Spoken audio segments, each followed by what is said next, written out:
Hi everyone, welcome to JLL Live. We're here in Chicago at the floor of Disrupt CRE. I'm Pushpa Gowda, our Global Director of Technology Presence. I'm here with my co-host today, Stephen Hopkins, the CMO of Real Liquidity. How you doing? I'm well, how are you? Tell me about where we're at today. Well, we're elated because we are at a very special place. We're at the Rookery building in downtown Chicago. This is a historic landmark that was designed by Frank Lloyd Wright. It was so cool to come into the building and see all the architectural pieces that they have here. And what a great and cool spot to be with the integration of tech into architecture, which is a big reason why I love this space. Yeah, that's so a great really happy point. to be here. Be happy to see you again, my friend. I know, right? So for those of us joining us for the first time, this is our second time together. Yeah. They let you back. They did. And you have us for 5 hours today. So we're starting here at 12 o'clock Central. We're going all the way to 5 o'clock. And it's not just going to be me and Stephen. We got a lot of more fun stuff for you planned, right? Some of the topics we're going to talk about today are the same that we're going to hear today at the conference. But since you're not here in person, although if you are, come down to the Rookery at 209 South LaSalle Street, starting at 1 o'clock Central. We have food. Yeah, there's food. Drinks and cocktails from 5 to 6, so don't miss if you're in Chicago. You had to mention that. I had to. Why not? So anyway, some of the stuff we're going to talk about today, we have some of our JLL executives here with us today. We have our America's CIO, who's pretty new to the industry overall. So it's going to be cool to hear his insights, having been here just maybe about 6 months or so.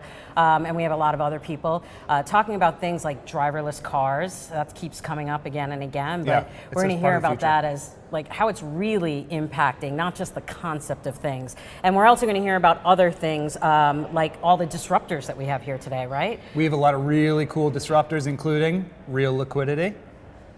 Can't imagine who they are. Shameless plug. No, and others as well. No, we have some really great companies, startups here that are dealing with everything from big data, 3D, AR, 3D visualization of that data. It's really cool. Yeah. Super excited. And we're going to talk about, speaking of data, we're going to talk about how, what do you do with data? So that when you take it and you analyze it, comes business intelligence, right? That's and what kinds of decisions can people make? What kinds of visualization. Thanks for that word. Too many syllables, I think. Visualizations, Very and good. what you can do with that, the different ways that happens. And we've got not even just the technology, or maybe because of the technology, how does the way people work change? And then how do we use technology, or how does real estate change as a result of that? And then more importantly, we have a segment coming up later in the day where we're going to have some of these gadgets and technology that we keep talking about. It's like a tech show and tell for CRE tech, right? And I get to play. It's super cool. Really excited. Super cool. So what's been going on since New York? What have we been doing? There's a lot of stuff. We'll talk more about Real Liquidity in a segment later that we can talk about that. In the industry, we have a lot of really great things going on. Notably, what I get really excited about is transparency in this industry. Is a lot of people who are in this industry, they're very familiar with is that it's not or hasn't been classically transparent when it comes to a lot of this data for the tenants, when it comes to the investment side, from the owner giving their LPs, different data that they can see on what's happening with the building. What's the LP part? The LP, the limited partner. We'll explain it. We'll get a lot into that, the ownership side of this stuff later. But a company named Reonomy, we'll give them a plug. They just announced pretty recently that they are going nationwide. I think that there are some really big industry partners out there that maybe feel a little bit shaken, that there are some people nipping at their heels, but hey, that's a really good thing in this industry again, with bringing transparency, for everyone. On a lot of this stuff, because as you mentioned, it really helps people make decisions, and decisions at the bottom line, it comes down to dollars, right? And that's what everybody's looking to find or make. Right. And we've got some stuff new at JLL too. Yeah, tell us some of the stuff that's exciting. What's going on since we saw you guys with JLL? Yeah, so in terms of, we just got announced, and you might see it's hot off the presses, CIO 100 award for data visualization and GIS tool called Mapit. And then we just released a new report called The Future of Work. And it goes back to what I was saying about how inside a building it's changing what happens, and therefore it changes how we look at real estate.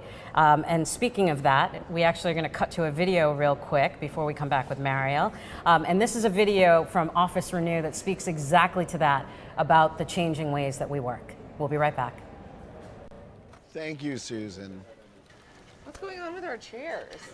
Oh, corporate says sitting is the new smoking, so each one gets one of these. Try them out. Yeah, get those balls out of here. Thanks, Susan. What's going on with our balls? Oh, they say that balling is the new sitting, so yeah, give these a go.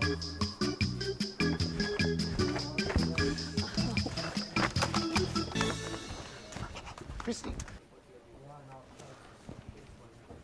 2 skates for each one, Susan. Thank you. What's going on with the trampolines? According to corporate, Surprise with the end result there. Yes, I was so much for all the hard work.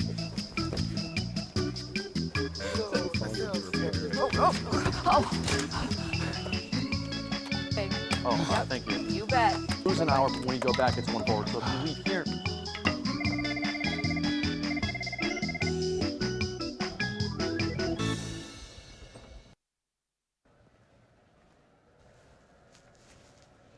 What are these?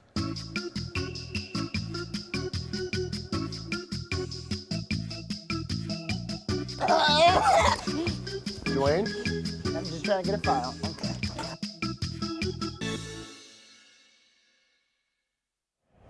Hi, we're back JLL Live at Disrupt CRE. I'm Push Pagata of JLL with my co-host Stephen Hopkins of Real Liquidity. Hi. And we're now joined by Mariel Ibrahimi, who is the co-founder and CEO of Disrupt CRE. Hi, Hello, Mariel.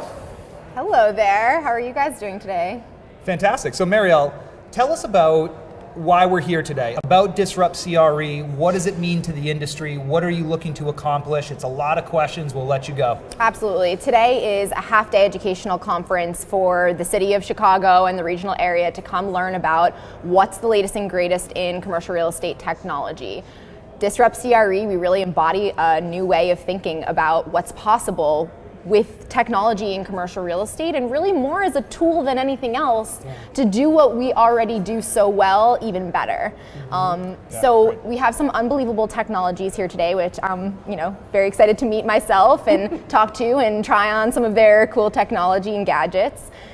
We have a fantastic lineup of speakers, which I'm very excited actually to moderate our executive panel. So some of the top professionals in our industry between owners and brokerage will sit with me and we'll hear about what they think about things like 3D technology and virtual reality and data visualization.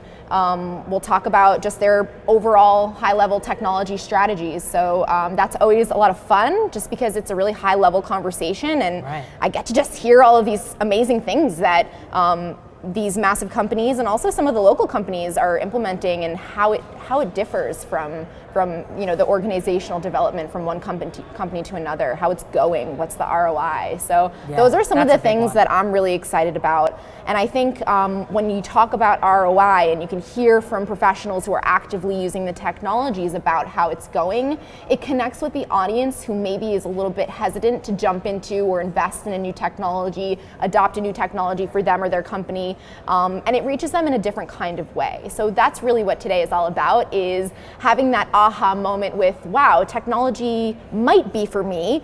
Not all of it will be for me, but certainly some of it could be valuable. So hopefully our attendees have a chance to touch and feel and try on some of the technologies today. Meet the people that are doing it. Meet the people behind them, That's who's important, building the technology, and what's their goal? Why did they start the company? What's their founding story? We talked a little bit about founding story last time.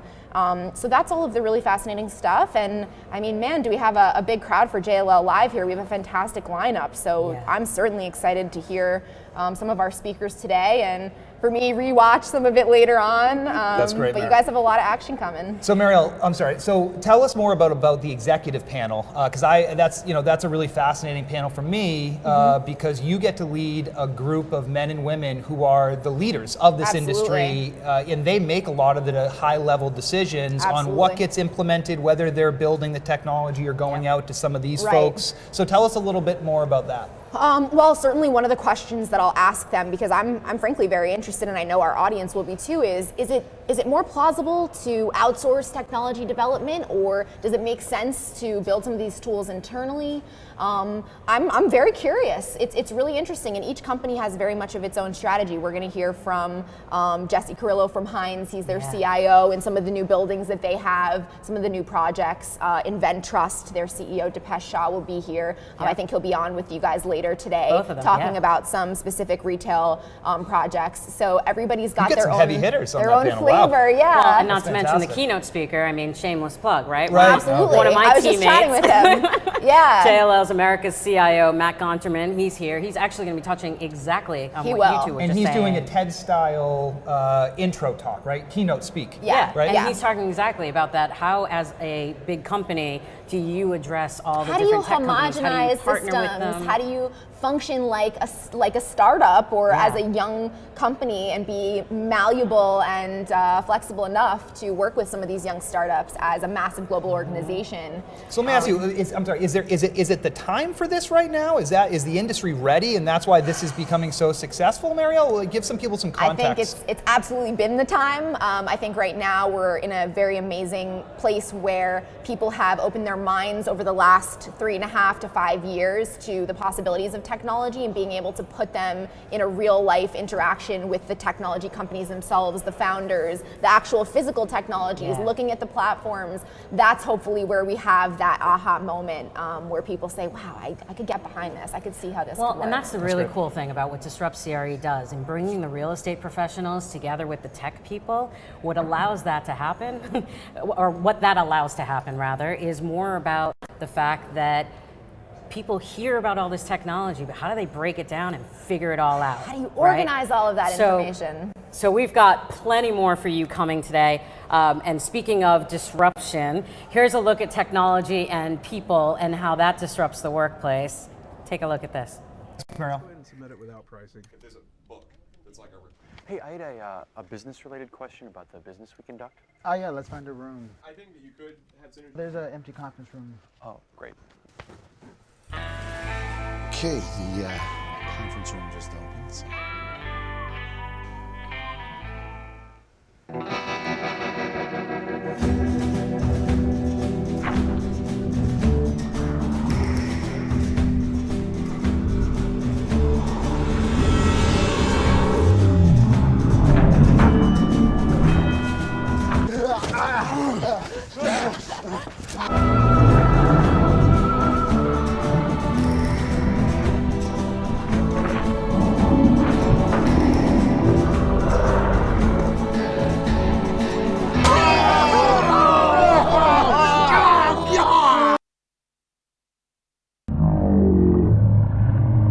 Oh, did you guys need this? No. No. No. You're fine. I'm gonna work from home. I'm good.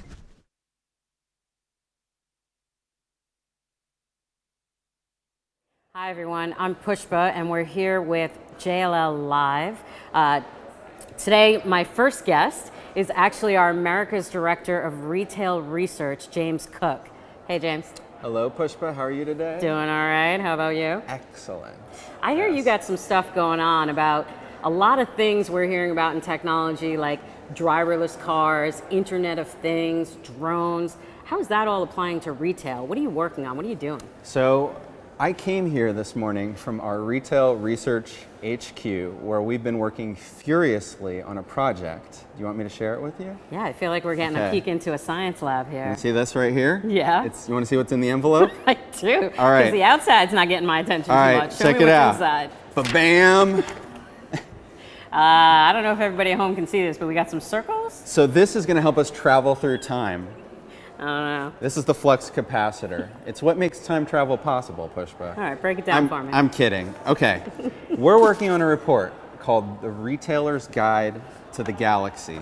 And this is, I don't know if you can see that right there, but this is a timeline. Okay. This is the next 25 years of retail.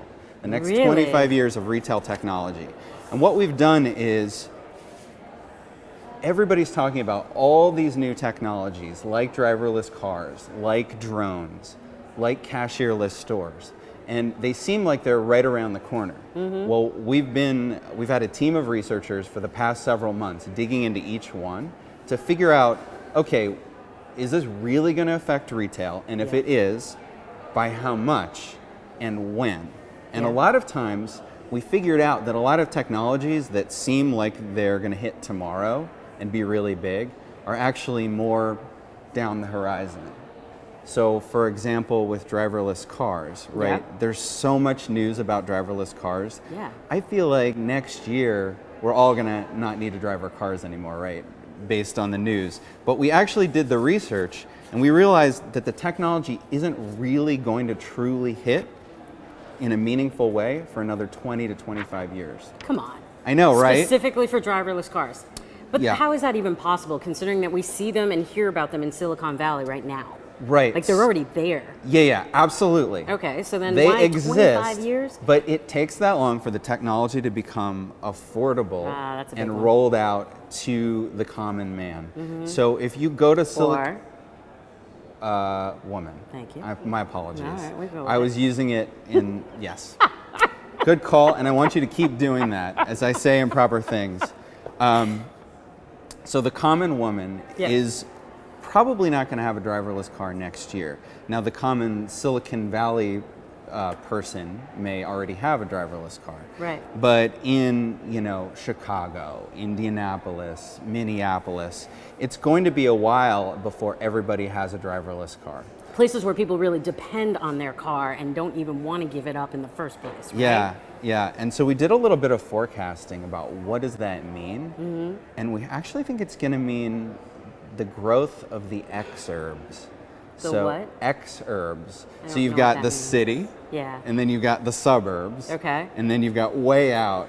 Those are the exurbs. Those are the boonies. So it used to be that if you Because live... people won't be, I'm going to take a guess Yeah, here, yeah. right? Because people aren't going to be spending time in their car, getting frustrated, driving so long. They'll actually gain that time because somebody else is going to be taking care of it. It's going to be a ride where they can do things, get stuff done, Yeah. be productive.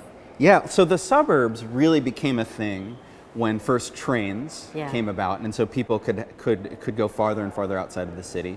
But then when cars became common, now you had the suburbs where you could live an hour outside of the city but still go to work every day. Right. But think about if you have a driverless car, you could get up at 4 a.m. and then snooze for another few hours as your car drove you into the office.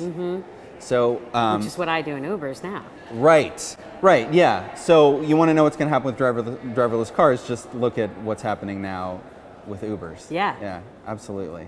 And what about drones? How is that factoring in with retail? So everything you see in the news around drones leads you to believe the future is drones are going to deliver you things, right? So there was a test in I think in West Virginia of a drone that would deliver you burritos, for example. Or there's a drone that's going to deliver you not CDs, that's a bad example, but things you order online, right? But that's not really all the future, the future that drones hold. We see a lot of in-store uses for drones. So you're in a big box retail store and they need to shuttle goods back and forth. They can just use drones to do that. Clearly, drones have a great impact for security around the premises as well. Oh yeah. So there's, Good point.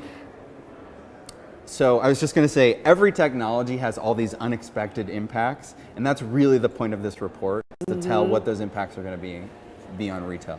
That's awesome. Now, how long? I don't have to wait 25 years for the report, though, right? How soon am I going to see that report? It's only 15 years from now. Okay. No, I'm kidding. The date is May 22nd. Terrific. The report is called The Retailer's Guide to the Galaxy. Great. If you want to get your hands on it on May 22nd, you can go to jllretail.com. Perfect. And there's a retail research insights link that will get you there. Yep. In addition, I'm going to do one more plug. I do a podcast on topics like this. That's right. Yes. So it's called Where We Buy. It's the show about the things we buy and the places we buy them. That's my plug line there. It is on, if you go on iTunes and search for Where We Buy, you'll find it. And I subscribe to it, so I know it's easy to find on iTunes. So thank you, James, for being here with us today. Happy to be here. Talking about all that. Right now, we'd like to show you a brand new video about JLL's new brand, Achieving Ambitions. Check it out.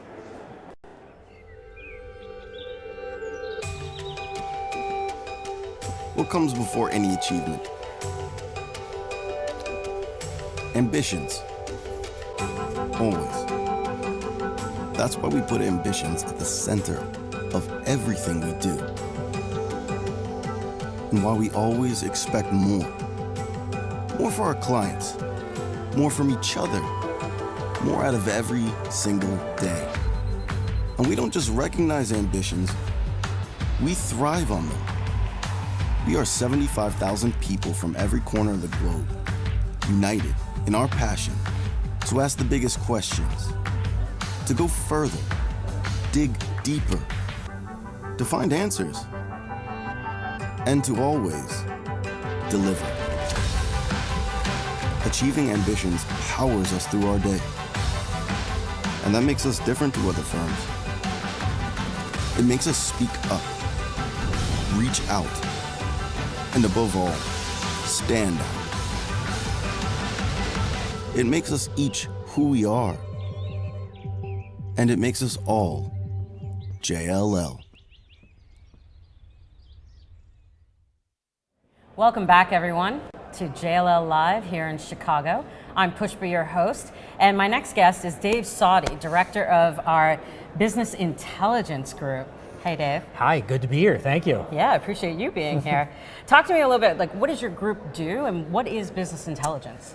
So our group specifically is really the sort of client-facing side of our business intelligence consulting practice. Okay. We work directly with our clients every single day, helping them navigate what business intelligence is, take advantage of the data that they have, that JLL has on their behalf, and really sort of make sense of their data, drive insights, all the kinds of things you hear, better outcomes, insights, predictive analytics. That's really what we do. Cool, with the predictive analytics, I like that part. Yes. And what do you consider business intelligence? So Because I hear that term a lot, but all the time. Or BI, obviously, but what does it mean? So we have a pretty basic definition in our group of what business intelligence is. To us, it's really using data in a way to make smarter, better decisions. And I often say that could be a tabular report in Excel that's sorted by lease expiration date, right? Something as basic as that. Mm-hmm. The other end of that might be a predictive analytics to know, right, when my HVAC systems might go down in the future so I can drive better performance of preventive maintenance work orders over reactive. Wow. That's sort of the other extreme. Well, and especially how hot it gets here in Chicago, Yes. it's the last thing you want to happen, And cold. right? and cold. I try to stay away during those times. So what are our leading clients asking for? What's some of the cutting edge stuff you find your group doing? So first, our leading edge clients kind of by definition are organizations that are probably well along on their journey, right? Mm-hmm. Committed to BI in the past and continue to commit. And that commitment comes in the way of resources, a dedication, understanding that it doesn't happen overnight. Yeah. They've put timely, accurate, reliable data in place. That's one of the biggest pieces, completely. right? No matter how much money people spend or how much time they take to put things in, if people if they can't rely and feel comfortable that what they're getting, I mean, that's a big undertaking. You can't put a strategy in place without that. Yeah. So with that, assuming they've sort of got to that point, Yep. Boy, we're starting to bring in more market intelligence, whether that's our own JLL research from around the world, the different markets that we track, to trying to find data sets to understand, where are my customers today, where are they going to be in the future, where's my workforce today, what kind of workforce am I going to need in the future, and where are they going to be? So then using that kind of information in terms of whether it's sales information, employee information, where's the market going information. Wages, then demographics, they figure out where they should be millennials, located. Are right. they in the right space? Should they be moving to a totally different city? Those kinds of things, and that's what your group helps do? Am I looking for a workforce that's around innovation? Maybe I'm looking for where patents have been submitted. Maybe I want to make sure I'm near universities and I have the highest population of college grads or even PhDs. And you can do all that? We can do all that today. Okay. And it's been a fantastic journey with a lot of our clients to kind of try and figure that kind of stuff out. And what are their biggest challenges that you see? Since you work with them day to day, you're hearing directly from them, right? All the time. Yeah. So for those that are early in their journey, the number one or most popular challenge, if you can say it that way, is, back to accurate, reliable, and timely data.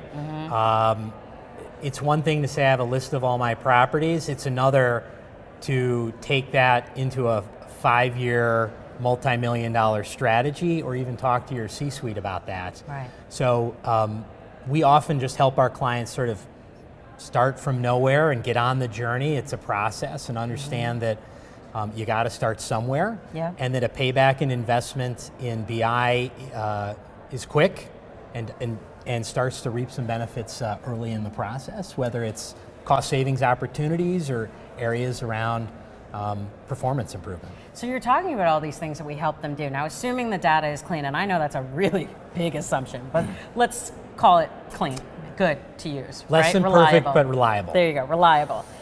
You using spreadsheets to do this? What's your group using? No, great question. So first, I always like to say it's not always about technology. It's about the subject matter experts and understanding what questions you want to answer and how best to do that. Yeah. We use a lot of Tableau. We use a lot of R for any statistical people out there. We use the Microsoft stack. We use Excel. Okay. Excel, as any BI person would tell you, is still the number one analytical and reporting tool in the market for most of our clients.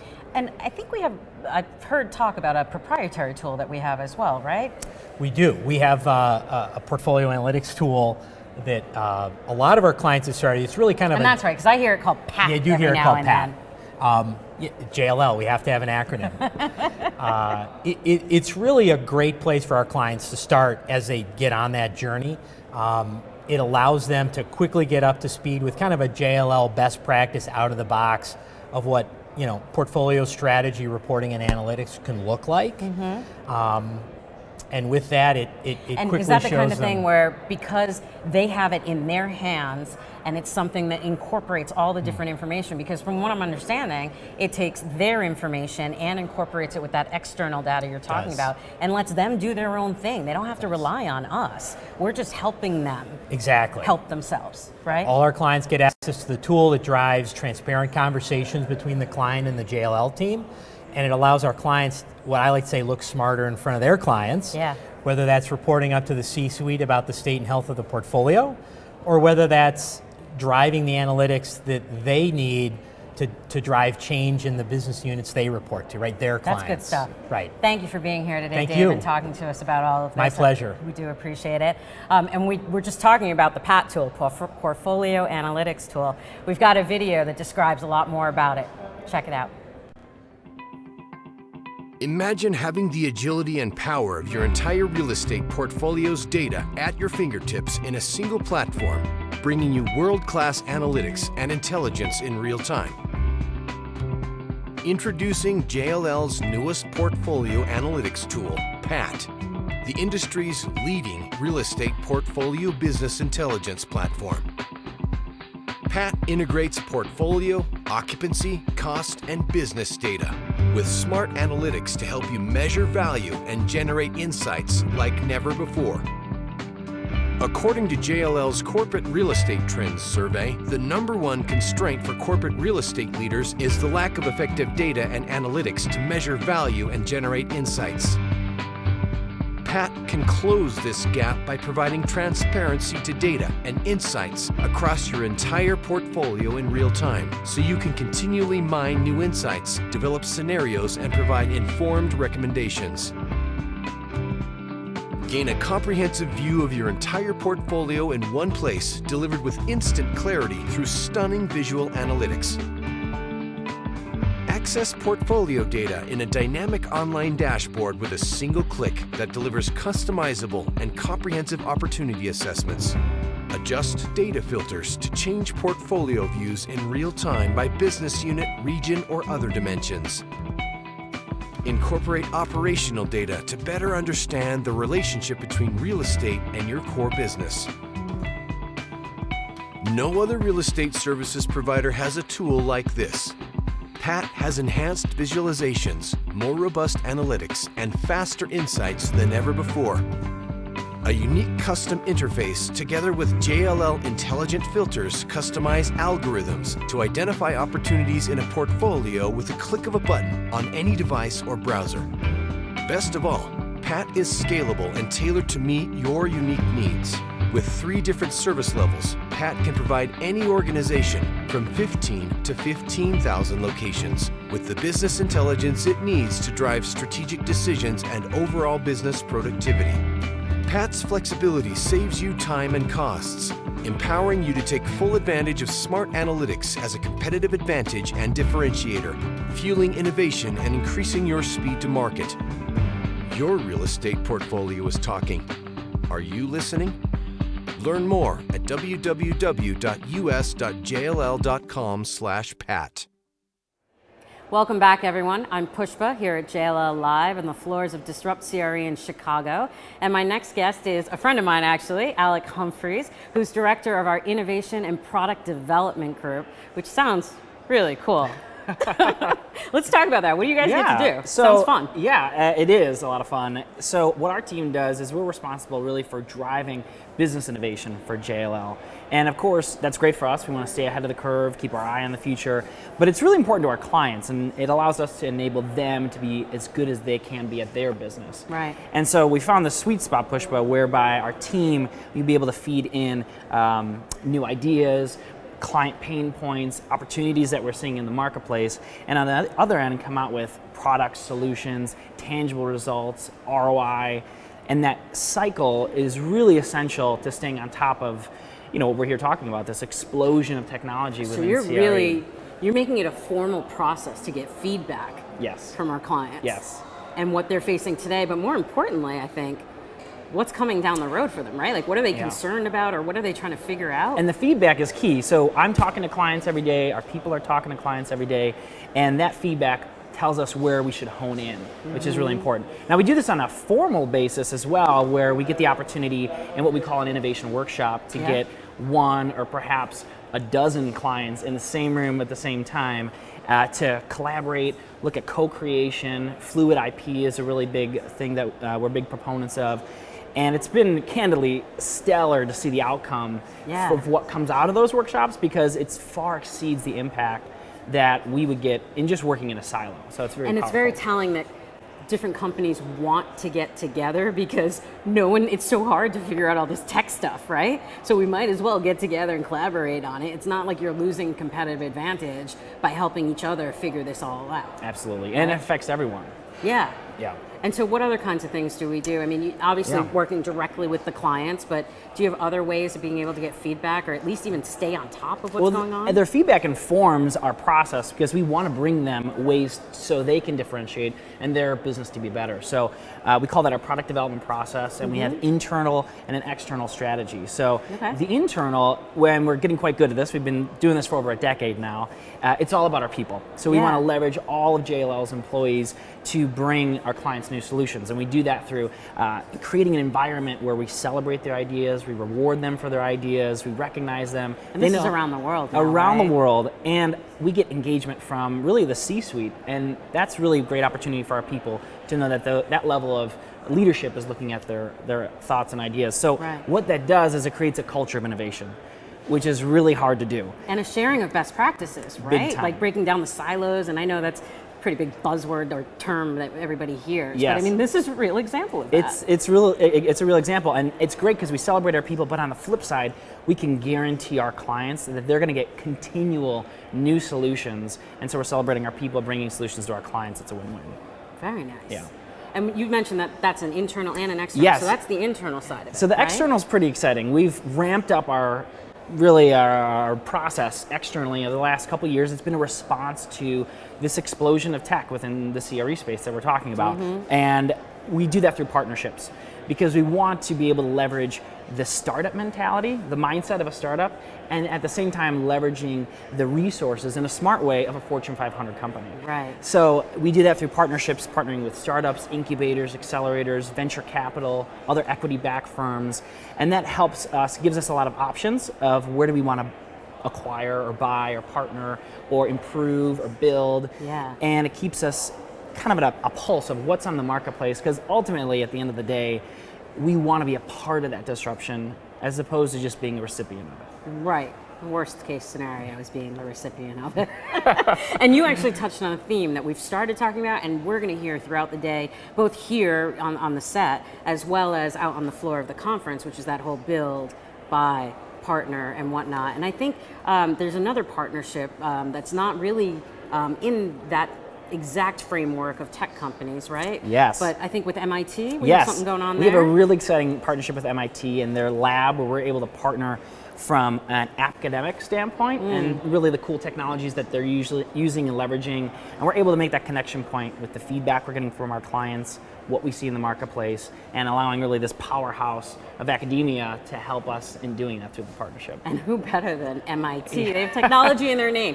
Massachusetts Institute of Technology out of Cambridge, Massachusetts. For those who aren't from Boston like I am, MIT is a big deal. Yeah. So thanks for being with us today, you, Alec. Appreciate it. And speaking of tech and our clients, we actually have a video right now talking about technology and how it helps with property marketing. So here it is for you to see.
Hi everybody, welcome back to JLL Live at Disrupt CRE. I'm Stephen Hopkins, the the co-founder of Disrupt CRE and the CMO of Real Liquidity. I'm here with Mike Hart, the National Director and SVP of Data Management and Technology Operations for JLL. Hello, Mike. Hey, how's it going, Stephen? Nice to meet you. Well, meet you. Mike and I, we've actually, we go way back. We go back. We've had great calls. If I actually weren't on the tech side of commercial real estate, I'd be jealous of his job wanting to take what he does, because he gets a really great job to see a lot of the technologies and what's not that's out there. So leading into that, what are some of these cool things that you're seeing in the industry as far as, you know, the CRE tech companies and the different things going on? Definitely, yeah. We've been tracking this space for the last 3 years or thereabouts. I'd say most exciting is probably over the last 6 to 9 months is just the amount of technologies that are coming around the property management space, right? So it's always been that vertical that's never gotten the love. It's the old school. Do you think that that's the one that has the most opportunity for disruption, so to speak?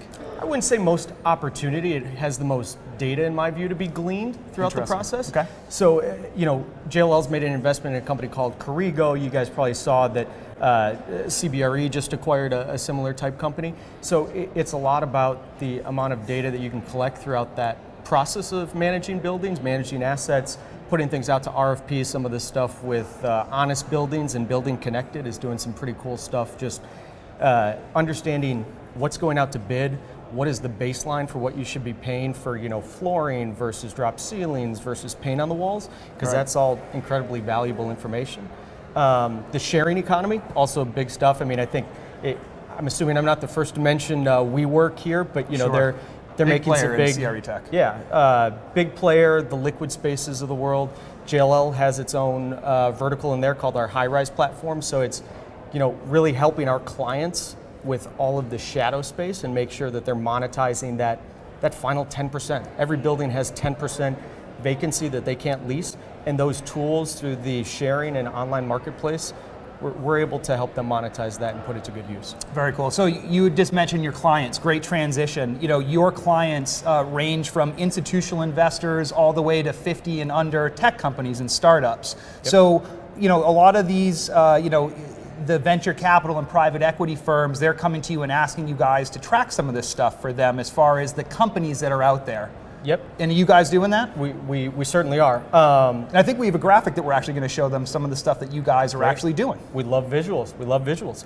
So we have a team of folks that are doing this, and Stephen, I know you said for some of the VCs, we actually track a lot of this just for our own in-house knowledge, right? Oh, very good. We understand that if we can leverage different technologies like an honest building, like a VTS, whatever the vertical may be, we want to be kept abreast of what are the best-in-class tools out there.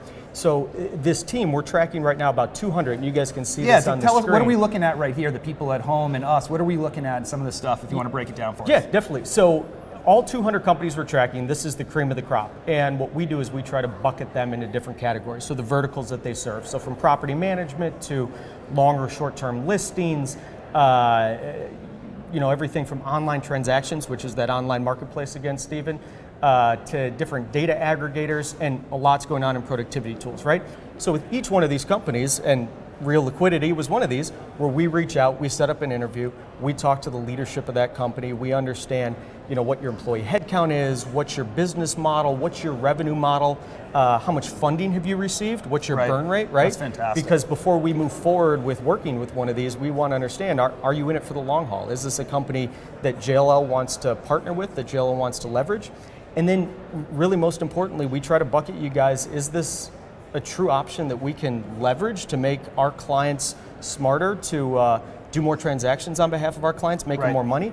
And is this a potential foe, right? I mean, there's a lot of disruption for the JLLs of the world, the CBs, the Cushmans in this space. Everybody's trying to chip away at our market share. So we try to also try to figure out who's that potential disruptor, who's that potential enemy down the road. Right, and you guys are so ahead of the curve in some of this stuff, right? I mean, look at what we're doing here with JLL Live. I think that you guys are tracking this data. How are you guys actually harnessing it in, like what you showed us? How do you harness that and turn that into something that's either productive for yourself and your company or your investors, your clients? Certainly. So, I mean, take the tenant rep process, for example, right? I mean, that process has some of the most data that can be gleaned through the business continuum, right? So you're prospecting, you're going out there and doing a market survey with your potential occupier client, property tours, RFPs are signed, lease negotiations, and closeout. So of those 6 pillars throughout the process, what are the service providers generally tracking? It's only that last closeout, right? So what we're trying to do is throughout this process is integrate and stub in different tools on the prospecting, market survey, property tour side, lease negotiations, and RFP, and really understand where the market's going. If we could start tracking from the ask to the strike, that's where all the value is, right? Right. You're doing that. That's what you guys are doing. Right, we're doing that. We have a huge project underway just to through that business continuum, and through that, that's the most forward-looking indicator where the market's going. If I can tell you that asking rents are $27 a square foot in Chicago, but the strikes are more around the $25 range, we can see where the market's going, right?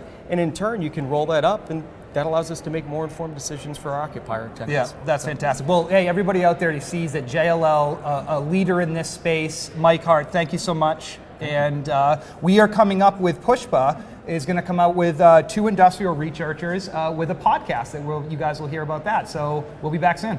Thanks again. Thanks.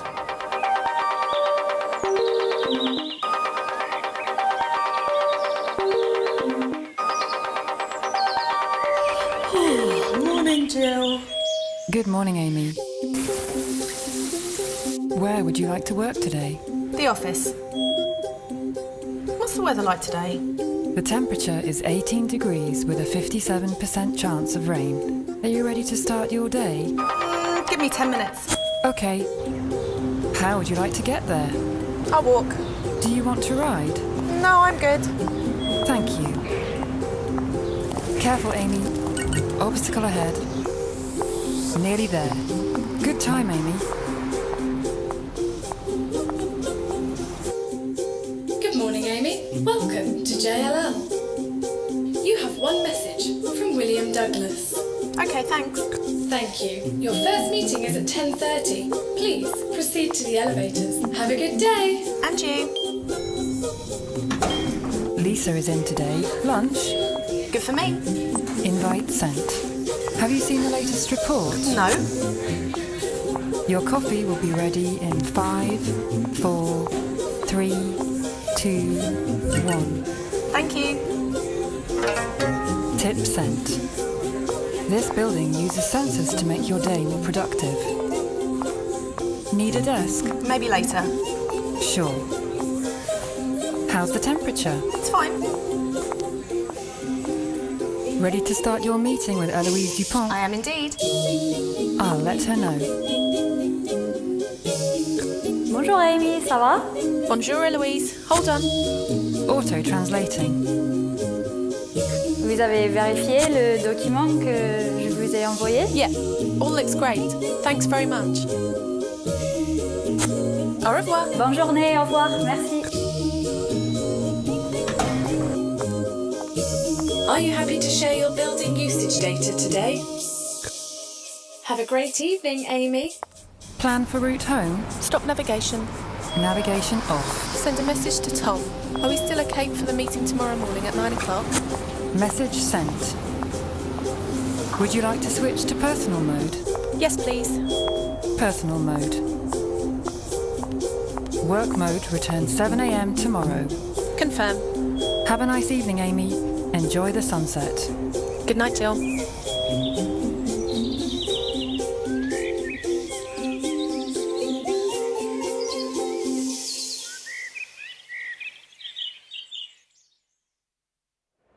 Hi, I'm Pushpa, and I'm back at JLL Live here at Disrupt CRE in Chicago. And my next guests are two of our Chicago industrial researchers. I have Chad Book and the godfather of research, George Kutro. Hi, guys. Good morning. How are you? Doing all right. Congratulations. I hear you have a new podcast called Real Time, and it's real recent, right? That's correct. We started a couple months ago. Our goal is to put one out a month. Yeah, or maybe more. And try to be topical on what's going on in the market. We've also had a couple of guys come in, and we did interviews with them on specific deals that we were a part of, and got into the nuts and bolts of it. And what's unique about this is it's all Chicago-based. Yeah. Which there's really not a lot of them that are just localized, which is cool for us because we get to push our name out and push JLL's name out as the specialist in Chicago. And more importantly, bring it down to a level that people can say, well, this is how it impacts me, right? Exactly. I mean, even here at Disrupt CRE, where we're talking about what are all the technologies affecting our industry, it's still hard to know what matters to me, like, so what, right? Yeah. So it sounds like you're specializing not only in industrial, but industrial here locally. Oh, that's correct. Right? Very much a niche market, but we expand and kind of cover the broader Midwest with some of our teammates, kind of work around the country doing national business, but really dedicated to the tri-state Chicago billion square foot market. Billion square foot market. That's what he said, billion square feet. And that's just Chicago, the Chicago area. Wow. You know, you roll in the Midwest and you're at almost a billion, almost 2 billion square feet. That's amazing.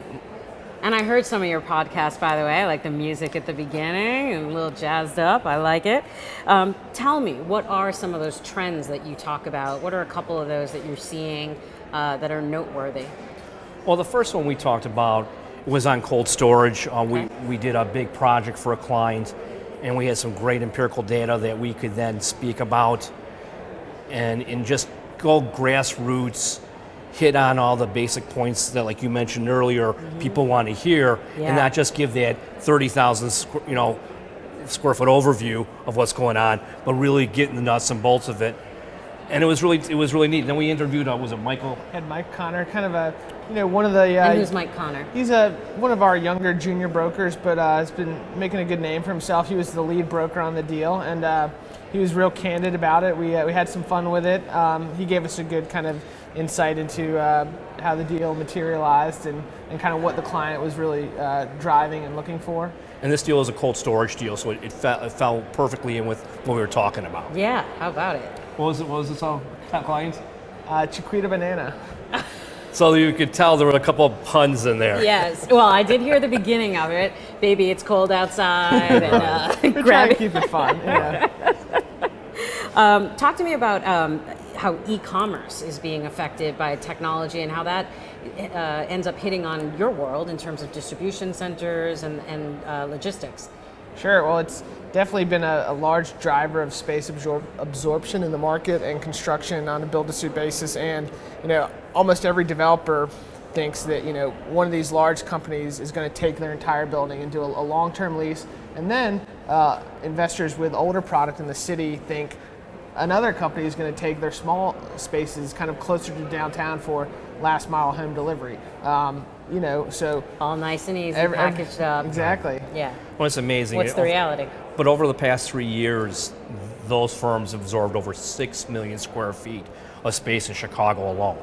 And you look across the country, you're talking 20s, millions of square feet that e-commerce has gobbled up and is really the stronghold of what's going on in industrial real estate across the country. And does that mean that, others are not using as much space, so it's all washes out, or is that increasing the demand now, and how is that demand being addressed? Well, it's certainly, I think a lot of people will say it's at the detriment of retail. It's kind of sucking from that sector, but what about within the industrial area? If e-commerce needs more distribution and industrial space, what about the other industries that need industrial space? Packaging and those, the ground delivery companies like FedEx, UPS, they're obviously increasing their footprint just to keep up with it. So we're seeing some spillover effect from those users. So if technology is causing more people to need more industrial space, right? You must be running out of it. No, we have a bountiful amount of land available in the Chicago metropolitan area with not a lot of government contingencies, which we don't have to worry about wait for land to build. We have land available. Mm-hmm. And are people just going ahead and doing spec construction then? Lots of spec. Yeah. A lot of it. Well, I appreciate the two of you being here with us today. For everybody at home, check out their podcast, Real Time, all about Chicago industrial research. We've got a quick video for you, and then we'll be right back. So here I am, wielding a hammer. The turkey's looking up at me like, what are you gonna do? What are you gonna do? Like that. And I wield the hammer, it's Thanksgiving. Grandma's in the corner. She's wondering, what's he gonna do with that hammer? Hello? So what I did is I nailed up a nice little how's it hanger going? for the turkey's feathers. Just kind of hung it there? Hung the little feathers up there. My Thanksgiving, I spent it in front of the TV. Oh, of course you did. Yeah. Flop down. That's it. Listen, let me find a little more quiet place to talk. Oh my God, dude, the case. Excuse me. Arf, don't forget about doggy.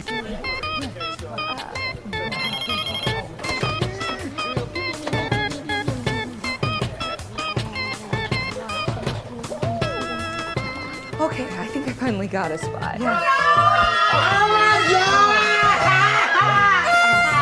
Happy birthday! Finally got a spot. So you were saying? Yeah. I'm printing 1,000. Okay. Can you hold? Yeah, okay, fine. Another spot. I'll see you later. Nobody came to my meeting, and it was really embarrassing. More authenticity. Sell it. Sell it. There you go. A little more transparency. So sorry about that. I think I finally, found a spot. So, you were saying? Hello? Hello? Oh.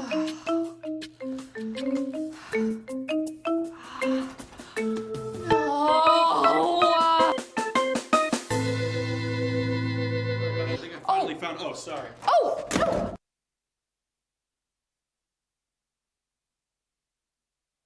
Hi everyone, welcome back. I'm Pushper, your host for the day of JLL Live here at Disrupt CRE in Chicago.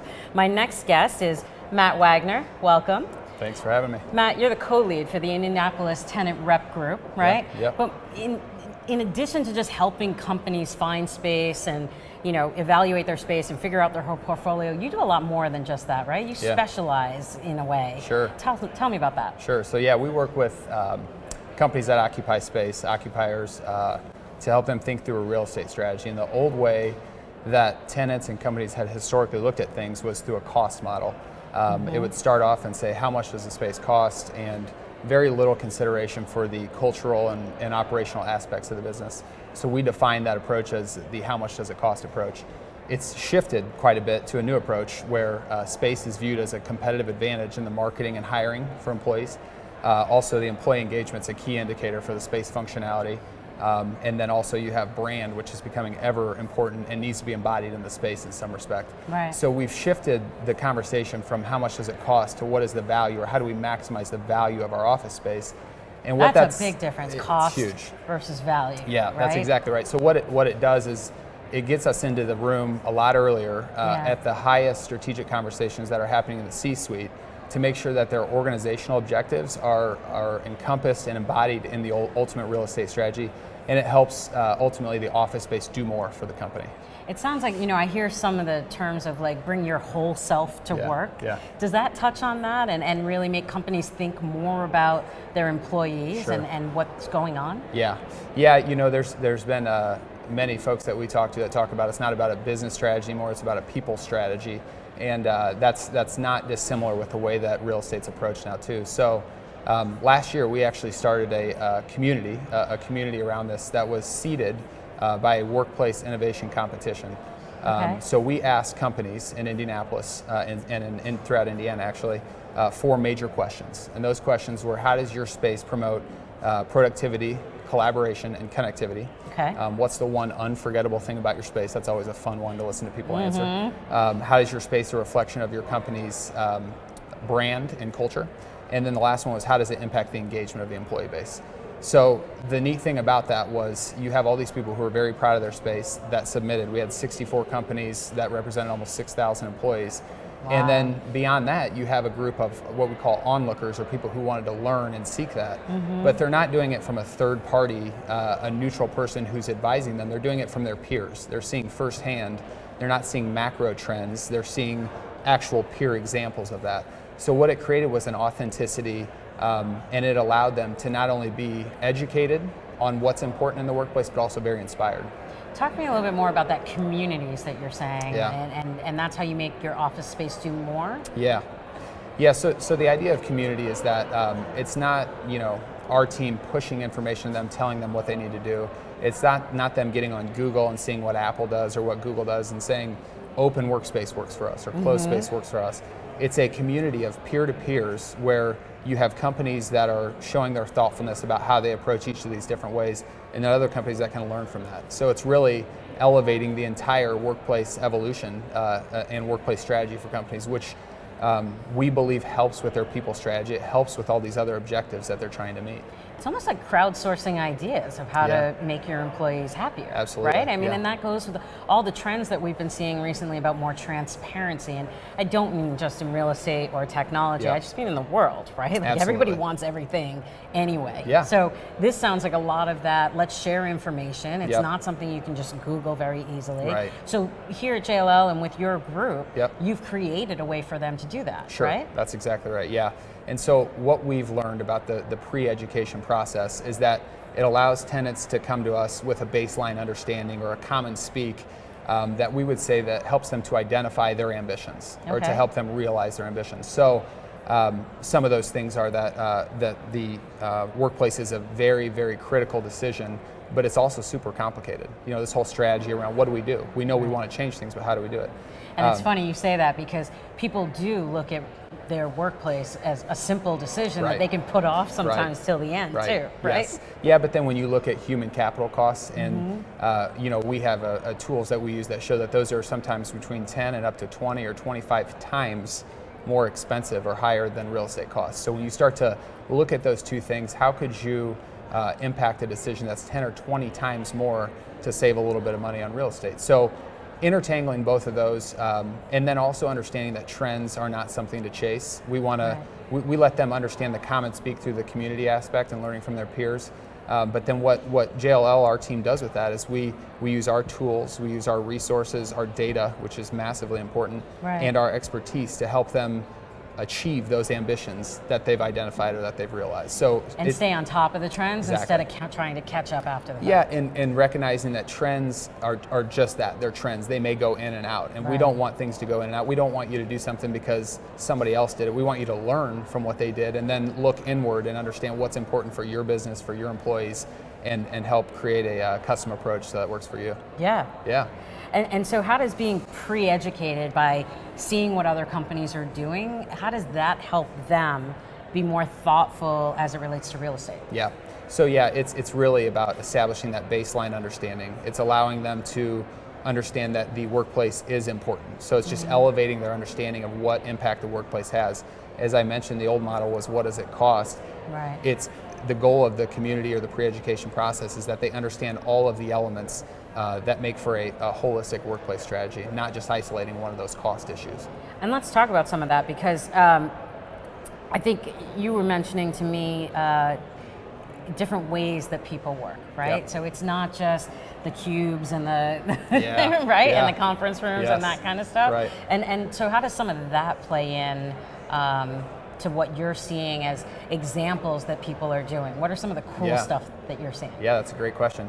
I would say variety is probably, I'm going the cop-out route of doing a general observation, but companies that have a variety of different options for their folks to work. So for example, whereas the old days where you have a private office or a cube, now you may have a dedicated workspace. We're not calling it an office or a cube, but a dedicated workspace that you would go. You also have 4 or 5 options. You know, you maybe have a standing desk, you have a workable cafe or lounge. We've even seen, you know, a lot of outdoor elements that folks want to give their employees. Absolutely. Yeah, give them the opportunity to utilize. So I think flexibility. I'd love a rooftop, by the way. Would you? Yeah. Yeah. Well, if anybody's wondering. It's good, yeah. And in Indiana, it can be a little iffy this time of year with the rain and snow, but where you're from in Miami, I think workplace works better. So, but yeah, so the variety and giving them the flexibility within the space so that there's not a monotony or there's not a stagnancy in their workplace. They've got to, you know, when they need to shift ideas or shift focus, they go to a different area within the space, which ultimately makes them more productive. It keeps them engaged in the workspace. Collaboration. Absolutely, absolutely, yes. And I want to take a moment because I know we're about to come out of our time here, but what's your website? Because I checked out your website and I thought it was really cool, and that allowed me to look at all those different entries you were talking about that people submitted and the different kinds of space. And give a little plug for that. Sure, before we go out. So Spaces Indiana is the name of our website. Again, it's seated with 64 of some of Indiana's best companies, and it just gives a lens into, you know, not only some visual pictures of their workspace, but also some thoughtfulness of these questions that we ask them to answer, and that's what we ultimately judge them on. So that's terrific. Very helpful, yeah. Thank you, Matt. Thank you for being here with us today. Thank you. And for everyone at home, we'll be right back. Hello? Hi, is there any chance that you could make this client meeting? Oh, sure. Where at? We're at the Northwest Eastbound Conference Room, B South. See you soon. Okay, bye. Bye. Northwest Eastbound Conference Room. Northwest Eastbound Conference Room.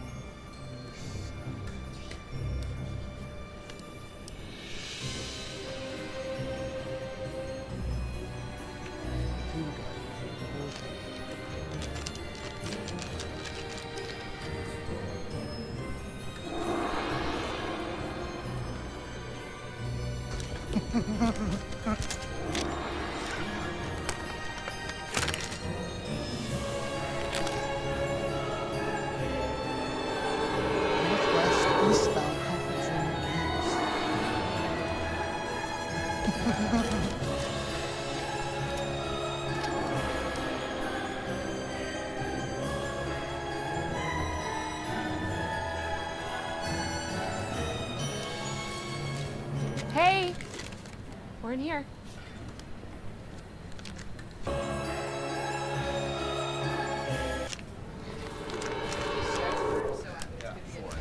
Yeah.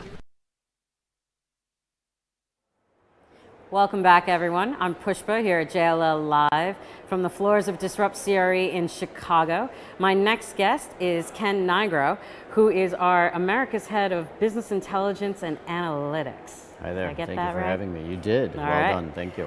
Yeah, so you have an interesting background, and before we talk about what you do here for us within the corporate solutions world, what's some of your background that brought you here to us? Yeah, absolutely. So I've been very fortunate in that my career really has run in parallel with the evolution of business intelligence and analytics as a practice. Believe it or not, I started this about 30 or so years ago. Back then it was really data warehousing as the primary focus, and then over time, business intelligence and analytics took shape and became well-defined functions and practices of their own, and I was lucky to work really within them throughout. In the latter half of my career, I've been even more fortunate. I've been able to lead various programs in different industries, different functions, some of which were the marketing analytics program at Bank of America, as well as a digital analytics program, and then the human capital analytics program at the Walt Disney Company. Oh, really? Yes. That's good stuff. The House of the Mouse. And so that brought you here to JLL. It did, and now yes. being in commercial real estate. What excites you most after being at Walt Disney and Bank of America? Yeah. Coming to commercial real estate, like what's that about in terms of, what drives you and what do you like that you see? Sure. Well, to be honest, I'm extremely excited about it. I would be absolutely lying to you if I said I was focused on commercial real estate before I joined the industry myself. But even so, it was very apparent in my day-to-day life how the industry was changing and evolving, impacting the way we work. Seeing more and more sensors in the buildings I would work in, those sensors sending information and controlling systems within the building. Today we're at a point where we're starting to see the reality of the vision behind a true smart building, and all these integrated systems connected together through the Internet of Things.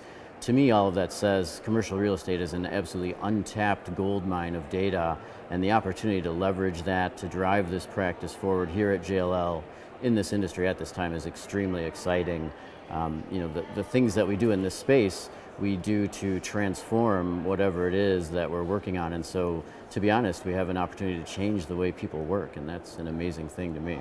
And what are the kinds of things that your approach or JLL's approach does that helps clients take advantage of that? Well, at the heart of the approach really is the platform and capabilities that we deliver to them, along with then the unique subject matter expertise we can provide as part of this practice. It really starts as the BI team engages with our clients. The magic, if you will, behind this platform is the fact that in an automated manner, it delivers to us the raw materials we need to practice analytics, integrated, aggregated, cleansed data. And then through that, we then deliver the BI lifecycle, which really starts with consulting with the client to understand what their specific requirements may be, as well as sharing with them the problems and issues that we see across CRE as a whole. We design and build content and applications that then address those requirements and needs through those things that we've built. Based on what a client very specifically needs to figure out, or for the industry or overall? A balance of both, really. All of our clients are going to have some specific needs around the business that they manage, the portfolios that they manage, but there's also a lot of commonality in the industry as well. And so business intelligence is always about finding that right balance between standard and configuration. And having been exposed to this for so many years, what are some of the major shifts you're seeing in how clients did things before versus how they can do things now with the kinds of information and data that's available to them? Yeah, it's really all about automation and velocity. Every day we're collecting more and more data all the time. We're doing more and more things with it. Business intelligence and analytics, it really is a cycle that once we get started, we continue to iterate through with more and more speed, driving more and more value. Just as technology is changing faster and faster in our everyday lives, and we almost can't even keep track of it, business intelligence evolves the same way. And what kinds of things are you most excited about that we're doing right now? Well, there's just so many applications out there. I think earlier Dave Sauty probably talked about the portfolio analytics work that they do. Yeah. There's tons of work in the facilities management space. There's the capability to benchmark performance across all different portfolios and industries and regions. There's so many things. The possibilities are endless, really. Well, we appreciate you being here with us today, Ken, and talking about this, and especially given that you've seen it come from where people were just, thinking about data in really no kind of formal way, all the way to where that drives everything that they do today, right? Yeah, it's real. So thank you for helping us with that. Thank you so much for having me. Oh, my pleasure. We've got a quick video for everybody about workplace trends. I think you'll enjoy it. Take a look. Thank you, Susan. What's going on with our chairs? Oh, corporate says sitting is the new smoking, so each one gets one of these. Try them out. Yeah, get those balls out of here. Thanks, Susan. What's going on with our balls? Oh, they say that balling is the new sitting, so yeah, give these a go.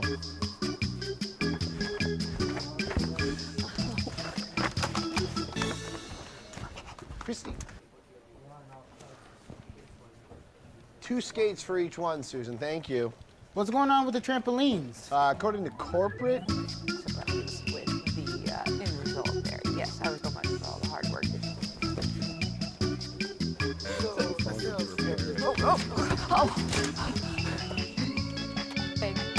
Thank you. You bet. Lose an hour when you go back, it's 1 forward. So if you leave here.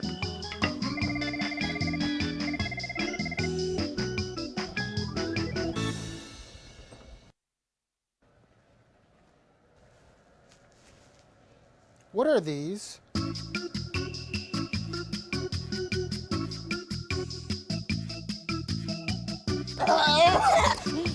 Dwayne? I'm just trying to get a file. Okay.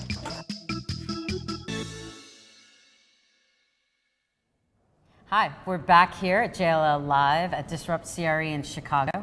I'm Pushpa, your host, and I have Michael Starton here with me, who's one of my friends and runs the Americas GIS research team. Hi, Michael. Hi, Pushpa. Thanks Pleasure for to coming. be here today. Yeah, we're happy to have you. Awesome. Happy to be here. We've got a lot of cool stuff to talk about because GIS, Geographical Information Systems, it's not just about putting building addresses on a map or dots anymore, on a map. Yeah. It's changed. So it's come a long way in the last decade, right? And it's helping researchers like you do your jobs a lot better, faster, and really being able to offer a lot more insights. Talk to me about that. Yeah, I mean, let's take the last 10 years and the way that the tools have changed. What I like to say is they started off a lot more static 10 years ago. Now we're becoming much more dynamic. It's a great way to look at it. And not just the application and how the map is interacting or the graph or chart is interacting, but also data. 10 years ago, our people in this industry and within research and the mapping experts had to do a lot more manual data collection. And it took a long time. And it took a long time. I mean, think of retailers and yellow pages and scoping the canvas. But now it's much more automated. The thousands and thousands of databases and data location points that we have here at JLL alone. And something else to point out is also how we are connecting our data. So data feeds great tools and great mapping tools as well, and data visualization, such as Blackbird and Map It, which just was nominated for the CIO 100 list. That's right. This week, actually, I think we just got the announcement, we just announced right? it. Just announced it on Monday from Matt Gotterman's email out to everyone. But also, by data being much more organized and talking to the tools, our analysts now are what I would say is dynamic and automated. So I'll push the button and a map is happening, or a story is developing at a much faster rate. It makes them more efficient and ultimately makes our clients more efficient and helps them achieve decisions faster with our professionals here at JLL.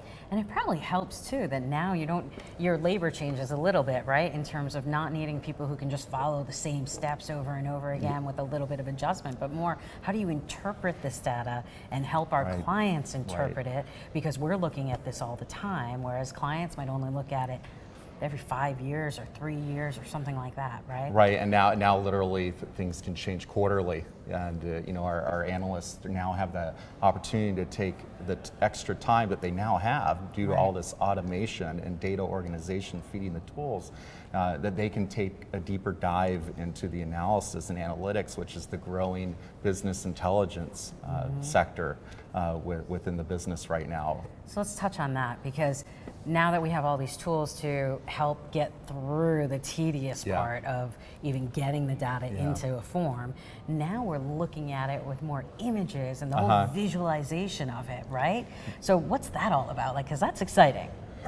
It's storytelling. That makes everybody care. Yeah, everybody's excited by that, and to see the 3D buildings within Blackbird, to access information quickly and map it, but also developing a story. We have a product we call story maps within Map It, and this has really changed the landscape for research in general and how we're able to tell our stories to our brokers and clients, because it's an interactive map.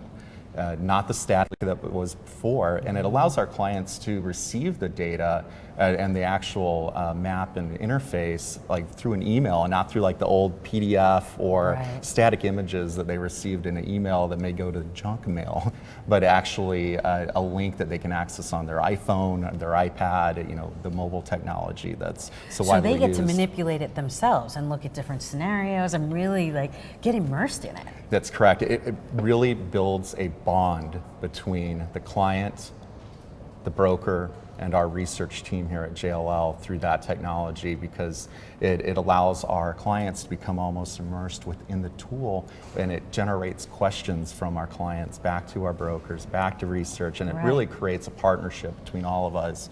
And it's the technology and these tools that are allowing us to do that, and that it's such a huge change from years ago, but it's something we're very, very excited about moving forward. What are some of those things? Because we're talking about helping them make better decisions, looking at scenarios, but when we say that we're going beyond just putting buildings on a map and the property addresses, right?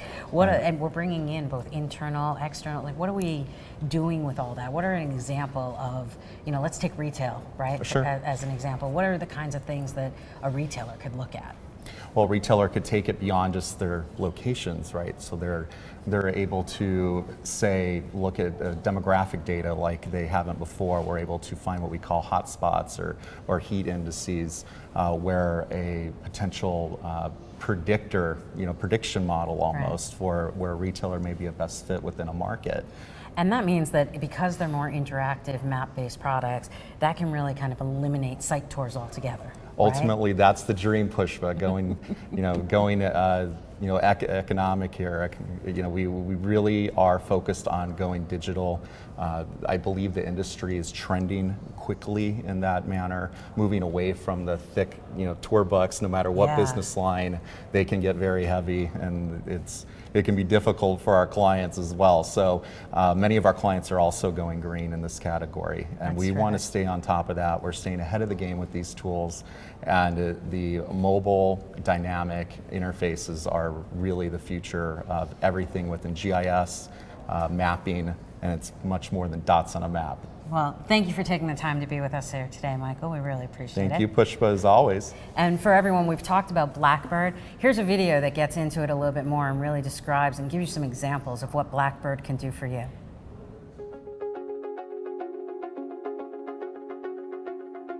Your organization's real estate decisions will make an enduring statement about your brand, whether helping to collaborate with clients, penetrate new markets or prospects, even helping to determine productivity of your employees after their morning commute. JLL professionals are armed with a combination of the industry's best research and technology to help you optimize those decisions. Our proprietary intelligence tool presents a virtual market tour, integrating visually every data point that matters to you, whether it's analyzing options across the country or in a single block, all without leaving the boardroom. We call it Blackbird. Think of Blackbird as a 3D mapping methodology with vast layers of diverse data. Starting with macroeconomic trends, you'll be able to compare markets by looking at workforce demographics, tax incentives, access to transit, and even look at buildings before the shovel even hits the ground. Then zero in on your favorable sites to view architectural renderings, stackable floor plans, neighborhood amenities, and comp data. everything you've identified as important. Blackbird puts you there, reducing site visit time and expenses and building consensus with transparency. Our platform delivers a cohesive experience of true experts, deep data, and innovative technology that brings everything into focus, giving you a holistic understanding and redefining how you view real estate.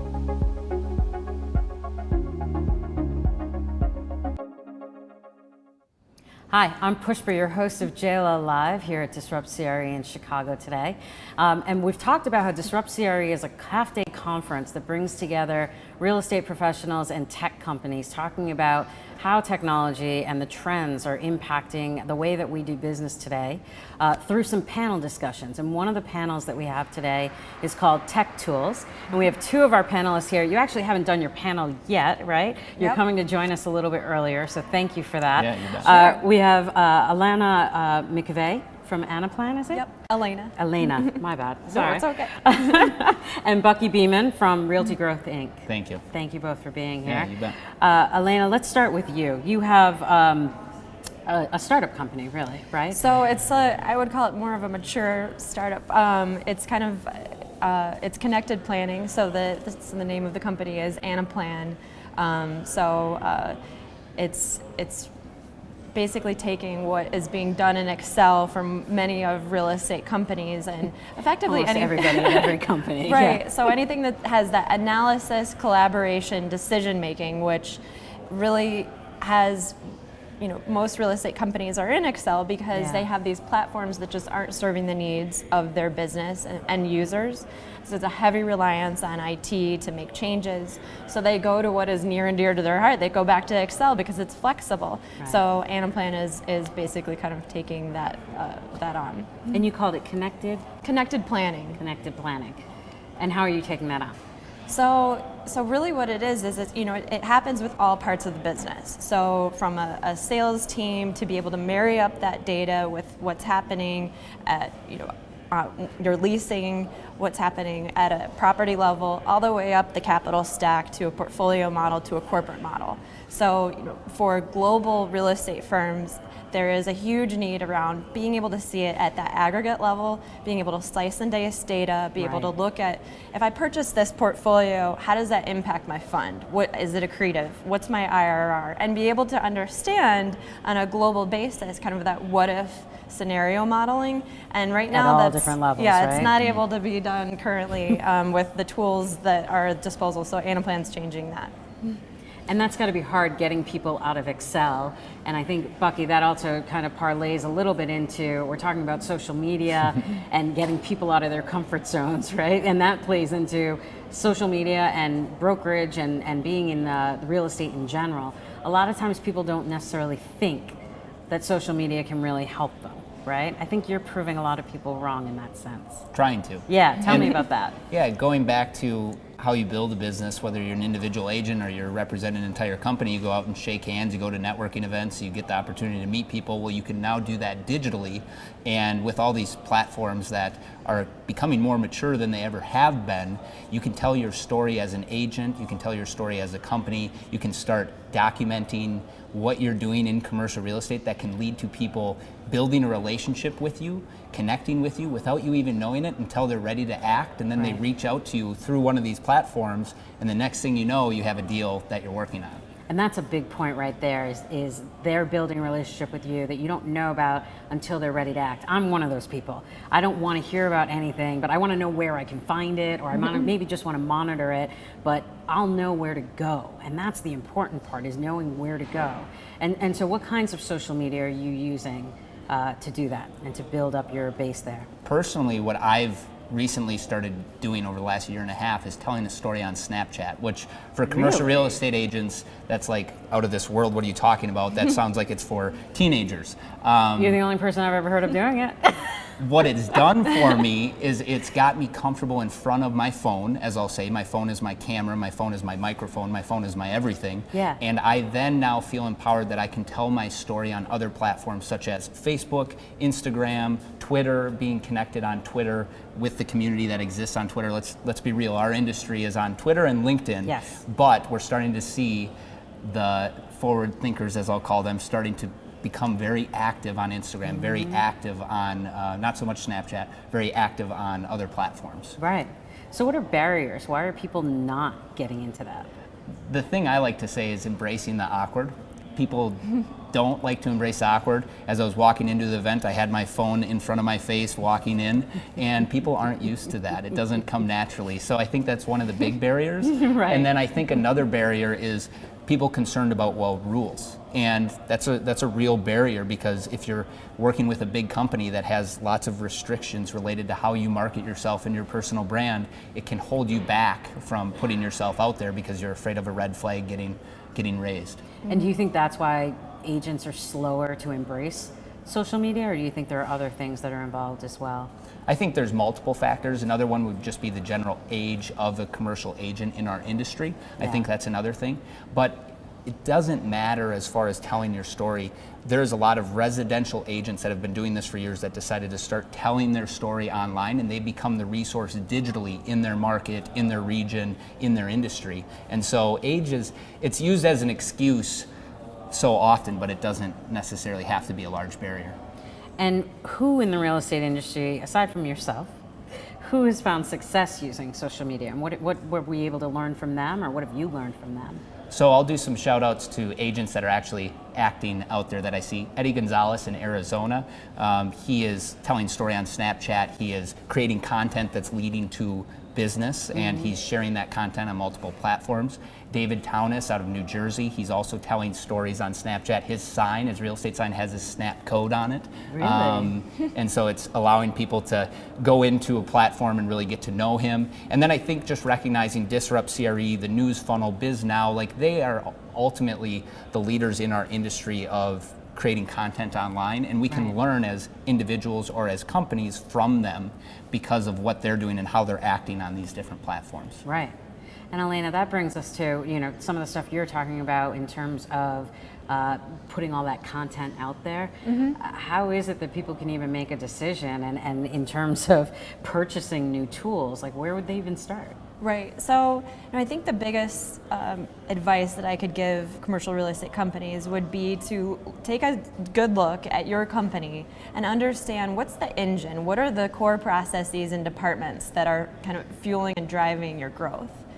And once you understand that, then take a look at what are the platforms that are in your company, and are those functions serviced by platforms and technology? And if it's white space or Excel, which is more of like it's not an White enterprise, space? just meaning there's nothing there. Oh, okay. I thought it meant a blank sheet of paper, but I wasn't. Yeah, sure. Just is it basically you have nothing at your disposal? Then that's where you need to look at and start making investments.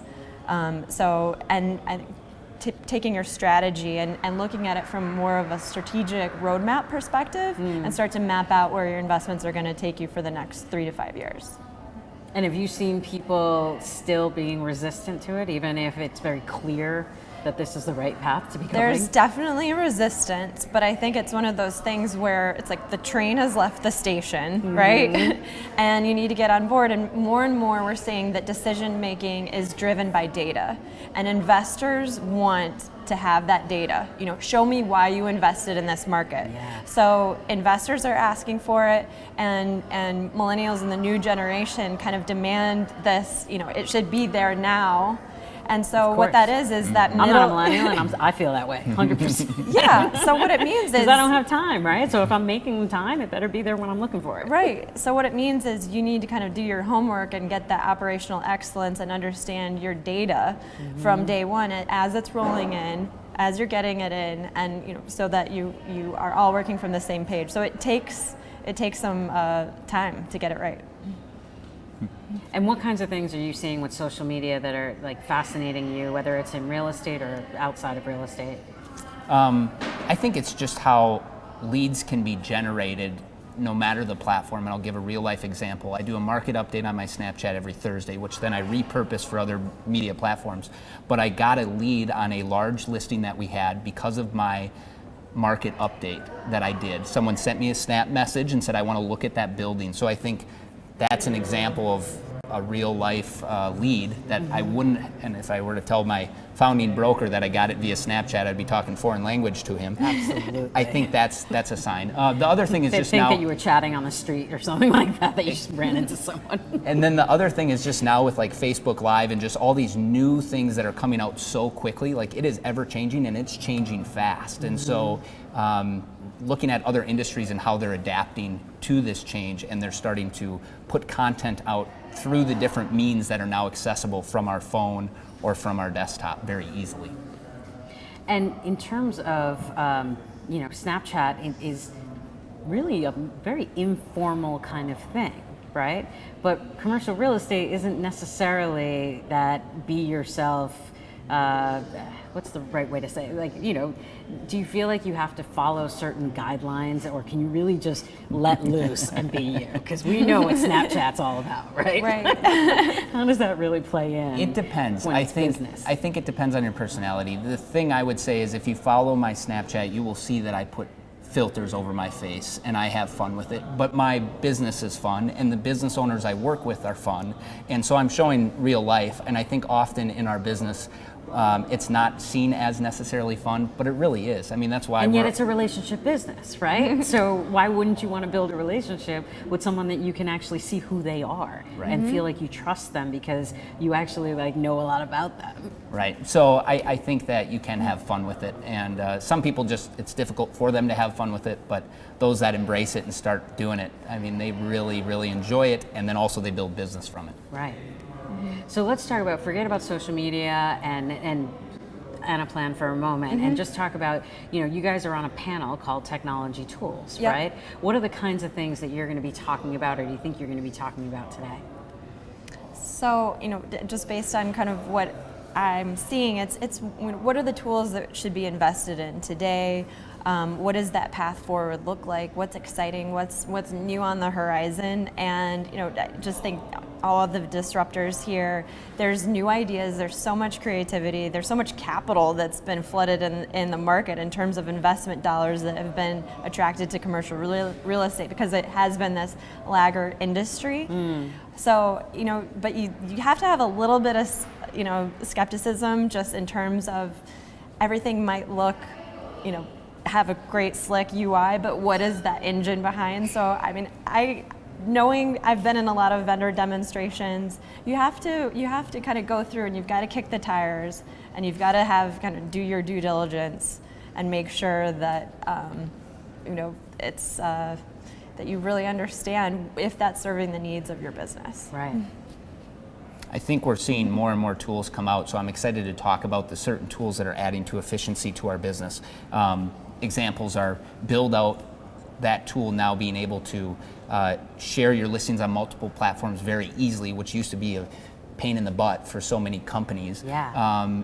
Having that at our fingertips and recognizing what that's doing for us as individuals, for our companies, for saving time, it just makes our business better. So I'm excited to talk about those things. I'm excited to learn about some of the new tech. There's brands out here I don't recognize, so learning about them, and ultimately. And that happens every day, too. Yes, and it's only coming more. Like, we're just at the beginning of this. The internet's 22 years old? Right. I don't know, it's not that old. So I'm excited to just continually keep these conversations going to see how it can help my business, help my team, help others in the industry. And it's events like this, panels like this, meeting people like you that leads to us being in the know of what's coming down the pipeline.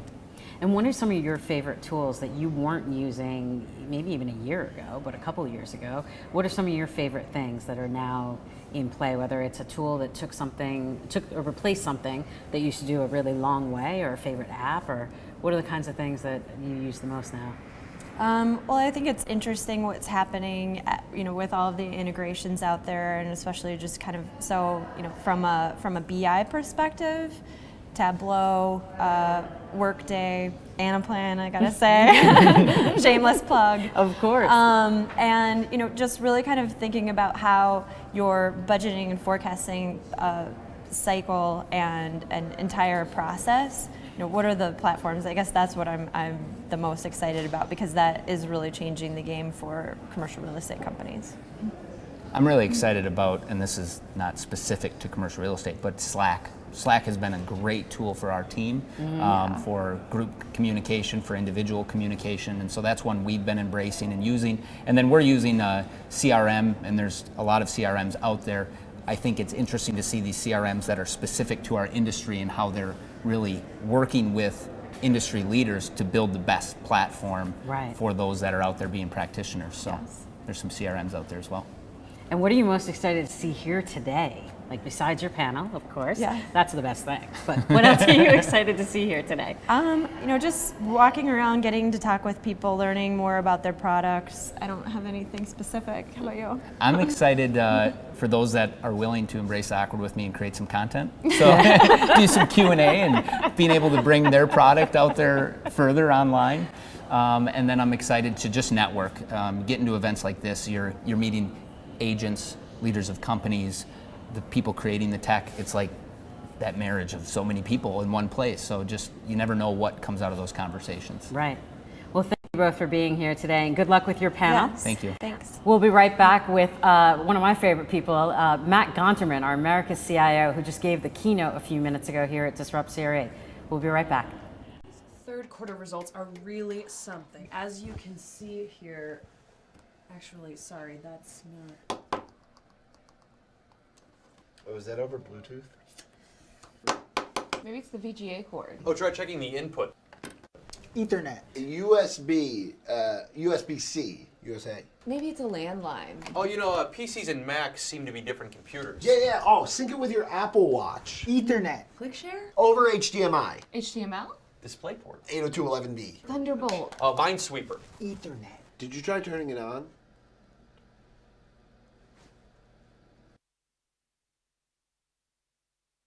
What's the Wi-Fi password? Hi everyone, welcome back. I'm Pushpa, your host of JLL Live here at Disrupt CRE in Chicago. And right now I have our next guest, who's Matt Gonterman, our America's CIO, and he's also the keynote speaker here today at the Chicago conference. Welcome, Matt. Thank you. So I hear you just finished your keynote. Absolutely. Let me start though, before that, you're pretty new to the commercial real estate industry, right? You were with GE and Serva, and so what has most surprised you, or since you've come into this industry, what are you seeing?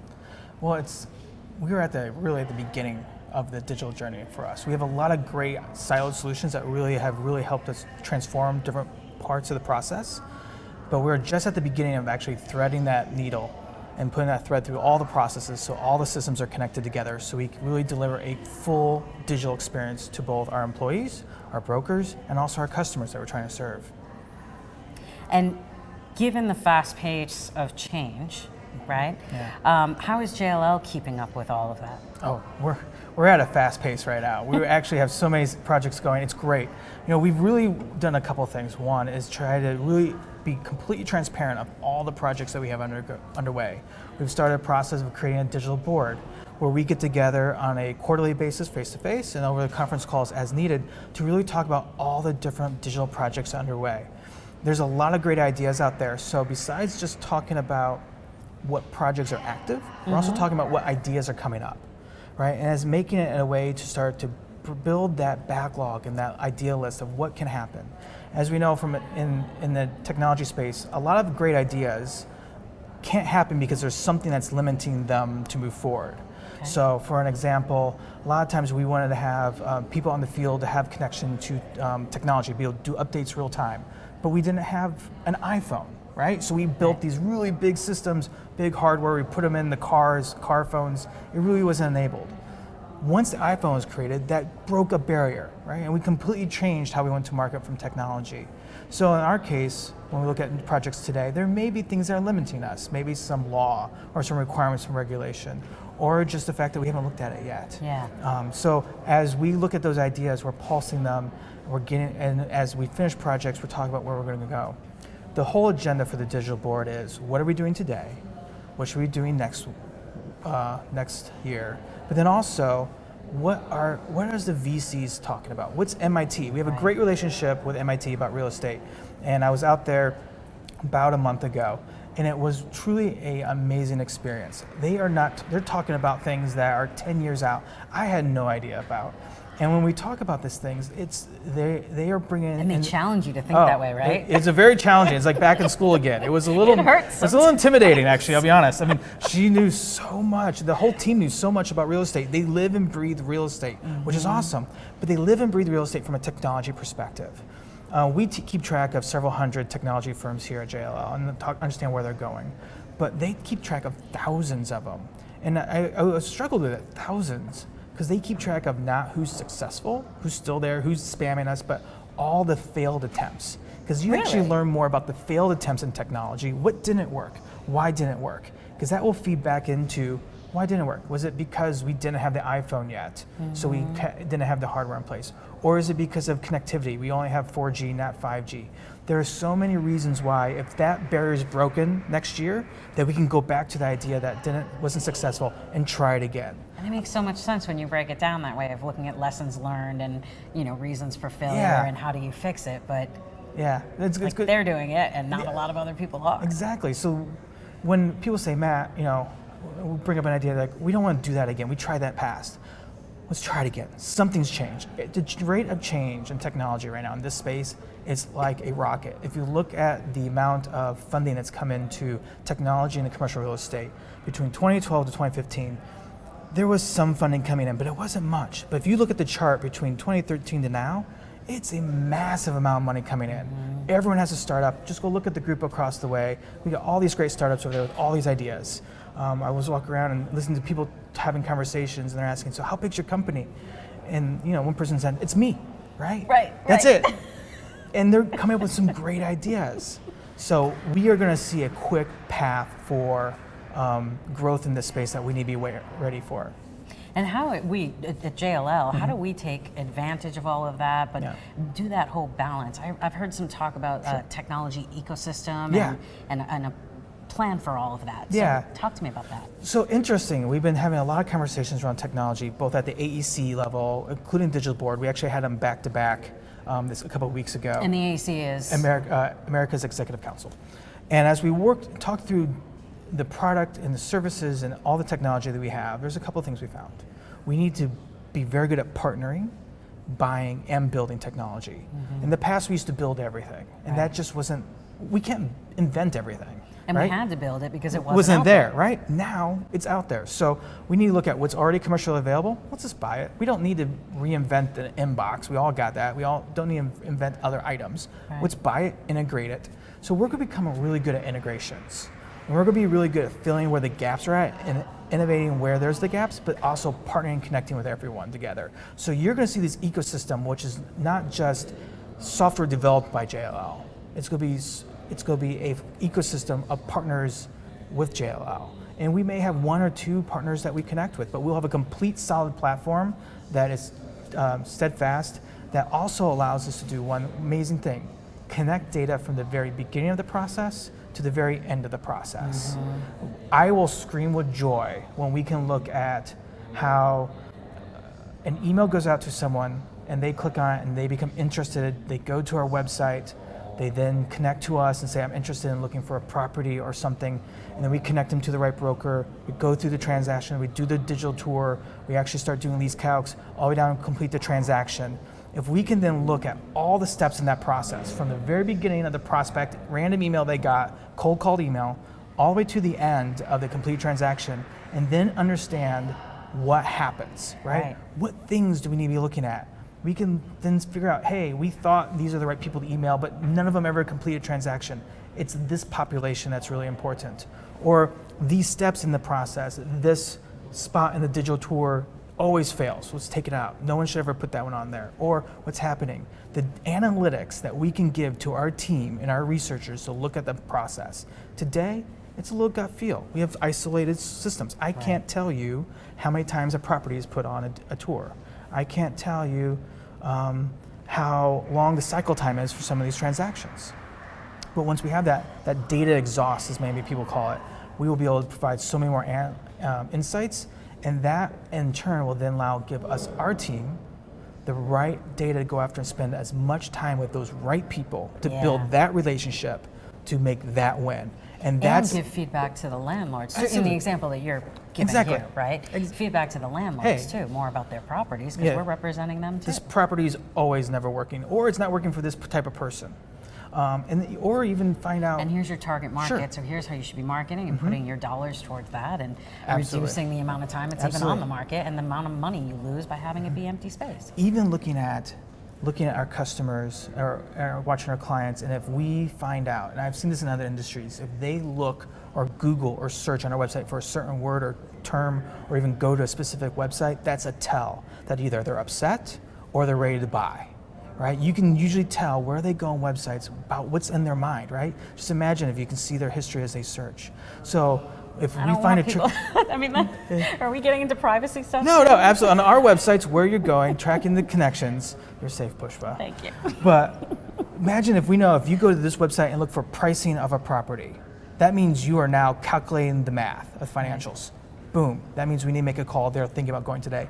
Or if they go someplace else. Hey, I'm doing this types of transaction and I started thinking about buying these other JLL products or services and they start searching for those. Now we need to know to bring in the rest of the family. Right? They're looking to do the share of the wallet. So let's take a look at that. And that's being able to tell what's happening with that experience. But not just do that on our marketing website, but do that as they go through all our systems and applications. Right? The PAT tool, Map It, all that things, all those systems we have, we get all this data around it. We can collect it together and provide true insights. It's going to be powerful. I'm excited. So, you just did a keynote here. Yeah. And talk to me about some of that, because I know you were talking about not only the fast pace of change and how we're trying to keep up with that, but a little bit more also on like what's next for our clients too. Sure. Right?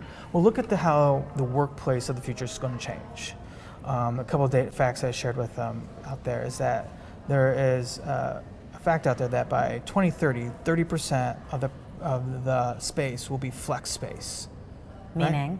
Meaning that it'd be available for anyone to go and have a seat at, right? The reworks of commercial real estate, right? It's going to explode. Why? Because we've gone to much more freelance, contract base, part-time, and all this flexibility. And people don't Work anytime, anytime from any device. Right? Absolutely. So we're looking at truly if the population changes, and also the work is changing. The work is not pushing papers around. Some industries still, but it's all digital, right? Digital workers don't need to be sitting at a desk staring at a screen to do their job. They can be collaborating. And also, as we go through and as the companies go from project-based work to more product-based work, where it's continuously innovating, they are much more collaboration, right? They get together and say, how can we destroy what we just created? So that means don't sit at your cubicle and stare at the screen. That means get together in a room, let's talk about it. How can we be disruptive? You talk to every industry today and they're asking one thing, how can I disrupt the industry and who's coming after me to disrupt?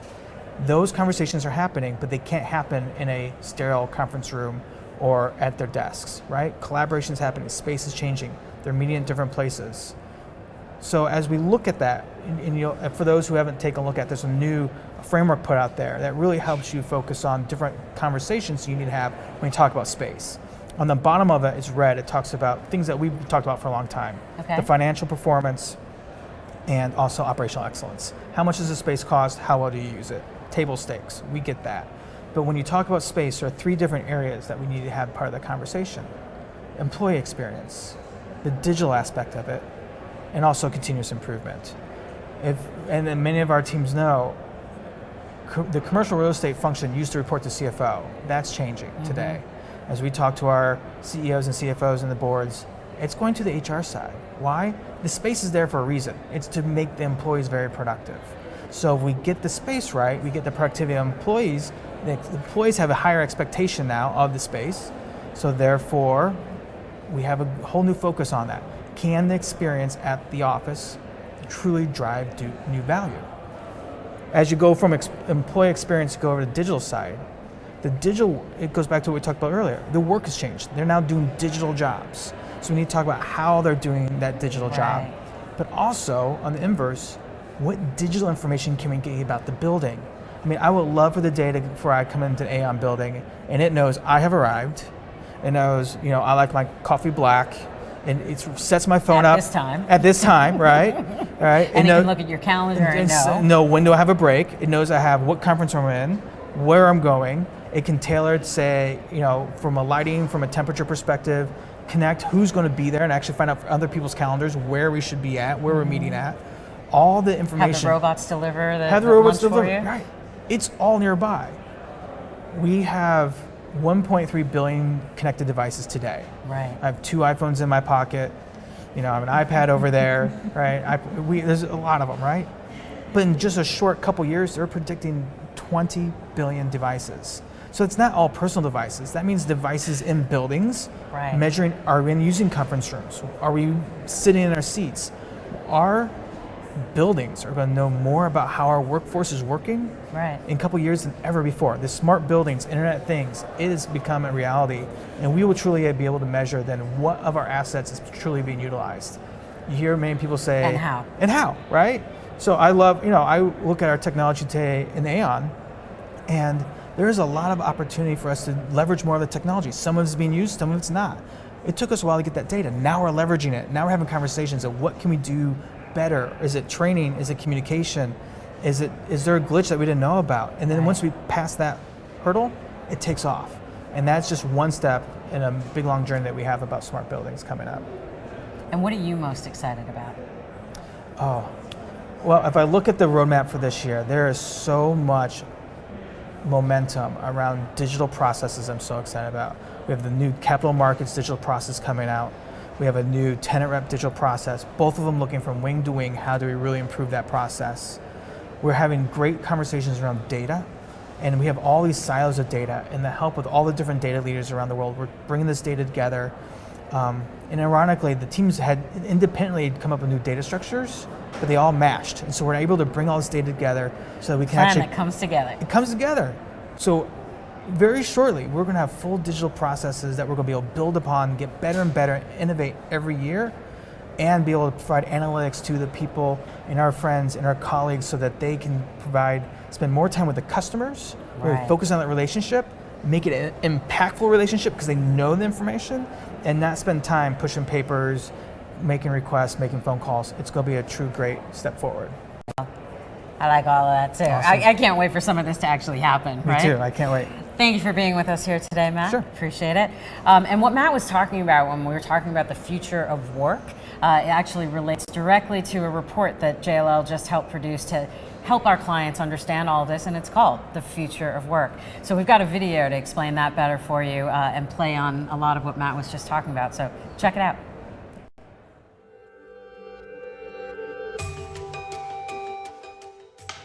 One of the things I really like about disruption is it's causing people to stop and think. There's intense pressure on performance, both financial and operational performance.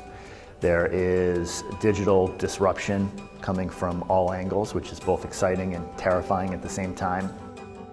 Clients are having to adapt to incredible levels of accelerated change. I think it's our obligation to our clients to really take on that disruption in a very positive manner. A fourth industrial revolution, driven by rapid technology innovation, is causing the physical and digital worlds to converge and forcing seismic shifts in real estate. The interesting thing is we're engaged in more strategy discussions with our clients because of the disruption. Ours is a world filled with geopolitical uncertainty, market and economic volatility, and increasing focus on environmental and security risks. The risks are both physical and digital. A traditional approach to strategy, decision-making, and operations will not be sufficient. The biggest opportunity is to think big and do things differently and change how you're doing, leaving some of the past behind, but going very boldly into new areas. Resources, the right skills, the right talent, and the right bold leadership to disruption and being able to change the way you operate, there's a real opportunity. Executives must focus on flexibility, diversification, and resilience. They need to act and adapt with confidence as opportunities and risks are identified. We're seeing in all sorts of sectors the opportunity for small organizations to make a huge impact. And I think that challenges the whole landscape of customers, of suppliers, of professional businesses. All of the great innovations that we talk about in business history have been big disruptors. And the people that survive and thrive are the ones that have embraced and looked for the opportunities in the disruption. Tomorrow's successful executive teams will need to be visionary. The future of work will provide a model for achieving ambitions in a world where stability is an illusion, or worse, a sign of stagnation. Most executives, all executives at our clients and prospects know that disruption and uncertainty are here to stay. It's the way of the world. More importantly is that you have to have a plan, you have to have a roadmap for how to navigate through that so your organization wins.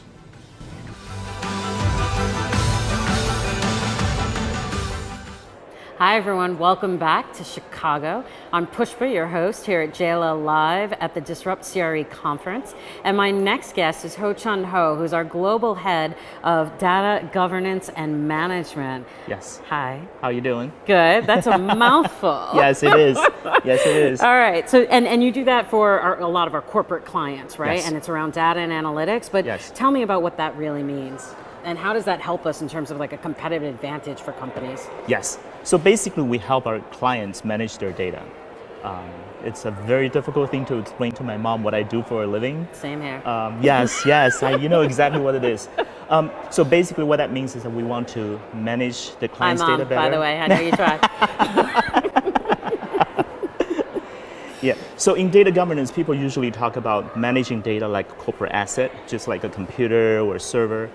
And then a more recent thing is we want to manage data to gain competitive advantage. And you see more and more companies are talking about managing data to make it actually a service or product. And if you think about companies like Walmart or Google, people would think of them as data companies. We certainly see that in our clients in the corporate solution world. More and more clients are coming to us to tell us that they want to be a data company that happens to do certain things. Really? Yes. Okay. And so how, when we talk about them being able to do it as a competitive advantage, how are they making that a reality? Yeah, it's what are the steps? It's a very exciting thing, it's particularly difficult. I guess even at this Disrupt CRE, we would hear people talking about artificial intelligence, virtual reality, robotics, all these exciting technology, machine learning. Really what it comes down to is we have to transform from using data to report on hindsight, meaning let's look at how we did it, we did, and focus more on foresight. That's how we look into the future, the forecast, the predictions. But really, winning companies are actually focusing on insight. Okay. What do I need to know now? And make actionable insight available to the workers. So if you think of a Google map when you drive, right, or any GPS, it's tremendous data behind it, but it's giving you insight to make you smart, to enable you to make smart decisions. Right. Yeah. So certainly that's our job to make sure that we can help our clients do that, make that kind of decisions using insight. The one interesting thing is that we have seen different levels of sophistications. Right. Some companies are very much into smart buildings, Internet of Things, but we also have an industry study about the CRE industry, which basically says that 1/3 of the companies are still managing their portfolios on spreadsheets. Wow. Yeah. Actually, in talking to our clients are telling me that the number is probably underestimated. For you, the number, Yeah. entire portfolios? Yes. Probably half of our industry peers are probably managing portfolios on spreadsheets. And for the others, or why would that be? Because I think we've talked about this a little bit, and I think we have a graphic to show some of our audience here in terms of like what are the right steps? Because we've talked about how everybody has information. Yes. But how come everybody can't do the same stuff with it? So in order to deliver the insight or even report on good hindsight and predictions, our mission is fairly simple. It's to make the data available, the right data in the right form at the right time to the right users. And the users in the future can be robots, right? Good point. Yes. So if you look at that vision, it's actually fairly simple, but underneath each of the topics, the right data, right time, right format, right users. There are actually a number of pretty sophisticated techniques or expertise you need to have master data management, metadata management, reference data management. I can give you all these jargons, but basically that's what my team does to help the clients master these techniques. And what's your advice for that the 33% or possibly even higher, right, that aren't leveraging their data and see that change as a really overwhelming thing? Yeah, so if you think about those companies that are still managing their portfolios on spreadsheet, they ask me the question all the time, like, how can we take advantage of machine learning, Internet of Things? That seems so far away from us.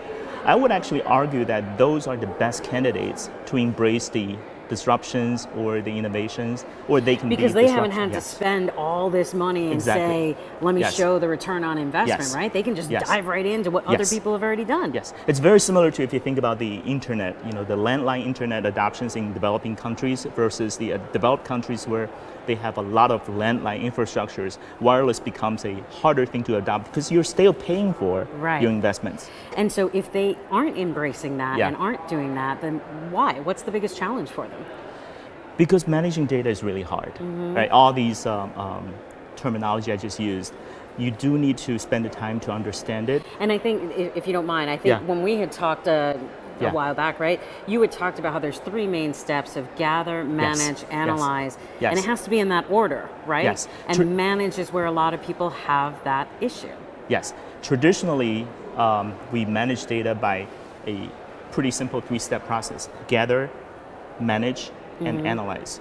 If you think about the tremendous volume of data coming towards us, a newer way of dealing with the new data is gather, analyze, and then you decide if you want to take the time or money, spend the money to manage. Now, this is a new paradigm that many of our clients don't really understand. Right. So we need to bring that message to them and help them decide which technique is going to use on what data. Well, I appreciate all your insights, Ho-chan. And it was nice talking to you again. Thank you. And talking about how all this data can help our companies, or our clients rather, figure out their portfolio. We have an occupancy planning video for you to check out next. We'll be right back. In corporate real estate, it's important to have one source of truth, which provides ready access to occupancy data that you can trust. Real estate is typically the second largest line item on a company's budget. Are you able to confidently make critical decisions based on the occupancy data that you have? Can you quickly respond to changing business needs or requirements? Do you understand what your space is costing you? At JLL, we know that average vacancy is 20 to 30%, and our focused approach reveals additional vacancy. Leverage that with actual utilization data and analytics, and cost-saving opportunities can be found. State-of-the-art technology is coupled with a rigorous space management program to ensure accurate data and floor plans are at your fingertips. Access to cost metrics and meaningful occupancy reports can influence how businesses utilize space economically. You can benefit from an efficient method of collecting and managing up-to-date supply and demand data, and equip your teams to rapidly respond to business growth and contraction. More than 70 dedicated accounts covering over 400 million square feet. More than 350 occupancy planning specialists using 12 different computer-aided facility management and integrated workplace management system platforms to help our clients. You can benefit too. Let's talk. Welcome back. I'm Pushpa, your host for today of JLL Live at Disrupt CRE here in Chicago. And what you just watched was a video about occupancy planning. And who better as my next guest than Christine Goodwin, who's one of the leads for our occupancy planning team. Welcome. Hello. Thank you. Glad you're here. Let's talk about, what does occupancy planning do and how do we help companies with their real estate? So occupancy planning takes a focused approach at our clients' portfolios. We leverage various space management technologies to house their data, their occupancy data, their floor plans, their space data. And with that data, we look for opportunities to find cost saves and avoidances, optimization opportunities, as well as scenario development, and really help them drive strategy based on data-driven decisions. So we look at everything about what they have, whether it's office space, industrial. Office, industrial, manufacturing, does not matter, at a global level, driving the same processes and practices across. And how is occupancy planning changing for our clients as a result of technology?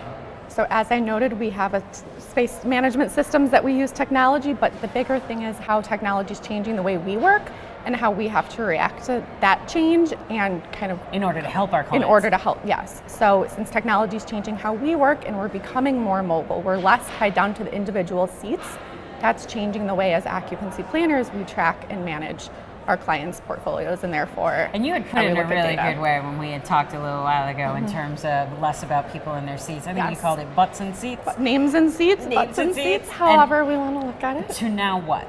So now we're focused more on utilization. So rather than knowing where I sit in my 6x6 cubicle, it's more about how the space is being used. So we're looking at utilization through various seat sensor technologies and using that data to make informed decisions. So this is where we hear about Internet of Things and IoT and sensors and all these kinds of things and RFID, like you just mentioned, with badges and whatnot. This is where we see it really come to life, huh? Absolutely. So this data will give us more information than we ever had before, where previously we were doing walkthroughs and a couple times a day noting whether or not someone was there. Yes. So now we won't Looking creepy. We won't be the scary people with clipboards any longer. We'll get that data, whether it be at 5-minute, 1-minute intervals throughout the day for an ongoing basis to really have that actual data to drive decisions. We'll have more data than we ever did before, and that will enable our clients to make more informed decisions since it will eliminate essentially the questions on how space is used. And what kinds of things, like based on the information that they're receiving, the companies are receiving, what kinds of different decisions are they making now in terms of, like you said, they used to have very assigned seating, so it was a very planned out, everybody has their spot, right? What kinds of things are we seeing? Because I know like even in our global headquarters here in Chicago, right? We have 200,000 square feet and tell me about all that kind of stuff. Exactly. So 200,000 square feet across 6 floors and 1,200 some odd people working in that space across a range of businesses. So we're no longer tied to a specific space, and what our clients need from us is the flexibility. Flexibility where we work, how we work, and that's how we've had to adapt based on our findings from this technology that's given us more data. So we need to have multiple options to work, less about my individual space. We have flexible spaces where I can sit down and have a casual conversation, and we can have a private phone room to take a call. So all of those different types of spaces we've incorporated into our headquarters, and what this utilization data tells us is how space is being used as well. If a 10-person conference room is typically used by 2 people, probably don't need 10-person conference rooms as much. So that's helping our clients understand what their workspace should look like in the future. And we brought, had that recognition at our own space at Aon. So we no longer have the individuals tied to a seat. We don't have offices. It's that open plan. We've created neighborhoods for each department, which we're calling studios, that give us a mix of... So hold on a minute. We're talking about office space, but now we're talking about neighborhoods and studios. Neighborhoods. What does all that mean? So a neighborhood is where a business can work. So it's less about this is where each person sits, but more so this is where that department will sit. And in our own space, it's a gray line there. We aren't specifically tied to that space, so it fosters that collaboration, breaks down the physical silos, breaking down the mental silos that I'm part of this business, and that enables a more collaborative workspace as the way we work is changing, the workforce is changing. We spread across 4 generations. We all don't work the same. Right. So it's really critical for clients to retain talent, attract talent, foster collaboration, to have a workplace that drives and enables that. Yeah. And so how do you see in the future going forward how technology is going to continue to help us, or what kinds of things do you think will make more changes in the way that we work and the space that we use? Yeah, so as we're moving away from having my name tied to one seat, now I can show up at work and go anywhere I please. So we think one day, I'll pull out my smartphone and I'll ask Siri, find me a space near Pushpa today to work. Find me a conference room. And technology is going to have to keep up with the way we work, and we need to stay close to the technologies out there to understand what's available. Right. So we see that a way we're shifting, and even more so right now we're looking into different technologies around how we look at space, how we plan space, how we model space, moving away from Excel, moving away from AutoCAD 2D floor plans. Visually we're looking at 3D floor plans in walkthroughs. And they And say that a makes it a picture's lot worth easier for 1,000 people words. too, right? Well, what's a 3D walkthrough worth? Right. And how will that change the conversation with our clients? Right. Well, thank you, Christine. We appreciate your Thank you insights for having on me. how people are doing things today and where you think things are going in the future. And also, you heard us talk about our headquarters and here in Chicago for JLL and how we changed a lot of that, or all of that space over 6 floors. Here's a video about that because it's called Office Renew, and you can check it all out on officerenew.com and check out this video right now. We'll be right back. Hello? Hi, is there any chance that you could make this client meeting? Oh, sure. Where at? We're at the Northwest Eastbound Conference Room, B South. See you soon. Okay, bye. Bye. Northwest eastbound conference room. Northwest eastbound conference room.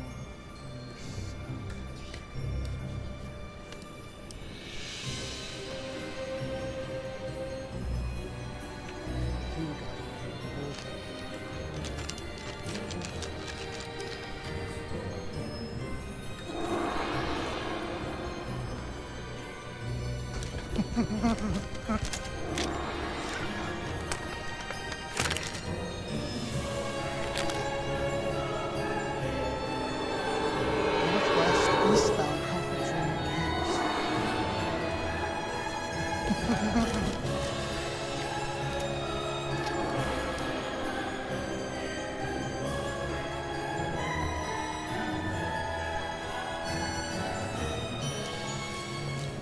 Hey, we're in here.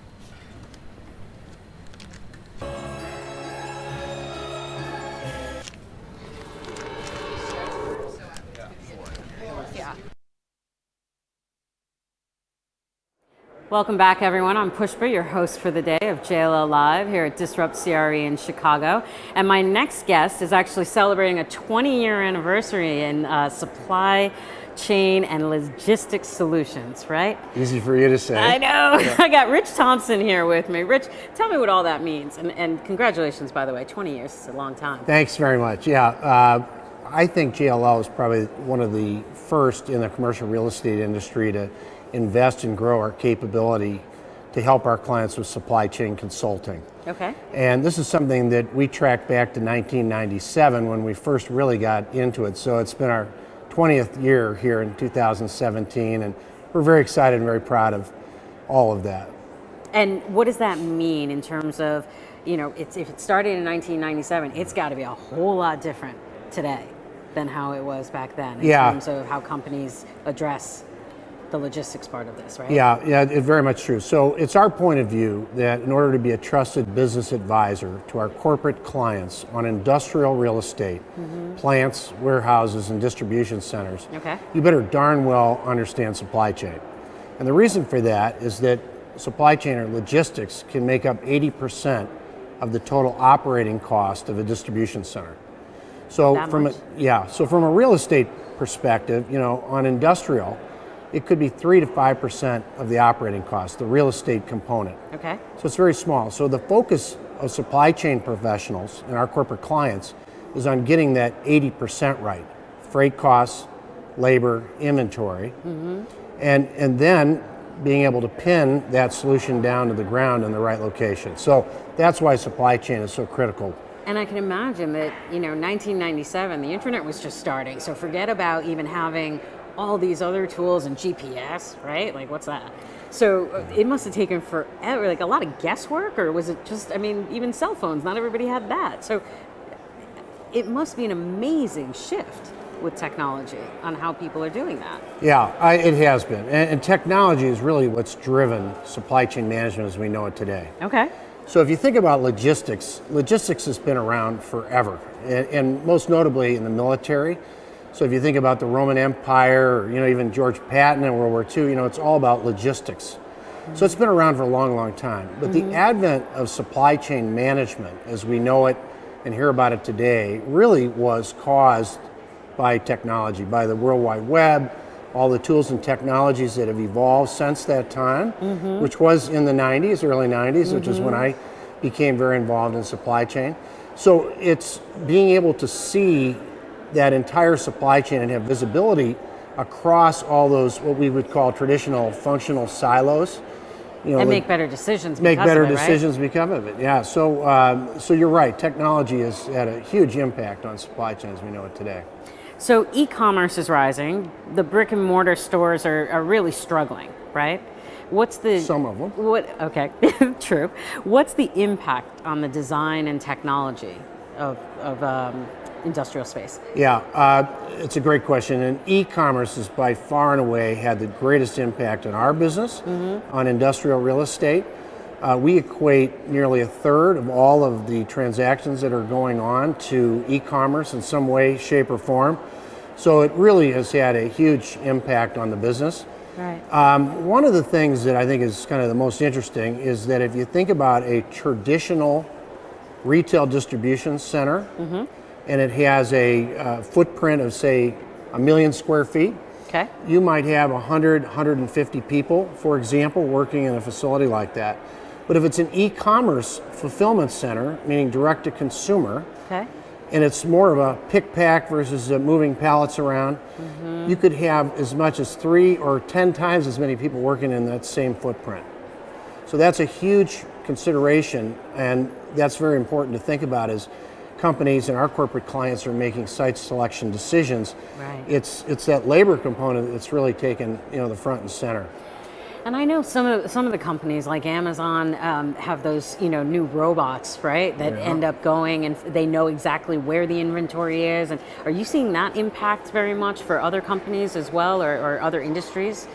Yeah, it's actually in a recent report. And the robotics part of it, right? In the robotics. A recent report that literally just got published studied some 1,100 supply chain professionals, and they found that the #1 supply chain technology disruptor, robotics and automation.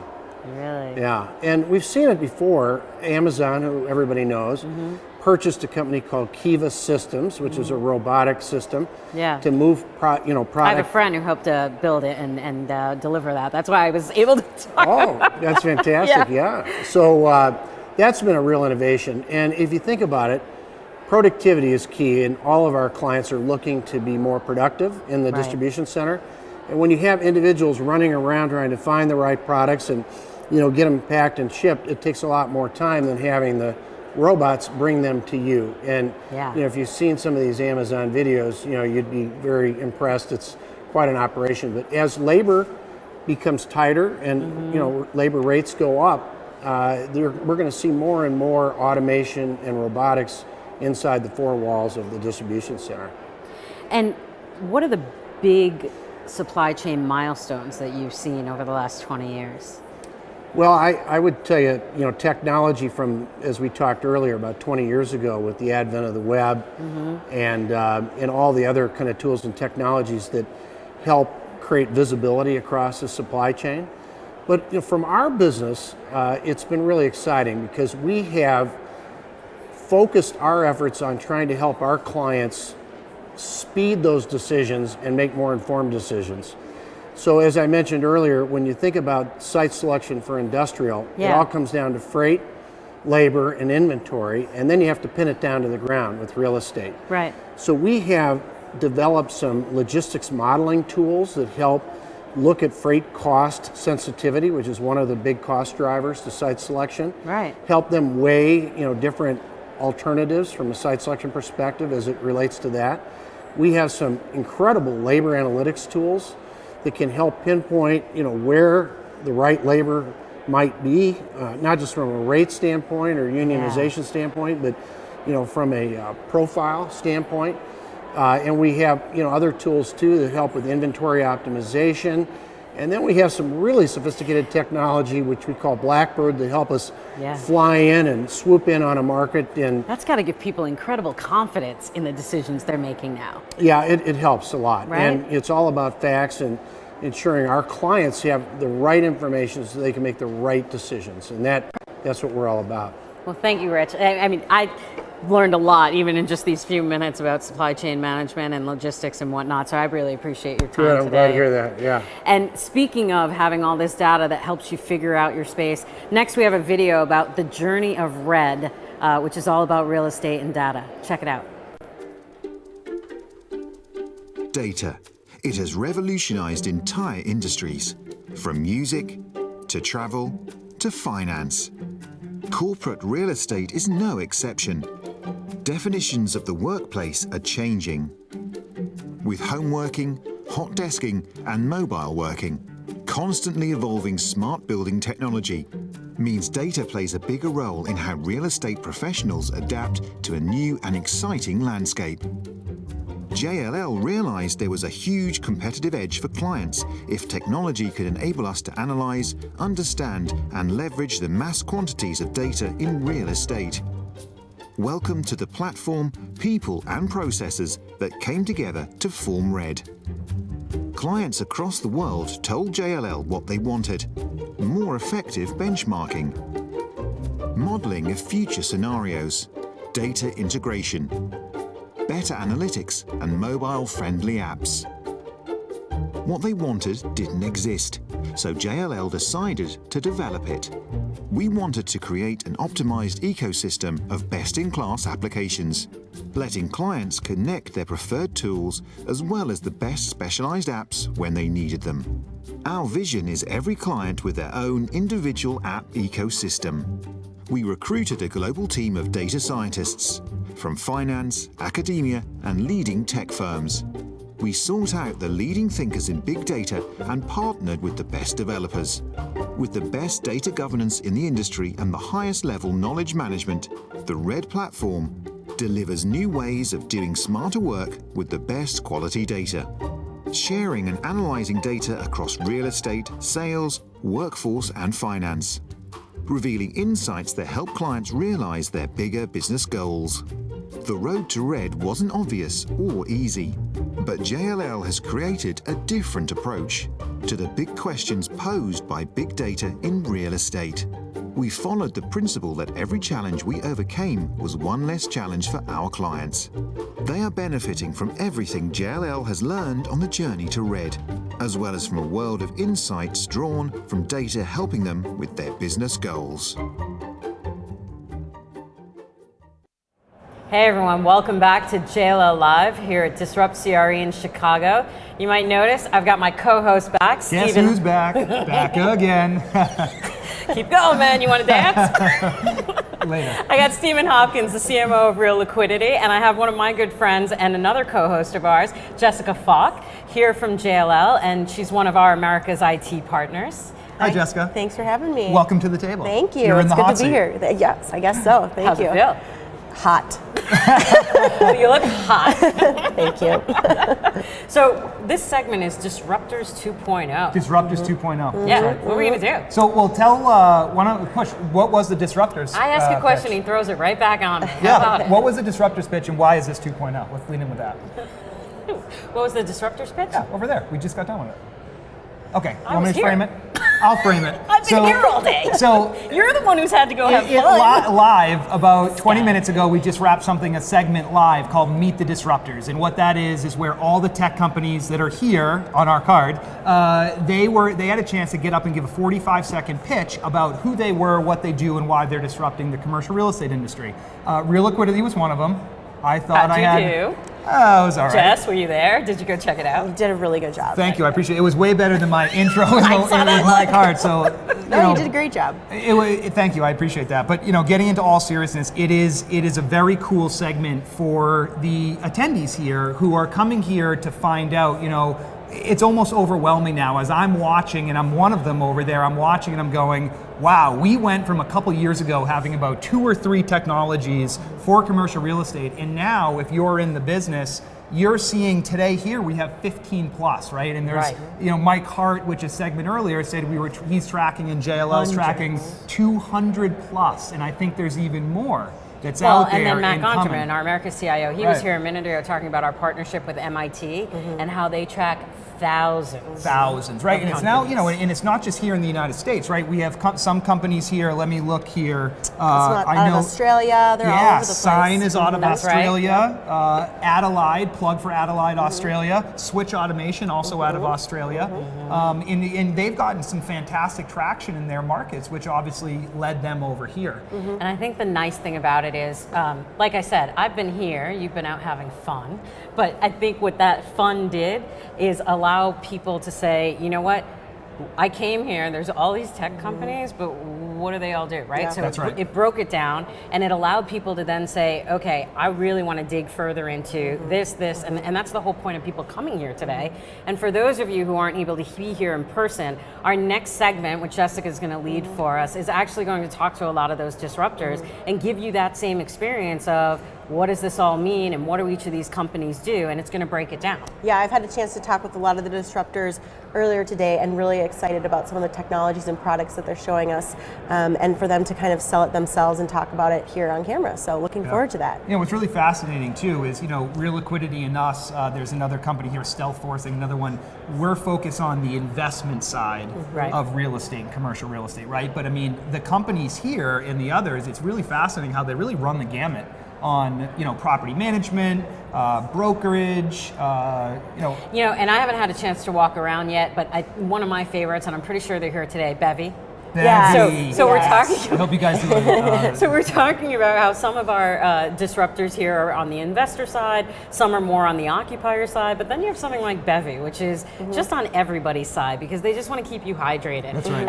I think they ran out of water about an hour in, and he was on the phone frantically going, well, isn't it a good thing we ran out of water? Because cucumber is my favorite, cucumber or raspberry, but I like the fact that you can just click a button and get what you want. Yeah, well, I don't know if Bevy's going to be here. Bevy is a drink machine, for everybody who doesn't know. I think it's bevy.com. You should go check it out. And they get installed into offices, and they have fresh water that also gives you sparkling and then different flavors, right? Which is fantastic. I mean, who doesn't want that? And you can do half and half, and then if you add tequila or vodka on a Friday, that's your own thing. And I believe, they're hosting a happy hour for us after this, right. which I think everybody's looking forward to the finish line as well. I think we gave that a plug at the beginning of the show, didn't we? So for everybody in Chicago who's not here, I don't know why you wouldn't be here if you're in commercial real estate at 6 o'clock. So. On a Thursday. On a Thursday. Oh, I mean 5 o'clock. I'm sorry, 5 to 6. Jess, this is one of your first Disrupt CREs. What are you thinking so far? And before we wrap up and let you start your own segment. Yeah, so I was lucky enough to go to New York and build a lot of momentum. I know we're going to be in San Francisco later this year, so it's nice to see some familiar faces that I saw in New York. People coming back and seeing the different people that are representing their companies. But it is very exciting. The energy around the room is great. People are really engaged and excited to see all that is disrupting. So looking forward to chatting with their disruptors. That's Terrific. Cool. And talking about disruption, JLL actually acquired a company that has software that really helps out with facilities management, and it's a Corrigo product, and we have a video to help you understand better what that means and get you in the mood for how technology is disrupting our industry, and then we'll be back with Jess and some of the disruptors. Corrigo is an industry-leading technology platform providing end-to-end process for facilities management. From placing a work order to remitting payment, the process is automated and seamlessly integrated. When you notice a problem, log on to the customer portal on your mobile device or computer to easily submit a work order in a few clicks. The work is auto-dispatched to the appropriate technician or vendor with the right availability, credentials, and insurance for your site, ensuring that all work is completed to your requirements with full compliance. Real-time updates provide transparency by showing you the progress of a work order and when it's due to be completed. When arriving on site, your technician or vendor checks in with the app. While troubleshooting, they can see a complete asset history in the app, including reference photos, update the condition of the asset through the app, document the work done, including parts used, and upload final proof of completion. When the job is complete, the technician or vendor checks out with a few taps on the app. Once a task is complete, several automated procedures occur. The system reviews and validates work order details. The facilities manager receives a notification on the portal that the work order is complete. Time on site is validated through GPS timestamps captured on the technician's mobile app. After validation has occurred, the invoice is generated and routed for payment approval. Automated dashboards allow you to easily see how various technicians and vendors stack up. Vendors are rated by cost and service level. Beyond day-to-day operational control, Corrigo provides industry-leading business intelligence. Benchmarking reports show how your spending compares to others in the area. Analytics drill down into the assets, trades, vendors, and other factors driving your costs, and where savings opportunities exist. These actionable analytics improve service delivery by allowing you to balance asset reliability and operating costs. Using Corrigo to manage end-to-end FM processes puts the power in your hands by providing you with end-to-end process automation with increased compliance, improved accountability of technicians and vendors, easier access to information and data, updated live, end-to-end asset management with actionable analytics. Visit jll.com for more information. All right, and we're back and we're kicking off our Disruptor segment here, and I've got Elena McVeigh. Welcome. You are the Director of Strategic Alliances at Anaplan. So tell me a little bit about Anaplan. Yeah, so Anaplan is disrupting connected planning, or planning as we know it in real estate is in Excel. So connected planning is really anything where you're doing analysis, but you're having to collaborate, maybe across the globe, and you're having to make decisions off of that data.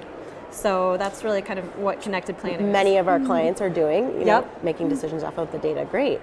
So tell me a little bit more, like what do you think some of the biggest problems that we haven't solved for yet as far as that you're seeing in this space, and Anaplan's obviously working to resolve? Yeah, so I mean, there's huge issues around just data and understanding and being able to align data. So Anaplan's a platform that provides kind of that conduit to make sure that people are able to make data-driven decision making, and we've seen that it's changed the way that they do business. So it's shortened planning times.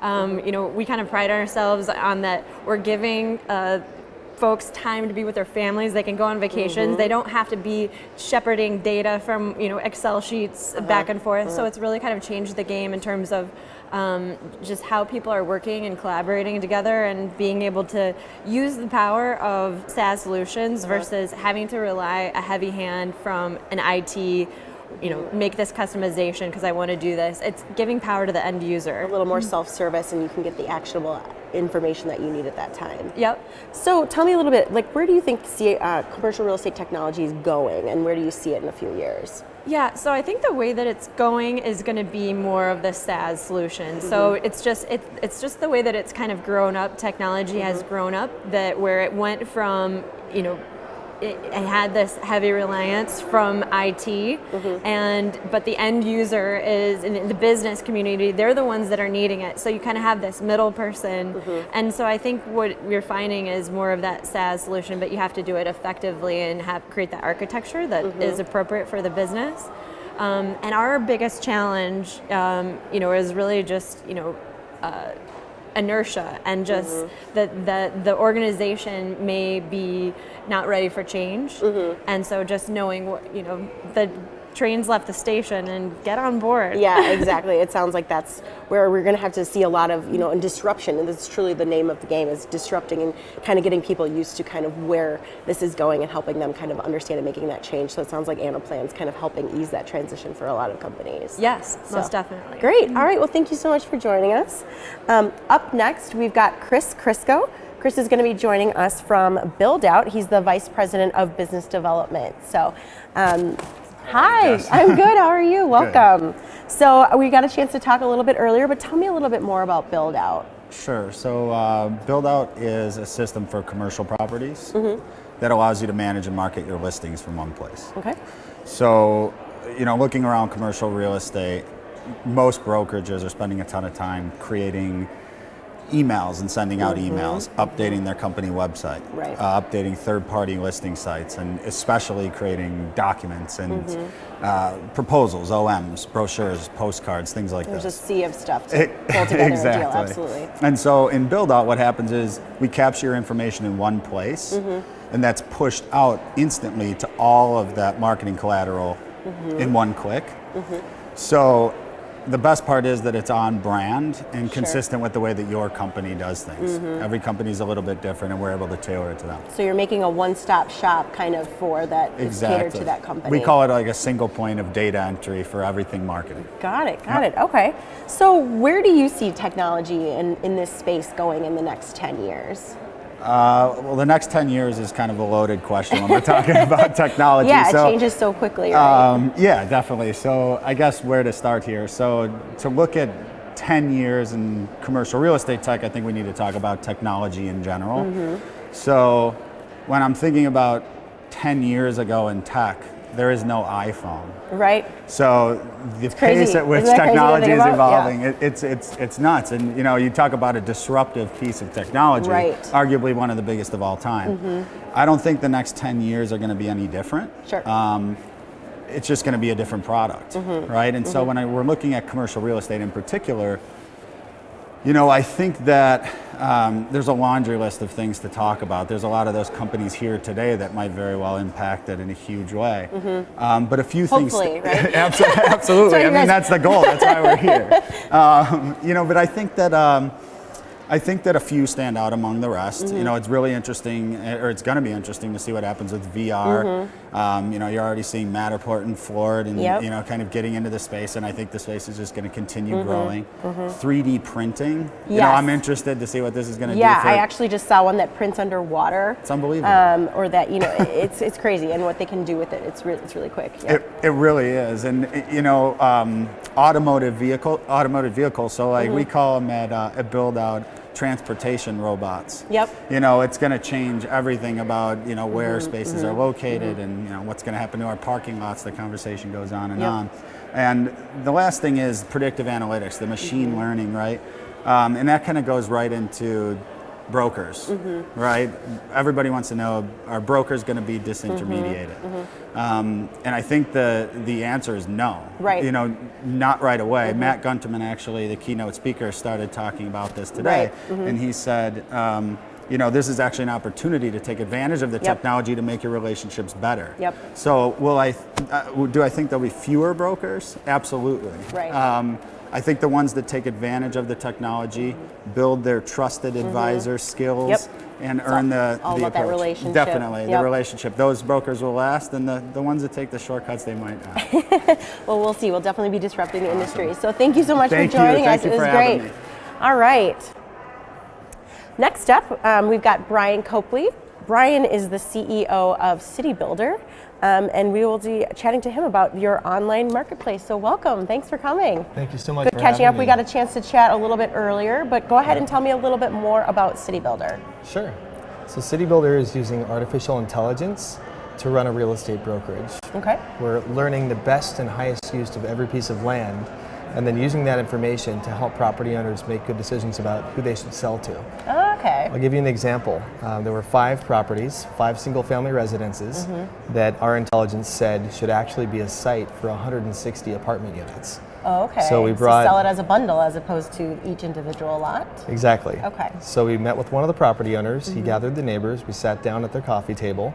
We showed them what our technology showed us, which is that we should put 160 apartments where those 5 homes were.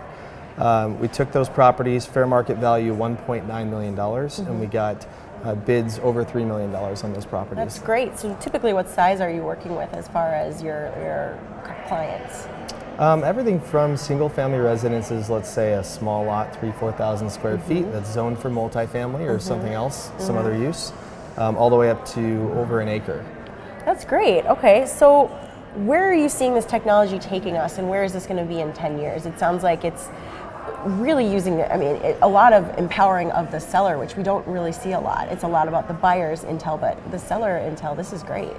Yeah, there's really 2 ways to use information asymmetry. And the way that it's historically been used is to perpetuate this kind of paradigm of transfer of wealth from the unsophisticated to the sophisticated. And we think that there's a lot of power in transferring that power back to the property owner, the less sophisticated owner in the transaction or principal in the transaction. So our goal is to empower property owners by giving them all of that information and helping them understand what their property is truly worth. Yeah, and what are their options? It's not just you have to sell it by itself, but you can really, use the power of coming together and getting, like you were saying, more, really double almost in value, it sounds like, for those specific homeowners or property owners. We think there are really 3 accurate valuations for every property. What it's worth as what it is today, what it's worth to a builder or developer, and what it's worth when you sell with your neighbors to a builder or developer. Got it. Okay, so where is the biggest problem that we haven't solved for yet? Data aggregation and data quality. Yep. So right now there's a huge amount of fragmentation in real estate data that machine learning will actually do a good job of cleaning up. Okay. So we have a data engineer who looks at 3,163 counties, 257 zone types in each of those counties, and says, how can we look at property zoning and say, if I build apartments in Chicago or Seattle, all I want to tell the technology is, I build apartments, where should I put this apartment? As opposed to having to talk to architects and engineers and land use attorneys and all these types of things. The complete picture. Yep. Okay. Well, it sounds like we got our work cut out for us, don't we? We got a lot of work ahead. All right. Well, thank you so much for joining me. Thank you I for really having appreciate me. it. Appreciate Great. it. All right. So up next, we've got Kristen Ebo. Kristen is joining us from DIRT, where she is a manufacturer representative. So, hi, welcome. Hi, how are you? Thanks. Thank you for having me. Yeah, Great. absolutely. So tell me more about DIRT. So DIRT is a company, it's DIRT with 2 T's, first of all, which stands for doing it right this time. Okay. And we are a prefabricated interior construction solution that uses a video game type platform called ICE to actually design and specify, price and manufacture all of our interior construction solutions. Okay. So gamification or? Kind of gamification, Okay. but we also specify within it, and it creates all the codes for our CNC machines in the factory setting. So we send that file directly to our factory floor, and that's what the machines read and manufacture all of the prefab solutions from. Interesting. Okay. Yeah. So where is this evolving to, and where do you see this technology being used 10 years from now? So in 10 years from now, it's an interesting question actually, because obviously there's a lot of time involved with that. But what we see happening in our industry from the prefab construction side with technology integration is that we're able to really speed up the construction process. So in all reality, I would see that our construction solutions will start moving much more quickly, which then the real estate community will also have turnover more quickly within their spaces.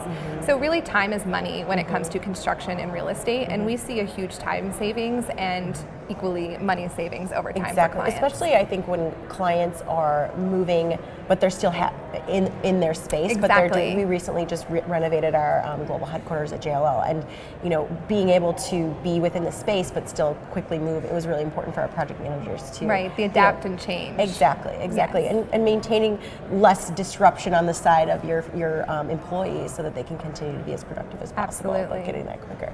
Great. Well, what is the biggest problem that you think we haven't solved for quite yet? Obviously, DIRT's working towards that, speeding things up on that end. But yeah, I think that one of the biggest challenges we see over the next 10 to 20 years as well is the urbanization of our cities. We have a huge population that's going to be infiltrating all of our urban environments, and so how do we work within the existing infrastructure that we already have to evolve and change over time? And so by using something that is a little bit more flexible in terms of construction solutions, we see that being a big driving factor for not only labor shortages, but also just trying to keep up with the infrastructure and built environment that's being requested of our populations, and what do we do to actually make that happen within our existing cities. Okay, great. Yeah. All right. Well, thank you so much for your time. I really appreciate it. And up next, we've got Mark Rutsin from EndoScore, and Mark is the CEO. So thank you so much for joining me, Mark. Thank you. It's nice to meet catch you. up with you. So tell me a little bit about EndoScore. So what we did, we saw that although there's tons of data in real estate, there's actually no way to objectively quantify what all that data means for an investment. Data seems to be the topic of the day, doesn't it? It is. It is. Of the moment, actually. we built a platform that actually takes property and market data in every market throughout the country and individually quantifies the impact of things like changing the unit mix, or adding granite countertops or hardwood floors in the units, adding a rooftop deck or a pool. Basically, what we do is help you achieve product market fit anywhere in the country. It's nationwide at this point, and that's really the appeal of the platform. So you're looking at what is this market looking for and how can Exactly. you enhance the property value? Right, and what the incremental impact of any individual change would be, whether it's a change to the market or a change to the property. So what are some of the things that you're seeing are helping with that? What are some of the trends that you're seeing? So people want to use data. People in real estate are anxious to use it. They hear predictive analytics. Okay, that's a big thing. I want to capitalize on it. But the way people use data in real estate today is wrong, right? So what we've seen is people are really thirsty for something that not just gives you more data like all the other platforms that you're able to download and analyze on your own, but something that actually gives you the insight, takes it a step further and gives you the insight from that data. So not just the data, but the information from the data. The meaning of the data, Right. really. Because today people still subjectively determine, they say, oh, there's a lot of millennials, it's got to be a good market. But what if those millennials all make 20 grand a year? They can't afford a high-end apartment. So that's the kind of stuff that we look at and what our software does. So are you looking at mostly new construction, existing construction? Across the board. Across the board, okay. So when we cluster properties, it's automatic in clustering the newer construction properties versus the older, more seasoned properties in the market. And there's a different incremental impact for the high-end properties for doing the same amenities as you would see for lower-end properties. But that's all part of how the algorithm works. Cool. So what does technology look like 10 years from now? That's an interesting question. I think what's going to happen is parking garages in cities are going to be less impactful for development because Uber and Lyft and all these crowdfunding or crowd-sourced ride-sharing programs are really decreasing the need. And millennials more and more are not really interested in owning a car. There's definitely also, we're seeing, a lot more retail brick and mortar underneath some of these multifamilies, so you're not having to go as far to get some of those things. And I think ultimately the self-driving cars is going to have a huge impact. Now we don't know exactly what, but I anticipate that at some point people will spread out a little bit more. Everyone's kind of come to the cities, and now I think it's going to even out a little bit more as those commute times come down. Absolutely. Well, thank you so much for joining us. I appreciate your time. Thanks. All right. Now we're going to catch up with some more of the disruptors after the break, so stay tuned. Facilities Flex is a new offering that allows you to choose the facilities management services that you need, an alternative to fully outsourcing your facility services.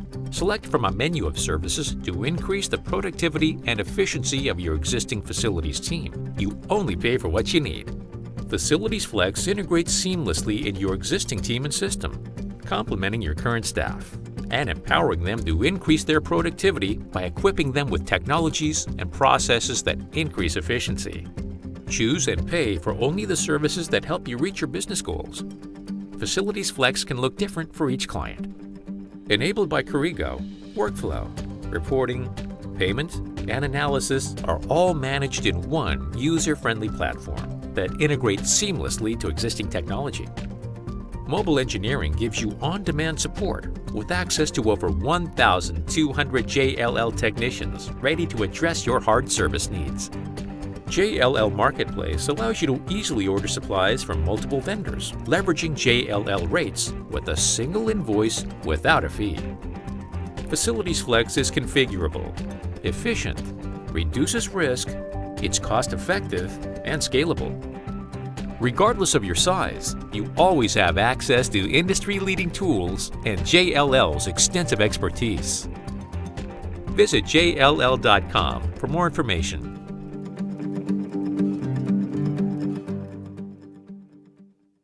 Hi, welcome back. We're here with more disruptors, and I'm here with Daniel Nathan, Business Development Lead at Gobi. Welcome. Thank you. I'm glad to be here. Good, good. So tell me a little bit more about Gobi. Yeah, so Gobi is a cloud-based corporate and commercial real estate platform. We have three main functionalities. That's invoice automation, energy management, and sustainability reporting. Okay. And what that would look like for the owners, investors, and corporations that we work with, we aggregate and validate data, utility bill data as it comes into our platform. And secondly, we would take that data once it's housed in our central location, and we can use it to make inferences on, all right, which buildings are running most efficiently, and our clients are able to reduce costs across their portfolio and get a really portfolio level view where they're benchmarking buildings against each other with the effort of optimizing the efficiency of how they run and how they make money. And the last piece of that is sustainability reporting. We can report to GRES, Energy Star, Well, and that's all automated. Those are just a few of the places we report, and some of our clients, our corporate clients, use the data to optimize their existing ESG or CSR policy as well. Are you finding clients are surprised by how much they can actually save by monitoring some of this? I think a lot of them, maybe look at the cost of something like this and it's very daunting, but then when they actually can see the savings that they have. Absolutely, especially a lot of our prospective clients that have come on recently, they said that we've optimized our lighting, we've done LED lighting, but when we actually bring all of the different data points onto the platform, you realize how much of a budget line item energy spend really is, and how much more room there is to reduce that cost. Yeah, it's incredible. And even just, not even just the spend of, but the actual hardware itself, and not having to replace it as often if you're not, using it and things like that, I can imagine. Absolutely. Okay, great. So what's the biggest problem we haven't solved for yet, especially as it relates to sustainability? Well, when I was looking at the rest of the disruptors presenting earlier, I thought, the biggest problem is how are we all not working together in terms of different types of technology. There was one platform that was for lenders, and it was an automated platform for lenders.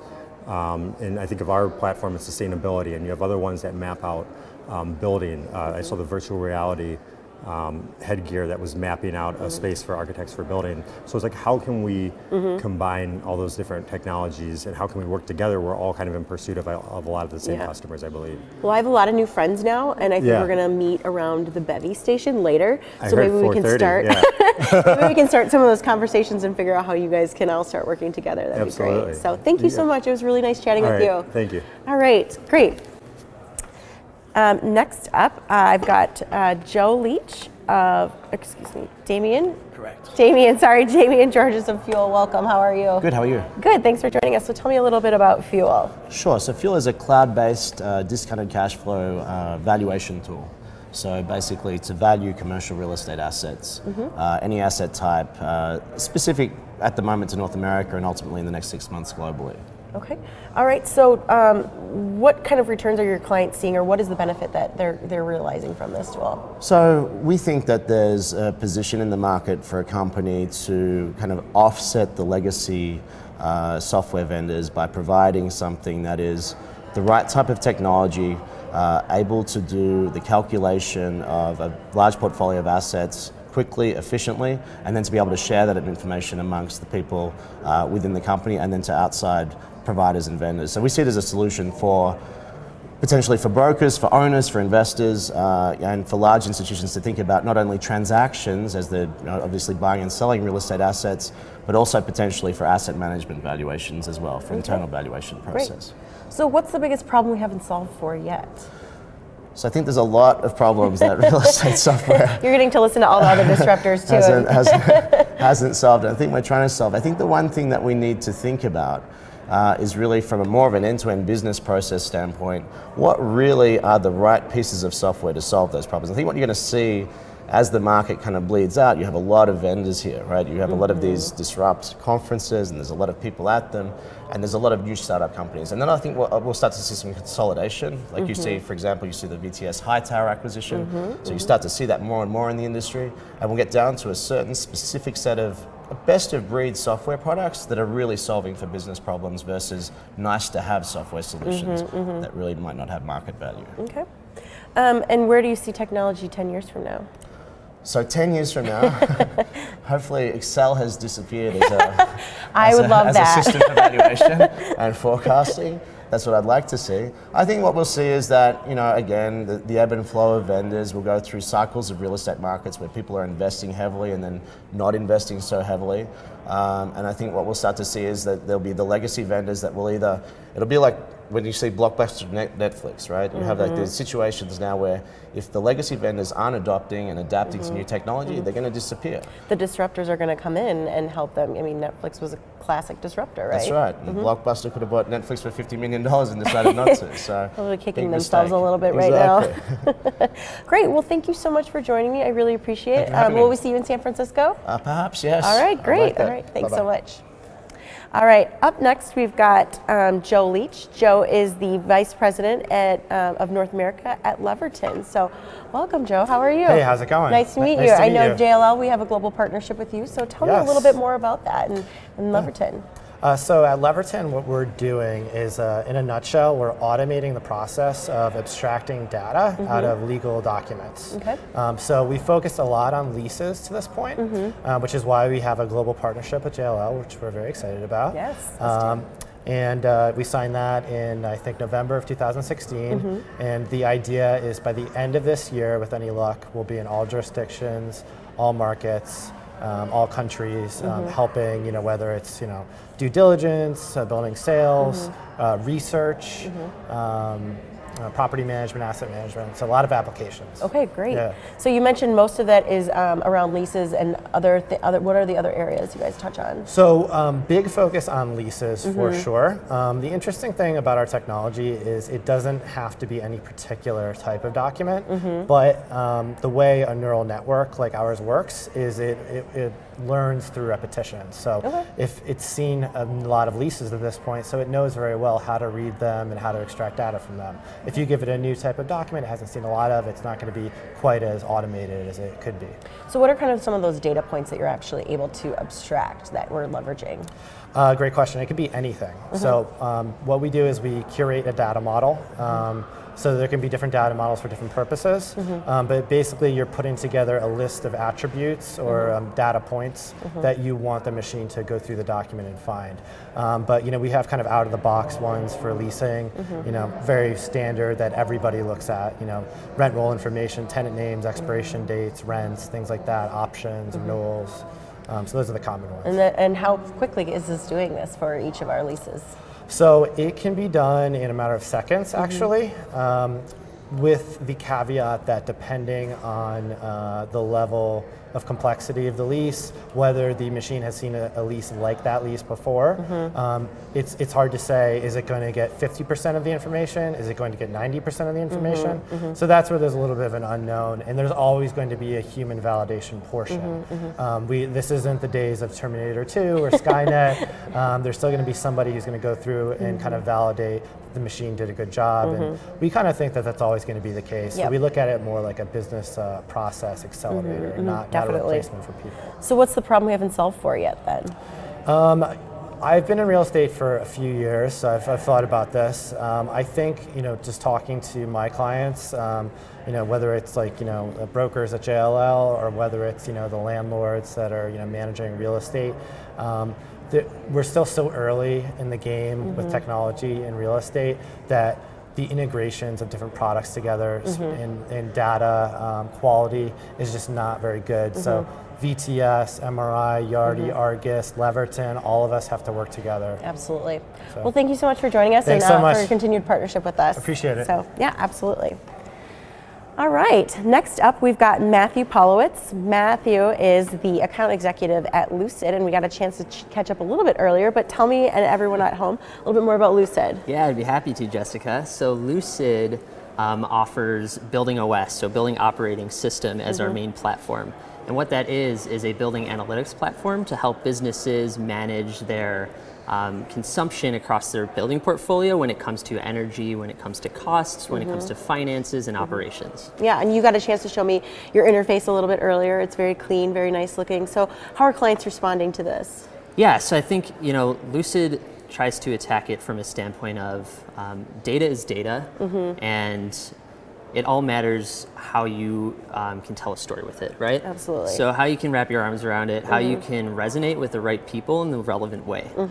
So I'd say that we started out by trying to bring stakeholders into it in the most engaging way possible and the most intuitive way possible, and we really stick with that when it comes to sharing reports across an organization, whether that's with folks in finance, folks in facilities, asset managers, stakeholders, investors. Some people just don't care about kilowatt hours, they care about dollars and cents, right? Absolutely. So putting it in relevant terms for them. Absolutely, absolutely. So what is the biggest problem we haven't solved for yet, or you're seeing with your clients? Yeah, I think what's interesting about this industry is that commercial buildings at large make up 15% of GDP, and yet most of this world is run out of Excel spreadsheets, fragmented systems.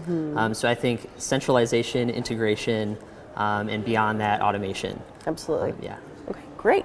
Well, we'll see you in San Francisco, right? You guys are based out of there? Yeah, we're based out of Oakland, so we'll definitely be in San Francisco. We look forward to it. All right, well, looking forward to it. Take Thanks care. so much for chatting with us. Yep. Great.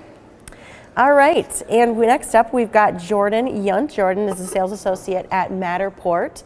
Welcome. Thank good you very to much. see you. It's good to see you too. I have been a user of the Matterport camera myself. I love Excellent. it. It's very slick. So tell everybody at home a little bit more about Matterport, please. So basically, Matterport is revolutionizing the way that people view real estate. We're giving you the availability to view a space in 3D as if you're there on site without ever having to step foot on site. But it's also helping to have brokers be more flexible, being able to send somebody on a tour from halfway across the country to get into a space, right down the street.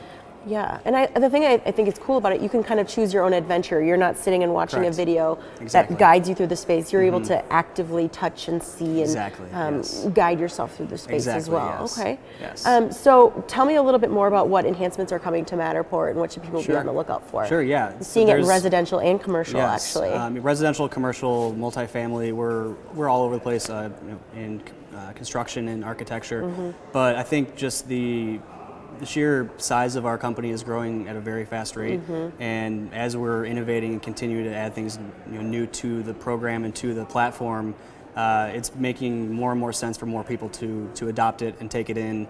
And the more people that take it in and give us more and more ideas to do, it's going to be amazing what we can accomplish in the next couple of years. And you can do anything from just like a small house to like a large warehouse, the breadth of things that you can do and the attention to detail that you can get from those. And relatively quickly and inexpensively, I think, is the key for this. It is, yes. It's pretty easy to use. So yes, absolutely.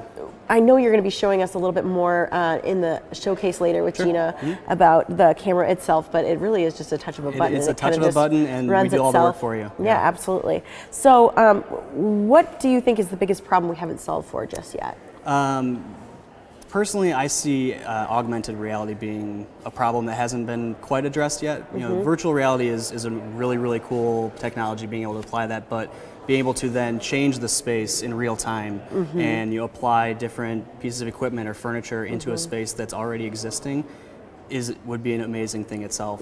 But also, I think the platform's not together on the same level in the same language. I'm sure you hear that from all the disruptors, but partnering with everyone else to allow much more transparency and allowing everyone to use all the cool technologies that are out there. Awesome. Well, we look forward to seeing more about the actual camera itself on our next technology showcase. But thanks so much for taking time with us. Appreciate it. All right, so we're going to talk more about our innovation and product development right during this break. How do you keep track of all your commercial lease data? Are you capturing, tracking, and analyzing the right information to make smart decisions about your real estate portfolio? Where do you look to find opportunities to consolidate or dispose of your underused assets? Did you know that missing critical dates and failing to identify opportunities to renegotiate your leases could actually end up costing millions of dollars? Failing to identify and act on renewal triggers can lead to holdover penalties and inflated costs associated with unplanned moves. At JLL, we understand that corporate real estate teams have to strike a balance between matching the demand for real estate with organizational growth in key markets and simultaneously right-sizing in other locations. Compliance with recent changes in lease accounting regulations is becoming a major administrative task, with an increased need to collect data and calculate the impact for financial reporting. Using our best practice technology, we can centralize all of your lease management data, helping you to avoid missing critical dates and identify opportunities to renegotiate. We deliver a full lease administration service with robust data management and controlled financial data processing. With our SOC 1 compliance audit programs, you can rest assured that the best processes will be in place to provide complete and accurate data day in and day out. With real estate ranking among the top 3 largest expenses for organizations today, intelligent management of your lease portfolio can give you the strategic oversight you need to make the right decisions. JLL has more than 650 professionals providing lease administration services to organizations like yours in more than 160 countries, in more than 40 languages. We manage more than 120,000 sites for our multinational and blue chip clients. So wherever you are in the world, talk to us about setting up a centralized, consistent and accurate lease administration process and start getting strategic insights on your real estate portfolio.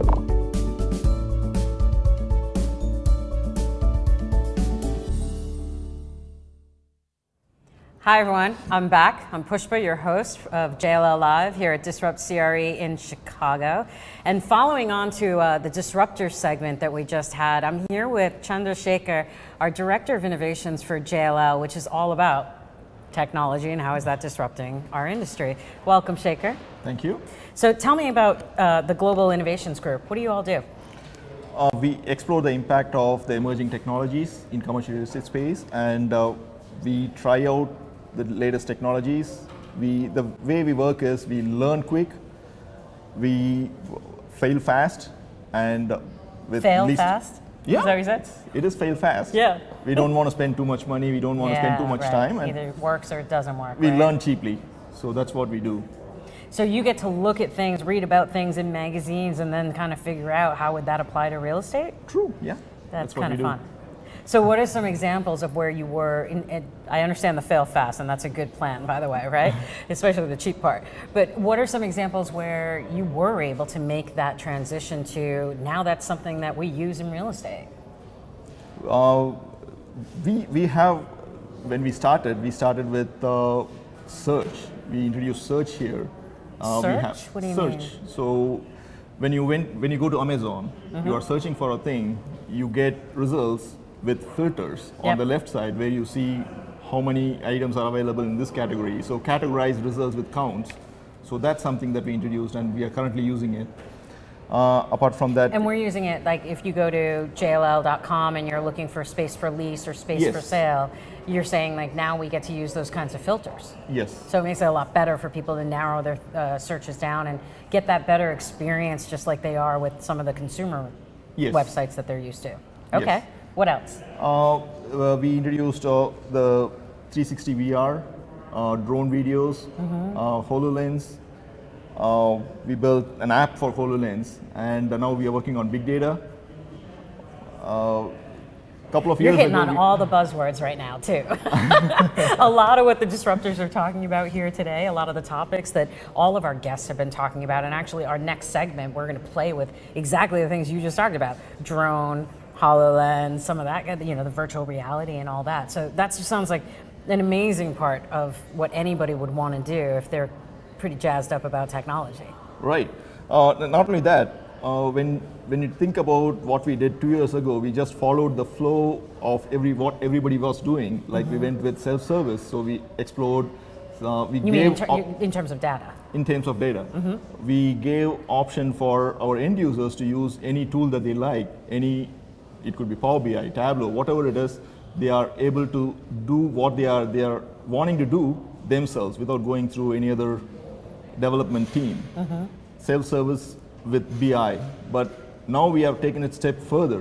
What we have done is we have given the ability for users to do the data part itself without involving developers. So we are creating a self-service data platform. Okay. Where people can just drag and drop a file and suddenly it becomes available for them to query with SQL queries or connect with Tableau or Power BI tools that can interact with the file that they dropped. That sounds like it's cutting out a lot of steps for people and saving a lot of time. Yes, so there is no need for a developer now. If you are an end user, you just drag and drop a file and that immediately becomes available for you to consume with any tool of choice you have. And what was the kind of time, like, I say we're saving time, but what's an example of how long something could normally, because we're also talking about things that people do again and again and again, right? It's not like it's a one-time thing, so I'll just do it. This could be a weekly, monthly, quarterly, that kind of thing, right? Right. For example, when we were serving our client needs, most of the needs that they have is they will try to merge our data with the data that they have, and they want to see a report. The way they do it is they bring in a file or they will set up a process and say, yes, here is the data that we have. Now bring that data over to your end, mash up a report and show us your data merged with ours. It was a tedious process. It was they have to create a project. That project needs to be approved. It has to be assigned to a developer. Developer has to work on it, and then it has to follow a production cycle. So we're not even talking hours. We're really talking days and weeks. Yes. Now that people used to have to wait. Yes. Okay, and now? Now it's you drag and drop a file. That data is available for you right in your self-service BI tool. You merge it with the data that you already have. Yes. We're talking seconds. Yeah, in seconds. That's pretty amazing. Okay, keep going. You sold me already. With just the days and weeks to seconds, right? Yes. And then it's ready for them to use, and they can choose whatever tool they want to use it in, I guess is the question, right? Yes. That's pretty cool. And what difference has that made? I mean, obviously for JLL, that's saving people a lot of time. Yes. But what difference has like some of the other things made too? It's basically the time and effort, or having a team created for a specific work. Now there is no team at all. It's the end users itself. They can do it themselves. We have eliminated the developers. Now it's the end user's choice. They can choose the file that they want. They can change the data that they want, push it in, create a new report. So really what your innovations group has done is create an on-demand self-service capability of people being able to take any kind of data, like whether it's our own in the company or it's external, and in any kind of format. And just by dropping it in this magical place, they're able to then access it and do whatever they want to do with it to make reports and make decisions based on those reports. Yes. That's pretty powerful stuff. It's both the end user friendly and as well as developer friendly. If the end user is more SQL, if he is an expert in SQL, he can still do magic with it. I gotta say, you probably made a lot of people happy with that. True, yes. Yeah. So what do you see as some of the next technology to have a big impact on commercial real estate, or what are you really excited about? So far, we have, not only us, everybody had been collecting data. So we have a lot of data that's available today, and we need to now utilize what we have. We need to learn how to use it. So AI is going to take... And AI is artificial intelligence. Okay. So we talk about text analytics, deep learning, machine learning. Did you say textile analytics? Text analytics. Okay. So natural language processing. So we use all these techniques. Is that more like the natural language, kind of like when you're typing into Google and it just figures out what, or Siri, when you talk to Siri and it just figures out? Right. Like one of the companies that I just saw, they were reading the lease terms. Right. And they grab it, they use AI to extract the data and push it out to systems. Yeah. So these are the things that are going to change the way that we work. So AI is going to take a big role in what our business is doing. And that was Leverton, right? I mean, yes. and we're using them. We have a global partnership with them for the lease abstracting, and like that makes a really big difference in the amount of time it takes people to read leases that are hundreds of pages sometimes, right? Right. To get a machine to be able to do that kind of stuff. Yes. And they can do it in seconds, right? Yes. Or pretty close to it. Yes, and we can train it. And so where else do you see artificial intelligence or machine learning being used? For example, we can predict what's the next biggest market. So we have the data. Okay. Now we can predict, we saw like this business, these kinds of businesses exploded in the revenue. So what are the relative technologies or relative businesses which are going to benefit from this, and where is it going to be? So we can predict, and using the data that we have about companies, the revenues that they're making, the credibility of the companies, the amount of people. So you're saying my crystal ball trick isn't going to work anymore? AI is going to take over. And what about within the workplace? What kinds of things can we see with artificial intelligence, machine learning? I mean, I don't even know what to call it. It's all the same thing, right? Like robots and all that kind of thing. You won't see any receptionists anymore. So it's going to be replaced by... We won't see any what? Receptionists. Reception, okay. So receptionists will be replaced, and you think we'll be, actually, we're doing that in one of our Australia offices now, right? We have Right. Jack and Jill and guides people and Right. Yeah, so that's real. Do you see other areas within the workplace that will kind of start taking over? Definitely. So we have sensors in buildings, and we know how the spaces are being utilized. Now we are applying science to it to know when is the, or rather than saying when, how is the space utilized? Where is the crowd going to? Is there a line forming up? Do we need more coffee machines? So these are things that we can easily predict and use it. And I think one of the things, I don't mean to put words in your mouth, so tell me if I'm along the same track as you, but a lot of these things are things that people just put up with right now, and they might be frustration, right? Yes. But some of these examples you're talking about could really then increase employee satisfaction, help companies retain employees Absolutely, longer, yes. right? Save costs over time of like lack of turnover or just on and on and on, right? Right. So thank you for sharing with us today. Like what your group does, by the way, a lot of fun, but not only fun, but having a big impact on how we can then leverage that for ourselves, our own employees, as well as our clients. So appreciate you being here. Thank you. Thanks for Thank having you. me. Speaking of how is technology changing the workplace, up next I had the chance to speak with one of our lead brokers in our technology practice group, Sam Kennedy. He couldn't be here today, but we were able to sit down a couple of weeks ago in Aon, our headquarters here in Chicago. So check out what he had to say.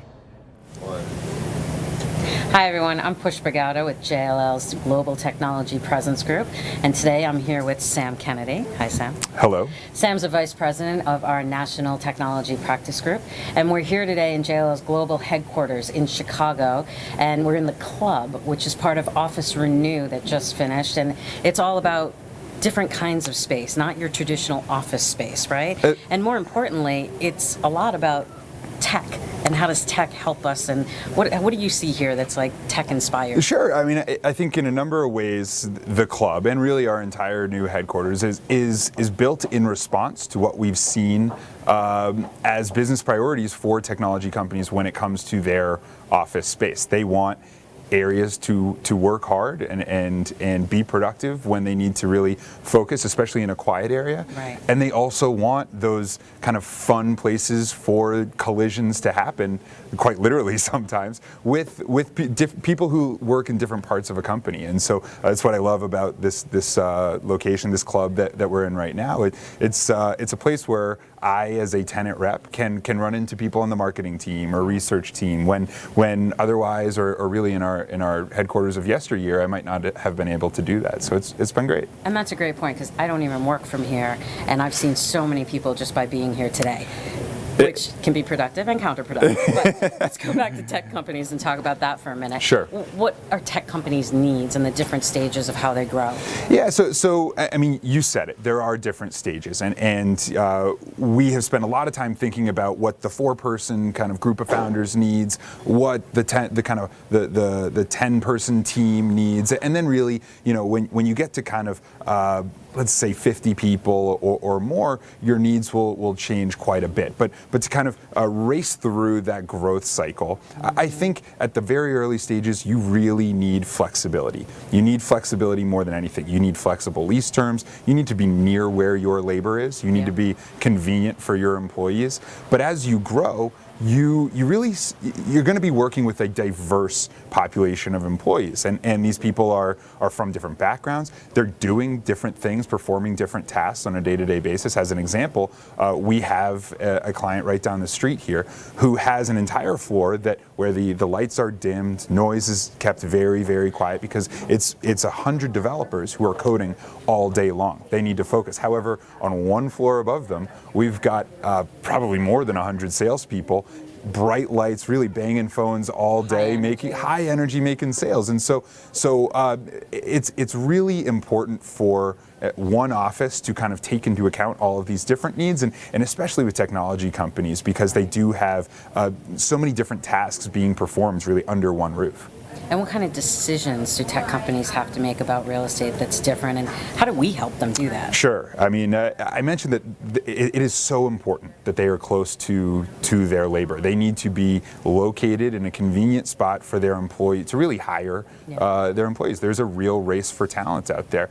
But also, they need to be sometimes close to their investors. I think, one question we get all of the time is kind of, how can I get the coolest office, have the best office in town without breaking the bank? And so it's an important decision, especially for that first-time entrepreneur who might be, leasing his first 20,000-foot office to make it an attractive place to work, but without making a financial commitment that is going to bury the company. And JLL with all... Because tech is such an unstable, you just... not as an industry overall, but just each idea, each company. By the nature of a startup, you never know kind of what tomorrow's going to bring. And so because we've worked with so many, we have a lot of information and data on what's worked and what hasn't. And so it really helps us guide our clients toward the best decision, whatever their case may be. Well, we appreciate your time, Sam. Thanks for having me. Thanks for your insights, too, on how technology companies have a little bit different of real estate needs and how JLL is helping meet those. Thank you. Hi, everyone. We're back. I'm Pushpa, your host of the day at JLL Live here at Disrupt CRE in Chicago. And you might see I'm not sitting this time. They let me stand up, and I got a friend who brought a lot of stuff for us to play with, I hope. I have Gina Kakambris here. She's Director of Marketing for Technology. And Gina, talk to us a little bit. What does your group do? What did you bring for us today? All right, I'm here to talk about property marketing technology. So this is going to be fun. Out of the many services we provide to owners, one of the most important is helping them either lease up or sell their asset, right? Pretty big deal. And because we have such robust teams in the local geographies, we're talking Salesforce and marketing teams that really become that expert to help strategize around what's your marketing strategy around these properties. And you can imagine, as time has gone on, the tools that we've had to help with this has changed drastically, right? So what we're looking at and there's so many of them. So many, right? So I do not have 5,000 things to show you today. We have a limited amount of time. But what I did was, because of what my team does centrally, is they help vet these, pilot them, play around, so that we can then give these tools back to the sales teams and the marketing teams so that they bring value back to their clients. So that's really cool, by the way, because one of the things we've been talking about throughout the day is how much technology there is and how do you figure this all out. So it's really great to have a team like yours that helps our sales force and our clients understand what are your best options and how do I use them. Absolutely. All right. And how do we bring our buildings to life, right? That's what it's all point. about, right? Make it more attractive, right? Absolutely. So what I've done is have two really, I think right now are the biggest technology buckets that can make an easy impact right away. And that impact is on how they are absorbing and experiencing information, because that's really what it's all about. Yep. We still need to give people a lot of information on market data and amenities and floor plans. I mean, they still need all this information that was old school in a flyer, right? So if we can give it to them now in new and unexpected ways that are innovative. Or how to make them even want it for certain properties. That's right. Okay. Absolutely. All right. Okay, so the first category bucket actually seems very simple, but shockingly is not, it's not used all the time, which I think it should be used all the time. But what we've got here... You got me in suspense. What is it? So what we've got here is a drone. Okay. Right? This is from our friends at DroneBase, one of the disruptors that we have here. And DroneBase is a professional aerial photography firm. And they've let us borrow their Phantom 3 here. This is not a toy. This is a pretty nice piece of hardware. And really, I mean, in my mind, when you think about drone footage, this is the best way to view an asset. I mean, you are getting such a clear picture of, let's say it's one building, two buildings, a campus. I mean, this is really getting the best view. Proximity to landmarks, how close is it to the roads? Is it close to the metro rail? How close is it to the other buildings? And this is really what gives you that really best vantage point. Yeah. And it's a lot more effective than going up in a helicopter. Right. Which, by the way, is what we used to do. We used to have to pay people, a lot of money to fly around in a helicopter and take pictures and videos, which was very expensive, and we no longer have to do that anymore. So based on that, is this something that almost any property would do, or is it, do we say only the really high-end properties that are, for sale for hundreds of millions of dollars should be doing Well, this? I think what's happening is people are thinking of it maybe as like an extra, a cherry on top, when really, this should be really a core way to view an asset. Drones could be working for us in many different ways in corporate real estate. Right. We're just talking about the property marketing aspect of it. But it's really important to know that there's a lot of laws and rules and regulations around this too, which I definitely want to mention. Because every state, every county, every city, every building even has their own rules around what is allowed with flying drones. That's why we'd work with a third-party vendor like DroneBase to help take and not this me photography. just making it a side gig. Right. Exactly. Yeah. Right, because they're licensed. They have all the insurance that's necessary, right? Exactly. And they follow the specific city, state, whatever regulatory. Very important. Okay, got it. And I mentioned that we've been using drones for a few other things, but again, to market a property, if you think about before a property even possibly exists, maybe ground up building, our project and development services group uses drones to capture that. Right? So, which is still a great marketing tool. So wouldn't it be great to see in that story of the property being built up and the asset being built up with that vantage point, right? Pretty good vantage point. And then we take these great deliverables and we put them into really interactive websites, videos, promotional material. So gift keeps on giving. I like it. What are we moving on to next? All right, so I think of that as sort of the outside experience. And then if you think about how do we experience space and assets maybe from the inside, I'm going to scooch you over here. I'm going to go Here past. we go. Yeah, I've been trying not to hit that. All right. Here we go. Scooch you over here. This is kind of our magical black box made by our friends at Matterport. All right. It looks like an old school Polaroid. It does. It does, which is very retro but I'm still not and high back enough end. to, yeah, look through that. But so it's the hardware and software, and what it actually does is it's actually taking 360-degree photography of a space. Okay. So you can imagine you're going into a space, you're taking video, and then it stitches it together, and it allows you to have this virtual touring experience. Because again, this ability to absorb information in a much more interesting way rather than flat photography or just some floor plans, obviously you are able to tour and go through the space, which is really great for an end user. Right. If you think about a corporation, maybe they've got a lot of people trying to figure out, trying to narrow down site selection. Pretty costly, right, to go around and tour, fly people here and there. This can get you very or even far. just coordinate schedules these days. Forget about it. Even if you're 5 blocks away, it can be hard. So we're saving people time, energy, money.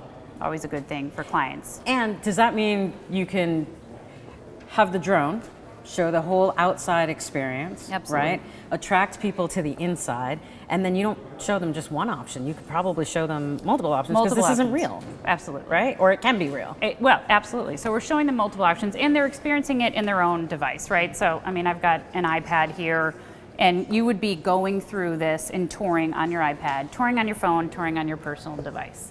Right. And is that what people are seeing on the screen right now? Yes, absolutely. So that's the experience. I think one of the best things is when you stand at a window. So it's one thing to look around a space, the nooks and crannies of an area, but then you go and you actually can go up to a window, pan around, and you get to see that vantage point and what that view looks like out the window. And that's really the selling point of most assets, really, when it comes to the view. If I have to be here for 10 hours a day, what am I looking at? Right. Right, and that is a very good experience because it's crystal clear, and you're seeing out, to the mountains and the lakes and wherever wherever you may lucky enough to be, your office. So, well, I'm in Miami, so I got some nice water and beach views there. That's right. So, what's taking us over here? So, if you are having this experience, like I said, you could be on your iPad or your personal device, but you could also have a little fun with it. This is something I love. These are called Google Card. Go ahead, pick it up. You definitely can't break this one, Pushpa. This is like, I let my kids play with these. I just bent it all over the place, and it's still okay. Yeah. So this is called Google Cardboard, and it is a headset that allows you to watch virtual reality on your personal phone. Right. So Matterport software can, click of a button, turn that touring. What you're doing, you're touring on your phone. Yeah. You can easily turn it into here, and then if they say, hey, do you have a headset? You could watch it through there. And then you have that more immersive experience. Right. And this is just... So I can just plop my phone in here Right. And as long as I have the right thing up and running, I put this on and I'm going to get the same. Right. So very fun. You can see you can brand these for a building. You know, you can imagine if the buildings obviously all have their own look and feel. Right. And, you know, so really this fun, is a inexpensive, easy. But from your earlier point, you know, all about bringing buildings to life and also putting them in the best light. Yeah. I mean, you just talked about how, I mean, I can't even break this and I'm bending it back and forth, right? So I bet your kids use this stuff too. But yeah, they go swimming. Boys like to break things, right? Swimming with sharks and riding roller coasters is actually a lot of fun. Right. Well, I ride the roller coaster too with these things. But I mean, you just mentioned the branding part. So now that makes us look even better as, you know, our clients or building. I mean, that makes you look. It's all part of the package, right? It's all part of the strategic package to get people to experience your space, explore and absorb the information in unexpected ways. So now what's this? Because I bet you people at home think we're about to play video games, and I hope we are, but you tell me. This is the coveted HoloLens, and Pushpa, I'm going to mess up your hair a little bit. I'm sorry. We're going to, Not possible. You know, here Let's we go. do it. Here we go. I'm willing to make the sacrifice. Here we go. All right. Okay. So this is the Microsoft HoloLens, which, heavy. You know, with Matterport, you're getting the virtual reality. It's mapping space, so you can experience it in a very immersive way on the HoloLens, right? But it's mixed. It allows for mixed media here. So you could also have reality that you've rendered, right? So you can also experience it that way. Maybe there's space that has not been developed yet. Okay, so you're just looking at shell space and then you want to see it be developed.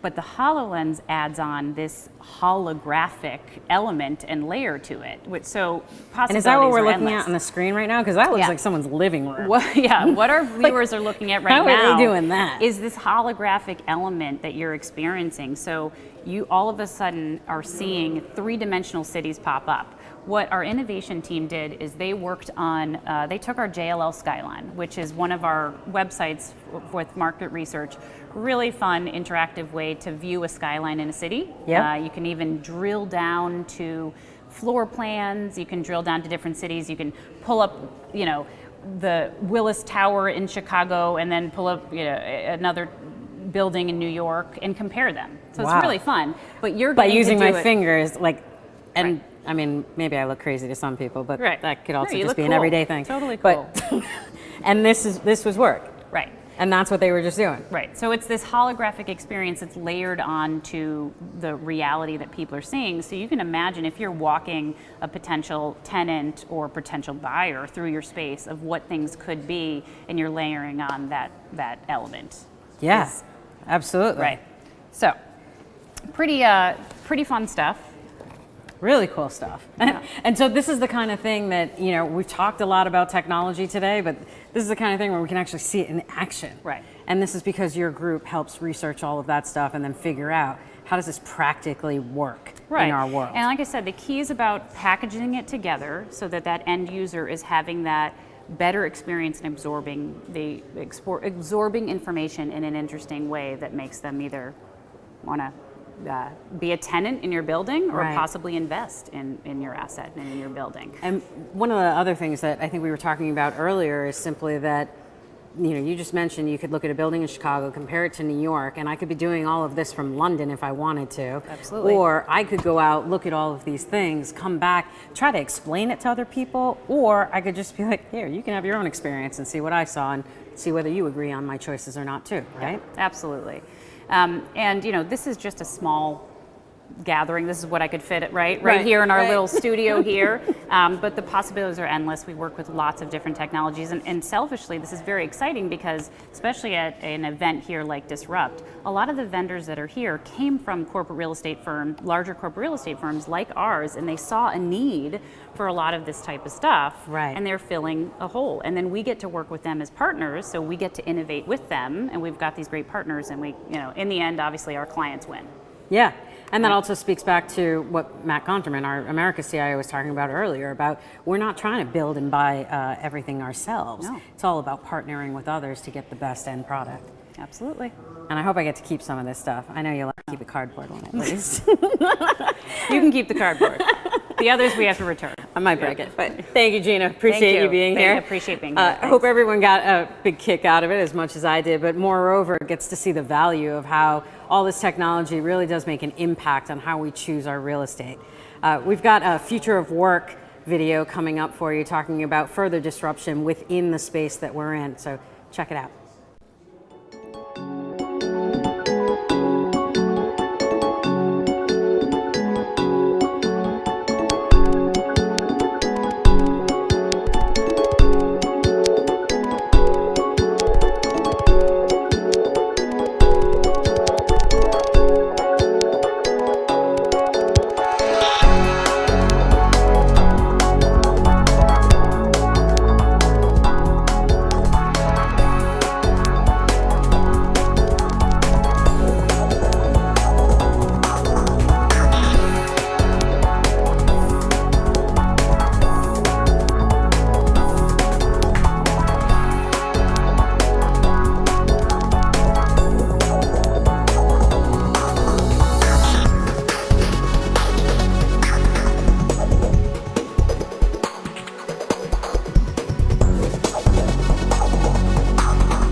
One of the things I really like about disruption is it's causing people to stop and think. There's intense pressure on performance, both financial and operational performance. There is digital disruption coming from all angles, which is both exciting and terrifying at the same time.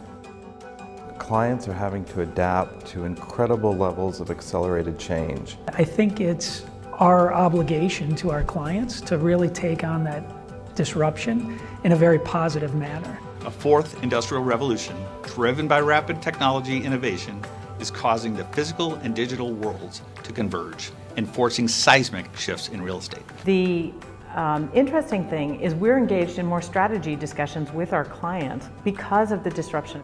Ours is a world filled with geopolitical uncertainty, market and economic volatility, and increasing focus on environmental and security risks. The risks are both physical and digital. A traditional approach to strategy, decision-making, and operations will not be sufficient. The biggest opportunity is to think big and do things differently and change how you're doing, leaving some of the past behind, but going very boldly into new areas. Resources, the right skills, the right talent, and the right bold leadership to disruption and being able to change the way you operate, there's a real opportunity. Executives must focus on flexibility, diversification, and resilience. They need to act and adapt with confidence as opportunities and risks are identified. We're seeing in all sorts of sectors the opportunity for small organizations to make a huge impact. And I think that challenges the whole landscape of customers, of suppliers, of professional businesses.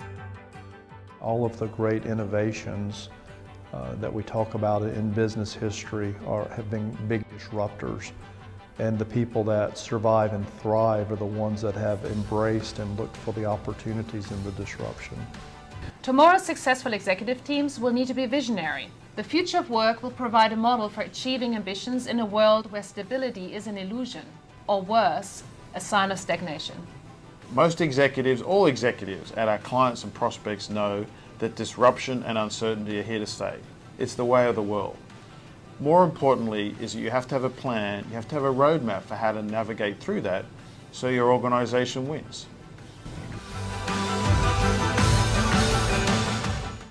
Hi, welcome back. We've got another segment full of disruptors, and I'm joined here with Kimberly Miller from the CEO of Office Love. So tell me about Office Love. I love the name already. Yeah. So what do you guys do? Thank you, I appreciate that. So in every office in America, there's a note above the sink that says, your mom doesn't work here, put the dishes in the dishwasher, right? And that's because the demand on office managers and facilities managers has absolutely increased over time, yet their resources, not only from a technology perspective, but also just hands-on site, have absolutely diminished. And so we provide a tech-enabled service. So not only a platform, which is really considered the first operating system for the office manager and facilities team, but also a service component that allows them to delegate those tasks to do everything from handling, emptying the dishwasher, to making coffee, to helping you onboard new employees. They definitely do wear so many different hats. I know within our own office, they're definitely the go-to person. It's like people you're nice to. It's the office managers, janitors, IT people often. But yeah, definitely. So tell me a little bit more about what's the biggest problem we haven't solved yet? Yeah, absolutely. So I truly believe that there used to be this thing called work-life balance, right? Yeah, it used to be. It's now blended, right? So how can we create a workspace that's actually meeting all the needs? So for us today, consumer technology is moving at a rate that is exponentially faster than what's happening in the workplace. And so how do we evolve and create technology in a way that is creating this blended life for us, whether we are at work or home, and provide all those same resources so that we can have the convenience. Well, thank you so much for your time. I really appreciate it. I hope Office Love continues to grow, and hopefully we'll see you soon. Wonderful. Thanks so much. Nice to meet you. Nice to meet you too. All right, so thank you so much. Up next, we've got Brian Kessler. Brian joins us from as a customer success manager from Sign. Hi, hello, how are you? going? Long time no see. How have you been? Great. So good. Yeah. Tell me a little bit about Sign. So Sign is a visitor and contractor management platform that allows the visitor to check in seamlessly by using a mobile device, iPad, or through the web. Originated about 18 months ago in Australia and growing rapidly as we have rolled out Sign in over 800 cities worldwide, and used in industries and locations such as schools, medical offices, sports stadiums, anywhere where you can check in a physical location. Sign will be there. And you and I were talking a little bit earlier, it can be a one-time check-in like at a sporting event, or it can be into your regular office time and time again. It can really vary around a lot of and that's where our mobile app will come into use for those users. And we make we make it really easy for you to check in. And basically what we're looking to do in our mission is to make the workplace safer and for any contractors or staff, to make the pre-registration really simple and paperless as well, and then overall to get rid of the typical way of the old way of checking in using paper or work binder, and that's what we're looking to disrupt, that type of industry. Yeah, and you can definitely get more of a record of who's coming in and out of a space a little bit more that way as well too. So what's the biggest problem we haven't solved for yet? Oh wow, where to start? But I would say one would be probably just to make work more fun a little bit more. You think about all the different, technology and other things that we have, but to a work-life balance and making it more enjoyable is something that I think we can always push the envelope and do a little bit more. And I think our friends at Office Love hopefully can help with that as well too. So, exactly. Well, thank you so much for taking the time. It's good to chat with you, and we look forward to seeing you at the next event. All right. All right, next up we've got Jack Buck. Jack joins us from Remeter, where you're the CEO. So welcome, thanks for coming. Thanks for having me. So tell me a little bit about your company. Yeah, so Remeter, basically we have a whole lot of data from the government, from IRS, Census, Department of Labor, and we give you the most important thing any owner needs to know: can your tenant afford the rent? So we basically create credit scores for commercial real estate. Okay. So, yeah. So can you give me an example of where this is being, how are you disrupting this industry? Yeah, so I mean, right now it's a very laborious process. You get a couple of years of financials, you have like the smartest guy in the room, finally gets to it a week later. We can do this within minutes, where we can compare any company compared to their competitors with this IRS data. So what we can do is, Zeller here locally was actually negotiating with a tenant, and they actually convinced the tenant to basically guarantee their entire lease because of our score. Oh, okay. So we're really helping landlords choose who their tenants should be. So is your goal to kind of have your score be kind of the industry standard as far as what's the level of? Exactly. We want to be like the FICO score for commercial real estate. Okay, and do you have an acronym as well for your score? The TIL score. So what does that stand for? The tenant, the industry, and the lease. We're very creative. So we underwrite, it's called TIL. And so, we want the TIL to be the universal credit score. Okay, great. Yep. So where do you see the biggest problem that we haven't solved for just yet?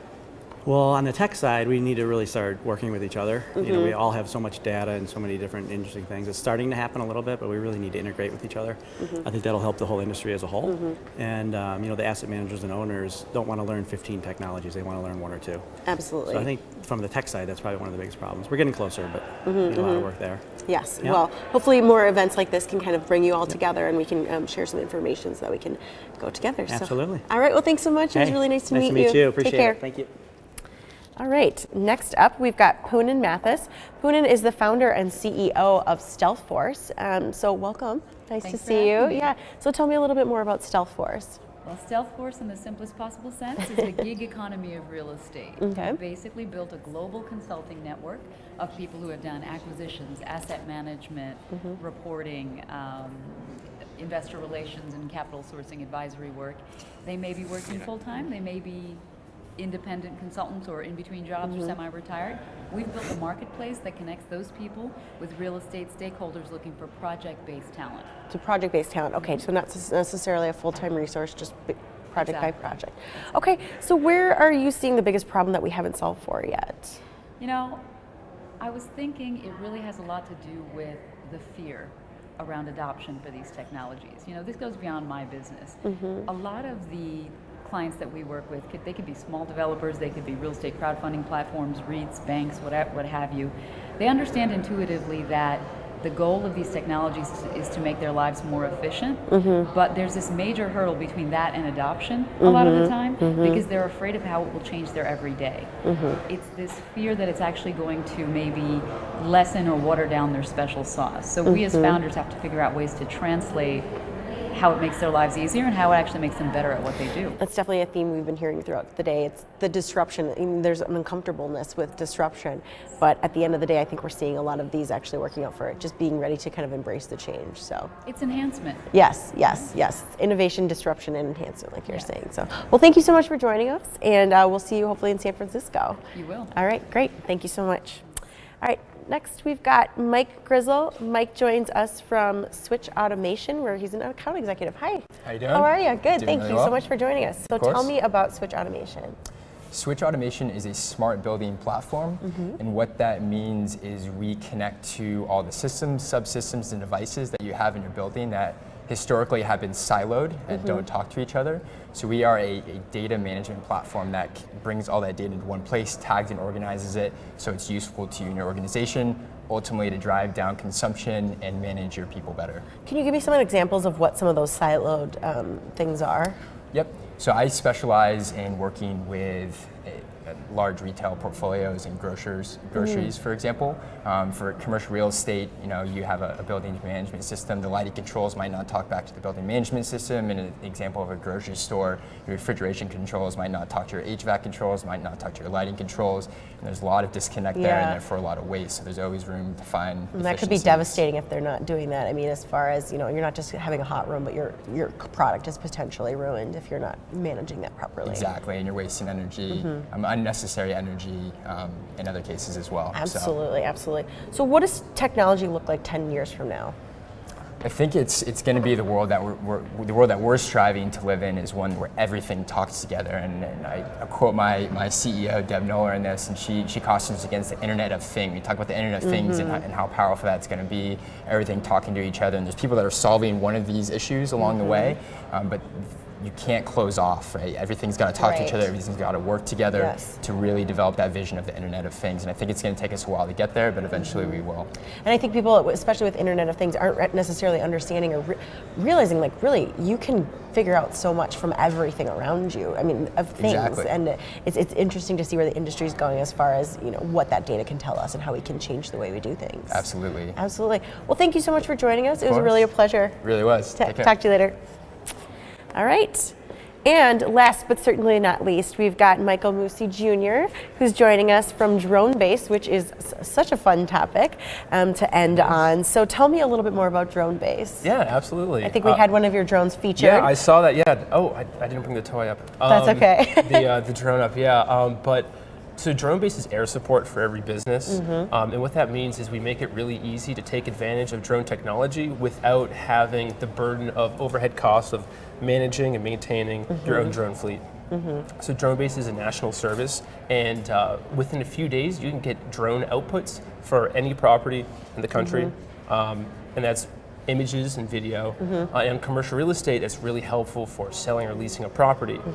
Just aerial images in general are great for showing context, just beautiful, stunning images that catch the eye of any. Yeah, exactly. I mean, I know we use drones. We were helping out with the Atlanta Braves Stadium, and we were able to give construction updates on what was going on there. Our facilities teams are also using them to check out the inspection of a building, and that's actually reducing, the manpower or any kind of injury because you're able to send up the drone versus an actual person. Yeah, absolutely. And then you've got that great digital file, which is really high quality that you can reference back. For insurance purposes or things like that. There's marketing. There's also development, which is progress reporting, making sure that you're on schedule and you're just keeping track of everything. So there's a lot of different applications. Much easier to give a site visit update than if you'd have to fly someone there so they could actually look at it. Yeah, absolutely. Great. Well, what's the biggest problem we haven't solved for yet? Well, I think there's a problem it's a continual problem that everyone kind of faces, and it's really learning how do you harness the most out of these technologies. It's how do companies like JLL educate everyone within the company, how do they get the most out of something like drone technology? How do they really leverage big data to their most advantage? And it's always something that technology is going to be one step ahead, and using best practices is always going to be lagging. So it's going to be a constant just conflict of making sure everyone's up to date with that. And we try to do our best with educating everyone on best use and making sure that people just know how to use this technology. And we're just seeing so much disruption. It's kind of helping everyone understand what options they should be leveraging, what are we looking at, why to use one versus the other, because there is such a flood of choice as well out there. It's kind of difficult to figure out kind of where do you go when there is so much. Absolutely. We've talked to a number of wonderful disruptors today, but being able to navigate and say, okay, now what is a huge thing to tackle. So It is, absolutely. Well, thank you so much for joining me. I really appreciate it. We're going to wrap up here with our disruptors for the day, and stay tuned. We've got more to come on JLL Live.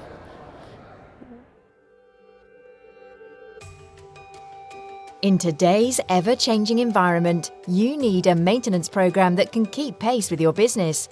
JLL's Next Generation Maintenance, or NGM, is the new standard in maintenance delivery, going beyond traditional maintenance and directly aligning with your business objectives.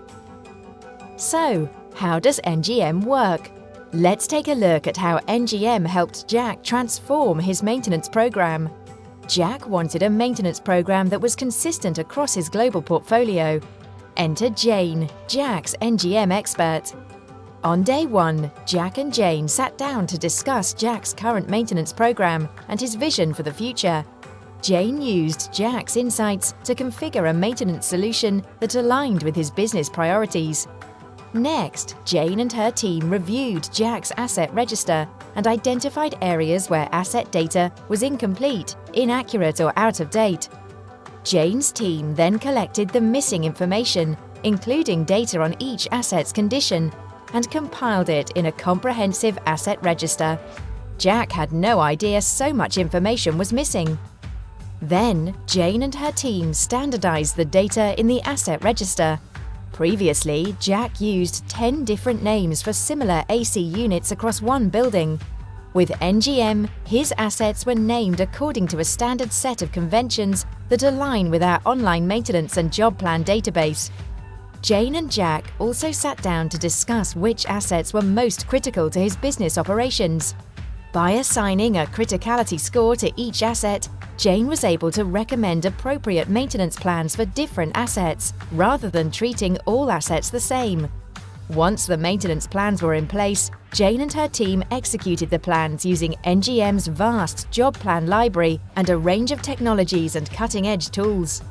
Jane and her team leveraged Corrigo's end-to-end facilities management technology platform to automate maintenance processes, reinforce compliance, and increase efficiency.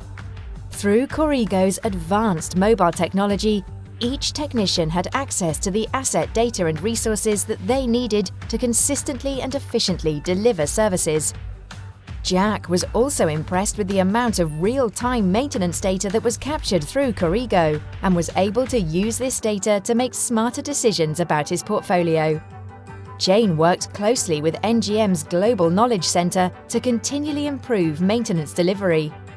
Staffed with the brightest minds in reliability engineering, the Global Knowledge Center provided Jane and her team with the advanced analytics, insights and best practices they needed to optimize Jack's maintenance program and benchmark performance across similar asset types. As Jack progressed on his maintenance journey, he was also impressed by the increasingly advanced capabilities of NGM. For his most critical assets, he and Jane used predictive analytics to virtually eliminate disruptive failures. As he continues on his NGM journey, Jack has access to the industry's leading maintenance processes and procedures, best-in-class technology and top engineering talent, and you can too. Identify your most critical assets, strike the right balance between reliability and cost, and drive measurable results, all with NGM. The next generation of maintenance has arrived. Is your business prepared for the journey? To learn more, visit jll.com/NGM. Hi, everyone. It's Pushpa, your host for the day at JLL Live, Disrupt CRE here in Chicago. My next guest is Kyle Harding with our Contact Center Solutions. Hey, Kyle. Hi. Kyle just came back from a few days in France and just got off a plane not too long ago, so we're going to really be thankful for having you here today because I might have bailed if I had jet lag like you. Glad to be here. All right. So you're one of our leaders for the Contact Center Solutions team. Tell me about what your group focuses on and the types of clients that we help. Great. Well, thanks for having me. The group focuses on contact center projects across the U.S. And the way we look at contact centers, there's 2.6 million people that work in customer service representative jobs across the U.S.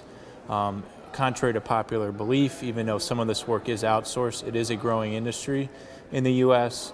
And we help support the labor and the real estate decision-making process on behalf of both corporate and third-party companies that really carry out this work. And so that's any work related to customer service functions that you and I as a consumer need to interact with these organizations that we buy goods and services from. And so that's what our team does. And with the way that retail is changing and the way that e-commerce is going and just the way that we buy goods and services in general, right? How is that changing contact centers? Yeah, the main change, and it's not focused just on e-commerce, but e-commerce is a good one to pick on, is the way we buy goods and services really changes the way we interact with the call center, which is no longer called a call center, but a contact center. Right, I noticed that, because I normally call it call center, yeah, right? but you don't but call I don't like it anymore. Anybody. You email it, you chat with it, you might interact with the customer support function in a variety of different ways. And so the changing needs of or desire of the customer and how they're going to interact with getting their answers to their questions is really having an impact on the talent that we're required to look at and ultimately find to support these customer service functions. So by that I mean historically it was a low-tech, kind of easy to read off of a script type of person that you needed sitting. That stuff drove me crazy. Yeah, it was. But today it's more problem solving, more complex, more technology that's going into the customer support function. And so really what I think you see is kind of a macro level trend, no different than what happened to the factory 50 years ago, 70 years ago, and kind of transitioned in today. You're seeing a lot more technology going into handling these customer support needs. And therefore, the people that are required to interact with the machine, so to speak, or with the computer, require a higher technological skill set, more education attainment level. So there's definitely a shift in the type of person working in these centers today. Right. And that's creating a lot of disruption in where these centers are located, what type of communities companies are investing in. And so we help companies look for those right talent the right type of talent. And how do we do that, though? I mean, that sounds like a completely different kind of model. Yeah, so we look at talent first, our group, and not real estate first. So we come at it primarily or really just through a labor lens. And we do that through our Talent Intelligence Portal, which is a technology tool that takes... Say it one more time. Talent Intelligence Portal. Okay. TIP is what we call it. Okay. But the Talent Intelligence Portal looks for the best labor that matches the unique needs for our specific clients for that specific requirement. And is that something that JLL built? That's a proprietary software that we built using both third-party and proprietary in-house research data. And we take that data, put it into a big analytic tool, and can quickly filter the 400 different metropolitan statistical areas, really like that, and find the right type of labor to match the unique HR requirements for our clients. That's terrific. I appreciate that, because I had no idea. Like I said, I was still calling them call centers until we started talking, and now I realize they're contact centers. So thank you for being here today with us, Kyle, and educating us all, and more importantly, telling us the differences in terms of how companies are now looking for their labor and how we're helping them. All right, thanks for having me. Appreciate Thank you. It. Right now we have a JLL video, and I hope you enjoy it.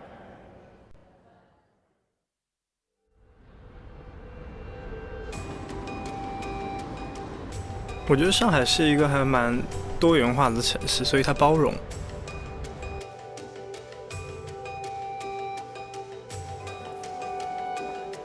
因为包容嘛，所以它就还可以容纳蛮多不同元素，然后多元化的东西。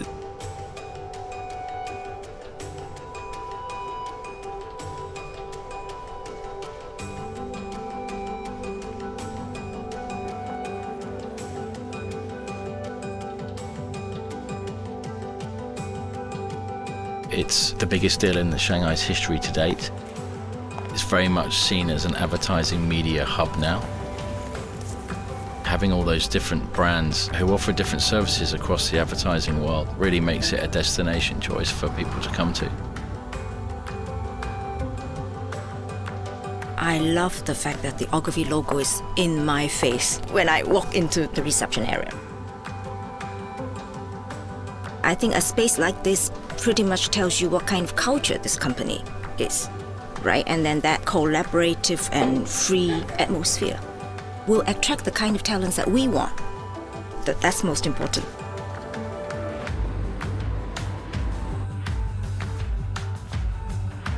那在这个环境里更容易吧，去激发一些亚洲地区、中国地区嘛，很多年轻人他们有想法会来这边去实践。Every agency wanted a unique design and story and concept behind their space. They also had to make sure that they put the employees' needs first while still having an engaging and stimulating work environment. There were a few unique items in the different agencies. One of them is what we called the vertical village, and this was a staircase that ran between 7 floors for the Group M agencies.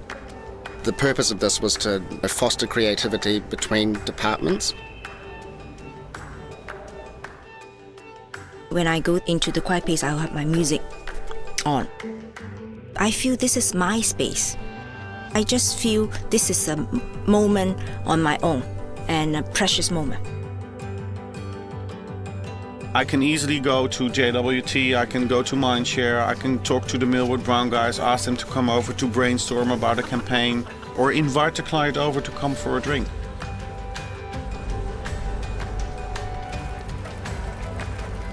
I enjoy seeing that sign every time I'm looking out the window.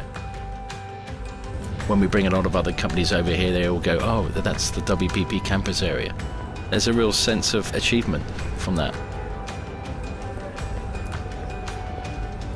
We take people's life and their behavior in our heart when we design it.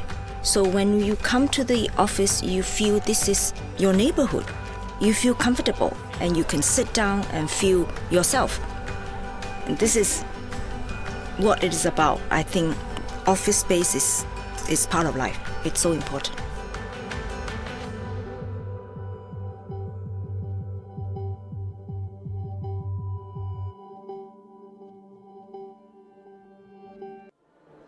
Hi, I'm Pushpa. I'm back here at JLL Live from the floor of Disrupt CRE in Chicago. And we just had the executives panel happening on the floor of the conference. And we're lucky enough to have Jesse Corrigo here today, who's the CIO of Hines. Hello. Hi, Jesse. Doing well. Thanks for joining us. Thank you. So you just sat on a panel, and we really appreciate that, having that executive view of what do you look at or what do you think about with all the different kinds of technology companies that are out there, the services that they're offering and whatnot.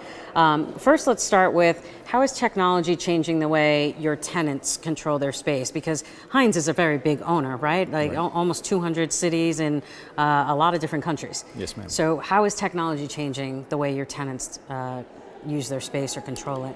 Well, the key is it's morphing the house and the workplace, right? And so if you think about the experience you want at the house, now you're bringing it to the office. And so what we want is we want the tenant to be able to control their temperature a little bit more instead of putting in as many hot and cold calls, right? So there's technology out there that we're evaluating and piloting that allows the tenant to decide in their space, you know, what's comfortable, what's not comfortable. Right. And so we want that. We want the amenities. You know, our buildings now have gyms, conference centers, and so they're expecting that now. And so they want to experience, you know, what they're experiencing in their neighborhoods. They want to experience it in the office. And so the nice thing is the technology exists. Right. The challenge is how do you make sure that it's cost effective and it's the right answer for all those buildings that we're in and the 20 countries we're in. So that's part of the challenge, but it's an expectation now. And so for now, for That's us, it's the key, just right? yeah, it's for us, it's just making sure that we're listening to our tenants. And I said it on the panel earlier.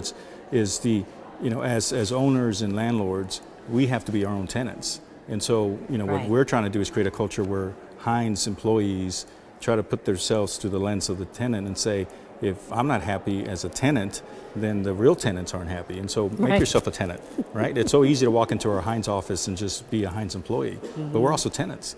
And so if we don't like what's happening in the building, we need to be able to say, well, if we don't like it, someone else doesn't like it. Right. And so one of the things that we're doing is making sure that from an experience perspective, telecom is heightened. And so when you walk telecom is heightened in the importance of the experience of the tenant. So, heightened. Okay. I'm sorry, I missed what you said. I'm so used to hearing terms today that I don't even know what they mean and asking for definitions, and then here's an easy one. I'm trying not to use acronyms here, but it's hard for an IT guy. But no, because we want the experience of the tenant to be connected from the time they enter the garage to the time they get to the office, right? And so when you go to a place like this or you go to a hotel, you expect to be connected. Nowadays, when you're on an airplane, you expect to be connected. And so and I don't understand how many of the planes still don't have Wi-Fi. I know, or they make you pay for it. But so from a Hines perspective, what we want to be able to say, if you're in the car, in the garage, you're in the common area, or you're in the elevator in your office, you're always connected. Because business doesn't stand still. And it's a tough call because you tell yourself, oh, at some point we should be able to disconnect. But the expectation is that if I want to be connected, I'm connected. Yeah. So it becomes a personal thing whether you disconnect or not. But from a landlord perspective and an owner perspective, it's expected that you are able to connect and stay connected. You mentioned a couple of times just now, from the time you enter the garage. What's that about? In what ways? Well, if you think about it, you know, even is that like the license plate recognition? Well, license plate recognition. You know, if you've got reserved spots, there's technology out there that knows that you've just parked in your reserved spot. So it knows that if you like your office at a certain temperature, then it can communicate to set your temperature set points. Right. It knows that if you have meetings at a certain time and what conference room, and it knows how to adjust those temperatures in those conference rooms. All that technology exists. And so the idea is where does it make sense and how can we make it work in some of our buildings so that from a tenant perspective, they want to be in that building. They want to feel like they're getting the personal attention. At one point, people might have thought that you're spoiled if you're going to expect all this stuff, right? Well, yeah, but if you think about it. And now it's standard because technology's there, so why shouldn't you use it, right? Well, and also you've seen companies like the Googles and the Facebooks and the Amazons of the world, and they employ hundreds and thousands of employees, and that's what they're doing with their employees, right? And so from a Hines perspective, we're saying, okay, well, if they're retaining those employees and those employees are very productive, and then how do we do that with our own employees and then the tenants in our own buildings? And so that these companies want to be in our buildings so that their employees are a little bit more productive and want to come to the office. You know, we all keep talking about people working from home a lot more. Yeah. Well, that's a killer for us in our industry. We don't want them working from home all the time. We want them in the office. So you have to make it enticing for them to want to come to the office and get that socialization that we get in the office. Now, Heinz is in 20 different countries, right? Correct. Mm-hmm. Do you see, like, is there anything, different countries or uniqueness, or are there things that start in one country that you end up putting throughout your portfolio, or just what kinds of things do you see? Oh, without a doubt. I mean, you definitely, it's interesting because you see the edges in the US. So like the West and the New York area are definitely a little bit more into the tech, a little bit more wanting to experiment. We definitely have the Midwest, who's a little bit, kind of waiting a little bit longer. But I think it's just that the startups usually started on the edges, and from a technology perspective. So you definitely see that in the States. I think Europe is pushing the envelope quite a bit, especially on sustainability. Asia is pushing it immensely on the IoT, the Internet of Things. Most of their stuff is connected. The stuff I described about the parking garage, a lot of buildings in Asia have that already, because they were early Including adopters. that whole thing about here's the temperature that you like. Oh yeah. And so they were early adopters, and so I think part of that is because they built some of their own technology themselves, right. And so they were able to apply it. So absolutely, we see it coming from all over the world, and it's exciting for us in IT because it's being pushed to us, and now we just got to make sure we can catch up. And so the challenge now, it's funny because I said it earlier, for a long time real estate was a laggard, and we're very slow to adopt. Now it's kind of a 180. Now we're trying to catch up. As IT leaders, we're trying to figure out how to stay in front of all this stuff. Right. And it kind of feels like we need to stop talking about that, right? Like we need to stop saying that real estate is the slowest or the dinosaur or the this, that, and the other. I mean, especially with all the companies that are here now, all the money that's there, now it's up to us to figure this all out. Well, and that's what's exciting about an event like this, right? Because you see these companies that are trying to find a niche and a gap that for many of us we've had for a lot of years, but now the attitude and the appetite is there from our leadership, from our CEOs and our presidents to be able to say, yes, I want that technology. Yeah. Because if I don't have it, my competitor will get it first. And so it's exciting for us. Right. I love being in a place like this because it rejuvenates me. It gets me excited. And speaking of all the options that are out there, how do you go about, and globally, right? How do you figure out, evaluating these as tech partners, and what do you look for, and how do you do it? Well, you don't do it alone, and I think the interesting thing about real estate, and it's actually pretty cool from a CIO IT leadership perspective, is that there's a big peer group that we can tap into. And so I know the CIO at your company, I know the CIO at other companies, and so the advantage we have is that we do speak with each other. We do talk about the vendors in the space, and we can give advice about certain vendors that may be better fit for me or for your organization or a different organization. So we help each other. So that's part of the way we do it. And then also empowering my team. I empower my team to speak to the vendors and communicate with the vendors, and it doesn't all have to come through me. Right. And so I've built an army of people that can have relationships. And so I think that's what you need to do. And then just speaking to the business and just trying to understand, there's a lot of need in real estate, and so let's find out what is the biggest, highest priority, and then target those vendors. And then unfortunately, some of the vendors that don't meet the needs of the high important needs right now, we do have to push them aside a little bit. Right. Or maybe recommend to another company or another organization where maybe they have that need at that time.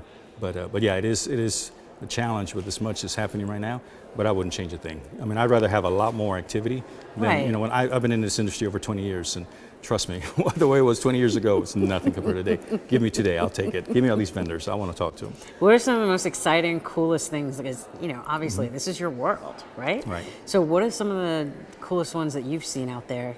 Either particular companies or just technologies that are being offered? I think, VR, I get excited about VR just because I'm a gamer, but I think artificial intelligence, I think You're a gamer? Yeah. That's awesome. Well, I'm an IT, right? I'm supposed to be a gamer, right? Stereotype?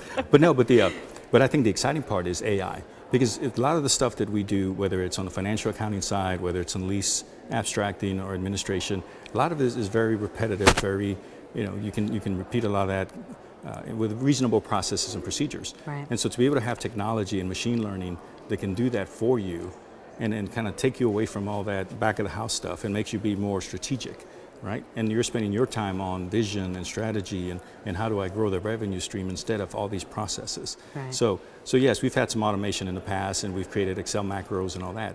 But the idea that these machines can learn in today's technology is, I think, what's exciting, because they'll make better decisions. You still have to have the human review interaction right now, but at some point it's going to be like the Terminator. They're going to know what to do and they're going to do it, right? And that's okay, because there's some procedures and processes that's better for that.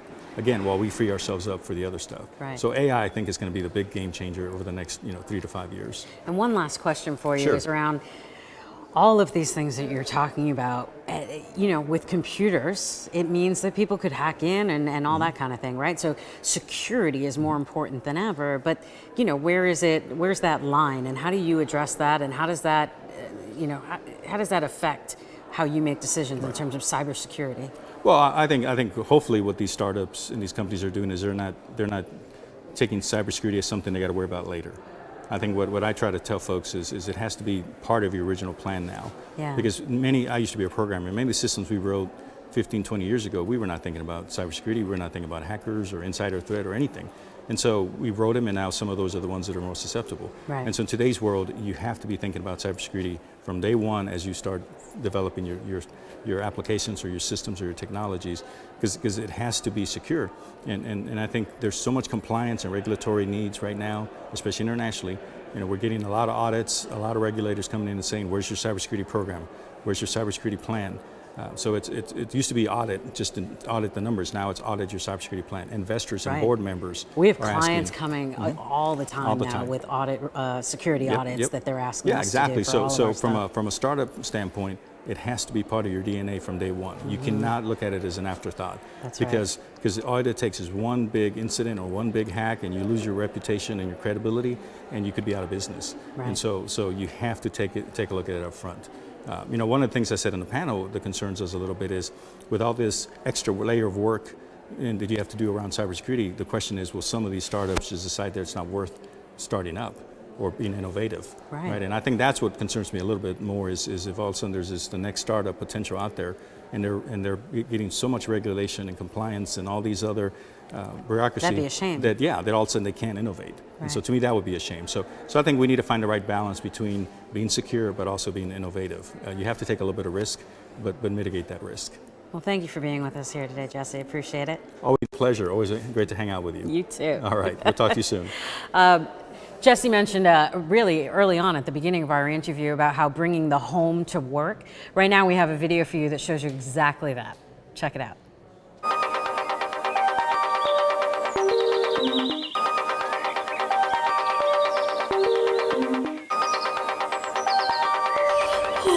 Morning, Jill. Good morning, Amy. Where would you like to work today? The office. What's the weather like today? The temperature is 18 degrees with a 57% chance of rain. Are you ready to start your day?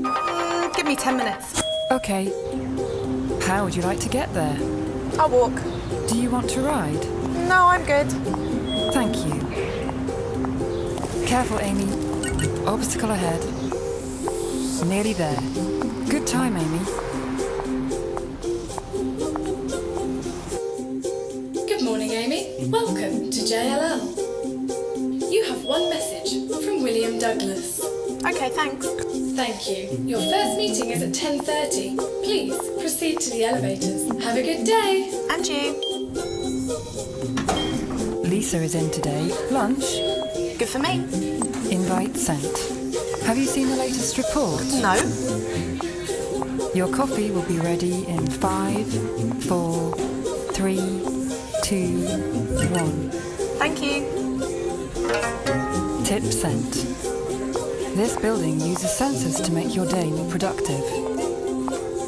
Need a desk? Maybe later. Sure. How's the temperature? It's fine. Ready to start your meeting with Eloise Dupont? I am indeed. I'll let her know. Bonjour Amy, ça va? Bonjour Eloise. Hold on. Auto-translating. Vous avez vérifié le document que je vous ai envoyé? Yeah, all looks great. Thanks very much. Au revoir. Bonne journée, au revoir. Merci. Are you happy to share your building usage data today? Have a great evening, Amy. Plan for route home? Stop navigation. Navigation off. Send a message to Tom. Are we still okay for the meeting tomorrow morning at 9 o'clock? Message sent. Would you like to switch to personal mode? Yes, please. Personal mode. Work mode returns 7 a.m. tomorrow. Confirm. Have a nice evening, Amy. Enjoy the sunset. Good night, Jill.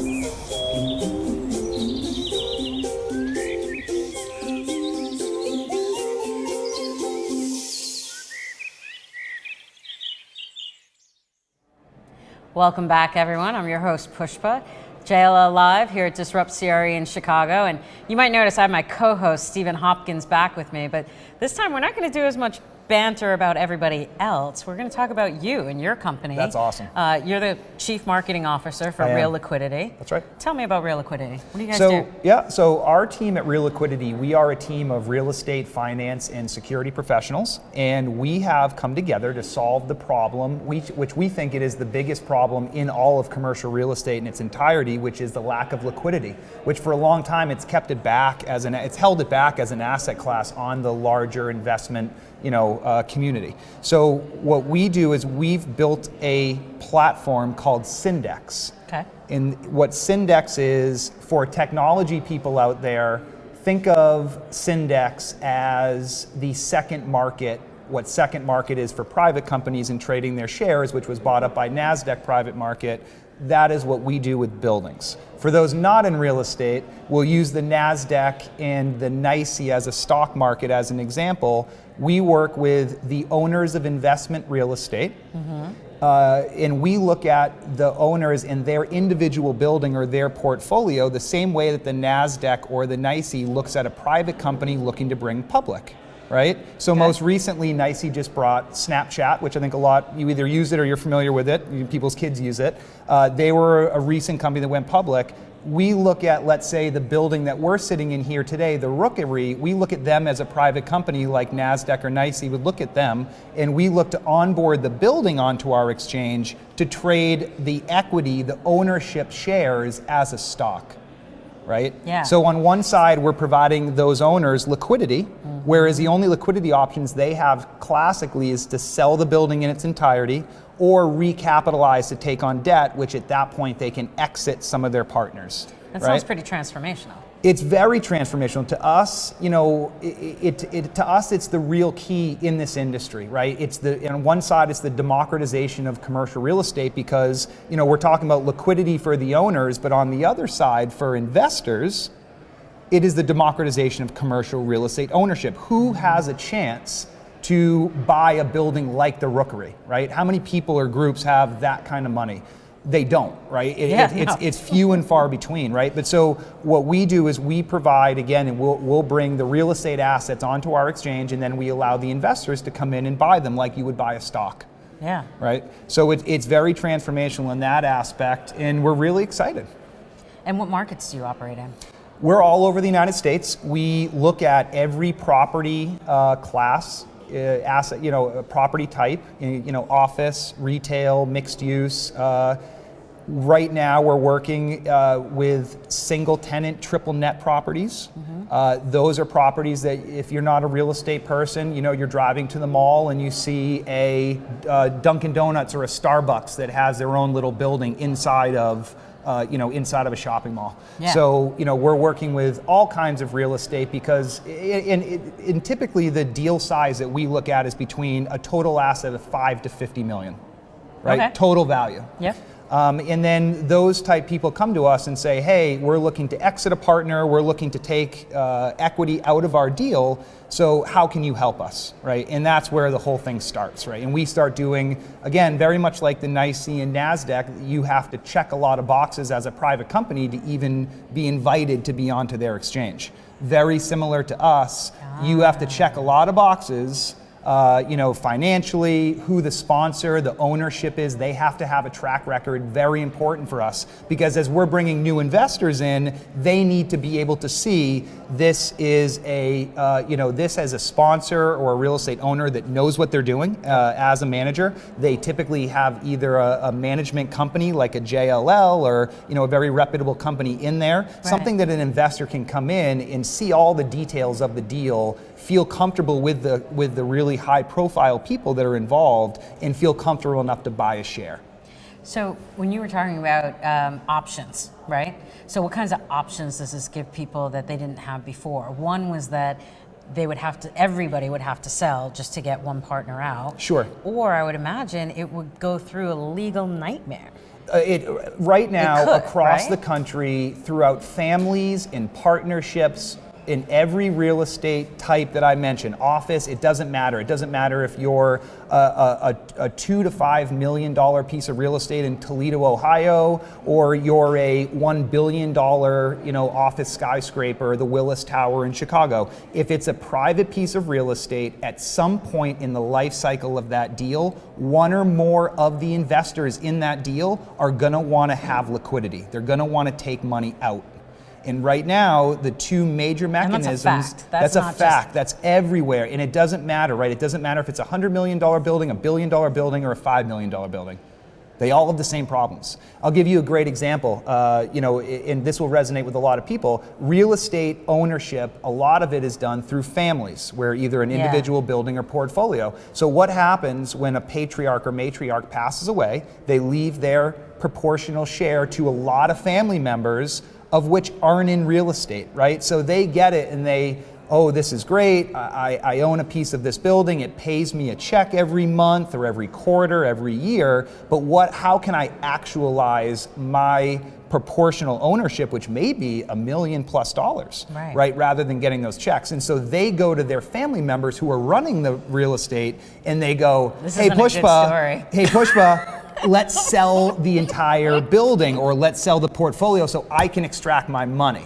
And for the people who are in the real estate, the operators, they look at their family members and say, no chance, not interested, right? So you have this infighting that happens. And so it's not just families, right? These are real estate partnerships, just 2 or 3 people. These are, sponsors or owners who are working with big, institutional people who at some point, right, when they came together to do the deal, everyone's, all their goals were aligned. Now it's 5-10 years later, and maybe the institutional says, hey, I'm looking to redeploy in another project. How can I get my money out? And you're talking about a lot of money. It's in some cases with these. Let me cash in a couple things and I can buy you out. That's right. When you're talking, institutional positions, it can sometimes be chunks of, 5, 10, 20, $50 million. So it becomes problematic for a lot of these general partners because the general partners, they want to keep this relationship with their limited partners. So they want to be solution, they want to help solve the problem. They're not looking to, not solve the problem. So we have come along as an invaluable resource to these building owners, these GPs and these LPs. And what's been most exciting for you now? Because you've been there about a year now? Yeah, well, let me, I'm talking really high level real estate stuff. I want to bring it down more to the layman's terms. And what I get excited about is something called Reg A plus deals, okay? And Reg A? Reg A. Oh. Reg A, Reg A plus deals. And what that means is that you can raise $50 million. Okay. And you can then, let's say, buy a building, or you can go out and buy a portfolio of property and you can offer it to the general public. That's the really big deal, because all of the deals that we're looking at right now are called Reg D deals, where you have to be an accredited investor, which is a sophisticated investor, or high net worth, ultra high net worth, and we've talked about institutional hedge funds, to look at the current deals that we're going to be putting on the table today. What I get excited about into the future is working with cities, right? Cities across the country like Chicago, Boston, New York. One of the things they all have is a lot of real estate that they're not operating with. And what they also have is a problem with affordable housing. So this is a way that they could use their real estate. They could partner with people in the cities like JLL and developers, reputable people, to develop the property. They can stay on as a limited partner, which will give them a check every month. And they would now allow individual people to come in and buy shares of a building in their own city. That's everybody. That is transformational, right? So that's something that I'm personally really excited about, working with cities and towns moving forward on those initiatives. I've had some great talks with some of the. And it breaks down a ton of barriers. It breaks down. The way I look at it is, right, for people to get in on stuff. It breaks down all the barriers for people to get in on that stuff. And I look at it as one of the American dream that we've had for generations in this country has been home ownership, right? But as we've seen in one of the it's the gift and the curse of the real estate values going up over the past couple cycles, is that, it's great for those people who are in it, but it really creates a bigger barrier for those others to get in. So with what we're doing, and you're now able to come in and buy a piece of real estate, maybe even the real estate in the condo or the apartment of the building that you're living in, you could buy it for a little a share of, let's say, $10,000, $15,000, $20,000. Which you now have equity stake in your building, but it's not paying the $100,000 to $5 to $1 million that you're in the market right now. Right. So that Reg A plus, when we get into It's a new investment option for people. It's a whole new investment option for the general public, which is really exciting, right? Which what we're doing right now, again, for the sophisticated investors, that's transformational as you're putting it. But again, just personally, I say about 3 to 5 years out, I think that this will be mainstream working with cities and towns, the more progressive ones. Nice. Yeah.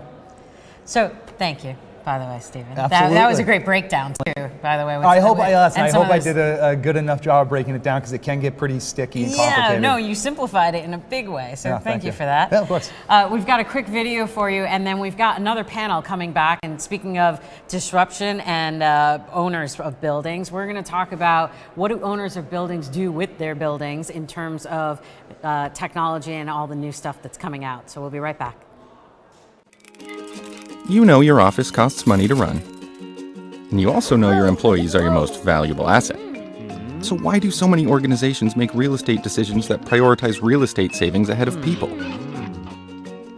As a rule of thumb, organizations will spend annually about $3 per square foot on utilities and about $30 per square foot on rent, and salaries and other benefits typically cost about $300 per square foot. We call this the 330-300 principle.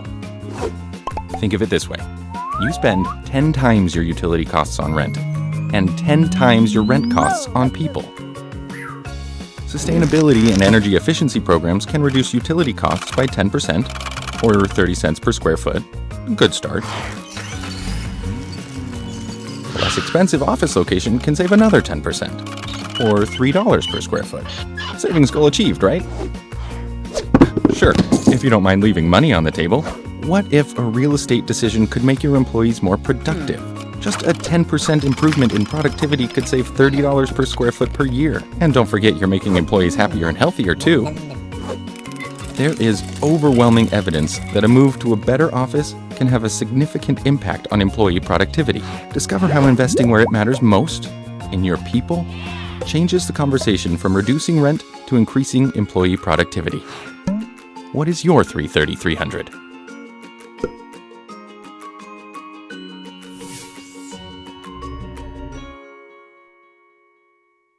Hi, it's Pushpa again. We're coming up towards the end of the day, but we got a few more interesting panels to bring you. My next one is the overtime panel for building tech. So I have Shaker with me, our JLL Director of Innovations, and then I also have Chad Curry, who is the Managing Director of NAR Center for Realtor Technology and CRT Labs. Right. Chad, let's start with you.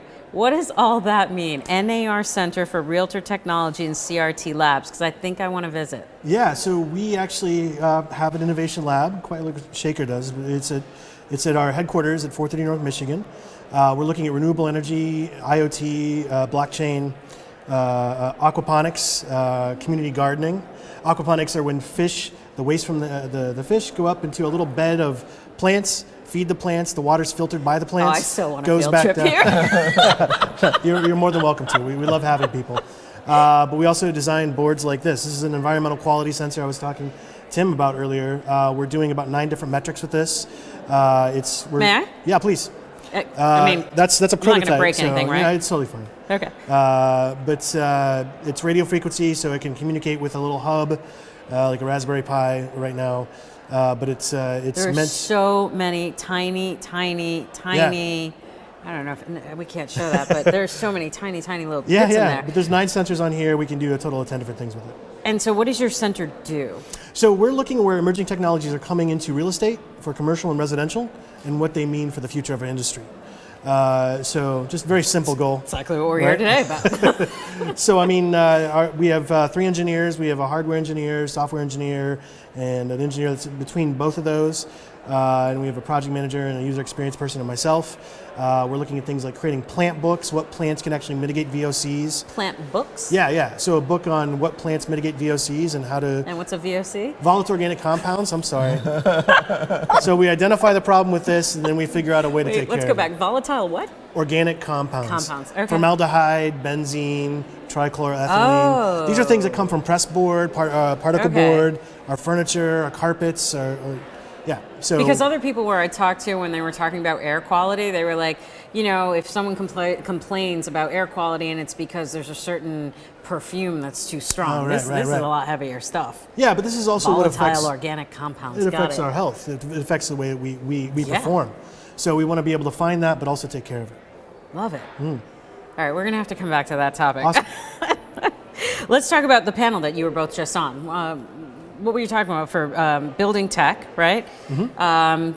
What kinds of things were you talking about in terms of smart buildings? Must have been top of the list, right? Yeah. So what technologies hold the most potential to change the way that buildings are managed? Would you like to go? Sure. Let's start with the ones that we already are using today. It's the lighting sensors that automatically switch on when you walk in. The smart thermostats, which automatically starts controlling the temperature once it sees that there is presence in the building. And room booking apps. So meeting rooms. Yeah, conference room bookings. Conference room bookings. And analyzing a bigger conference is how are the conference rooms being used? Are bigger rooms used by fewer people or smaller rooms used by too many people? So all these analysis can be done. We can know more about where people are spending their time in their office, which areas are more crowded, do we need more coffee machines, or is printer enough, or do we need even a printer if nobody is using it? So these are the things that we are moving towards. Yeah, and I think predictive and preventative maintenance too. So looking at how many times the elevator goes up in a day, what's that motor performing like, right? Does it actually get people to the fourth floor in the same amount of time it did yesterday? So those types of things. Oh wow, yeah. Yeah, so those types of things can help us make changes in the way we take care of a building. So one thing I've noticed a lot in downtown Chicago, escalators have been going out left and right? For some reason, I don't know why. I'm serious. You mean going down? Yeah, like not being replaced. Well, when but they go, stop working. Exactly right. But when they go down, you still have stairs, as one of my engineers pointed out. So he's right. Better than good luck. If you're going down, that's not a problem, right? But look at some of the places where you have to go up, and I'm not doing it. I'm fine in an elevator. Washington D.C. is the worst place. Yeah, that's.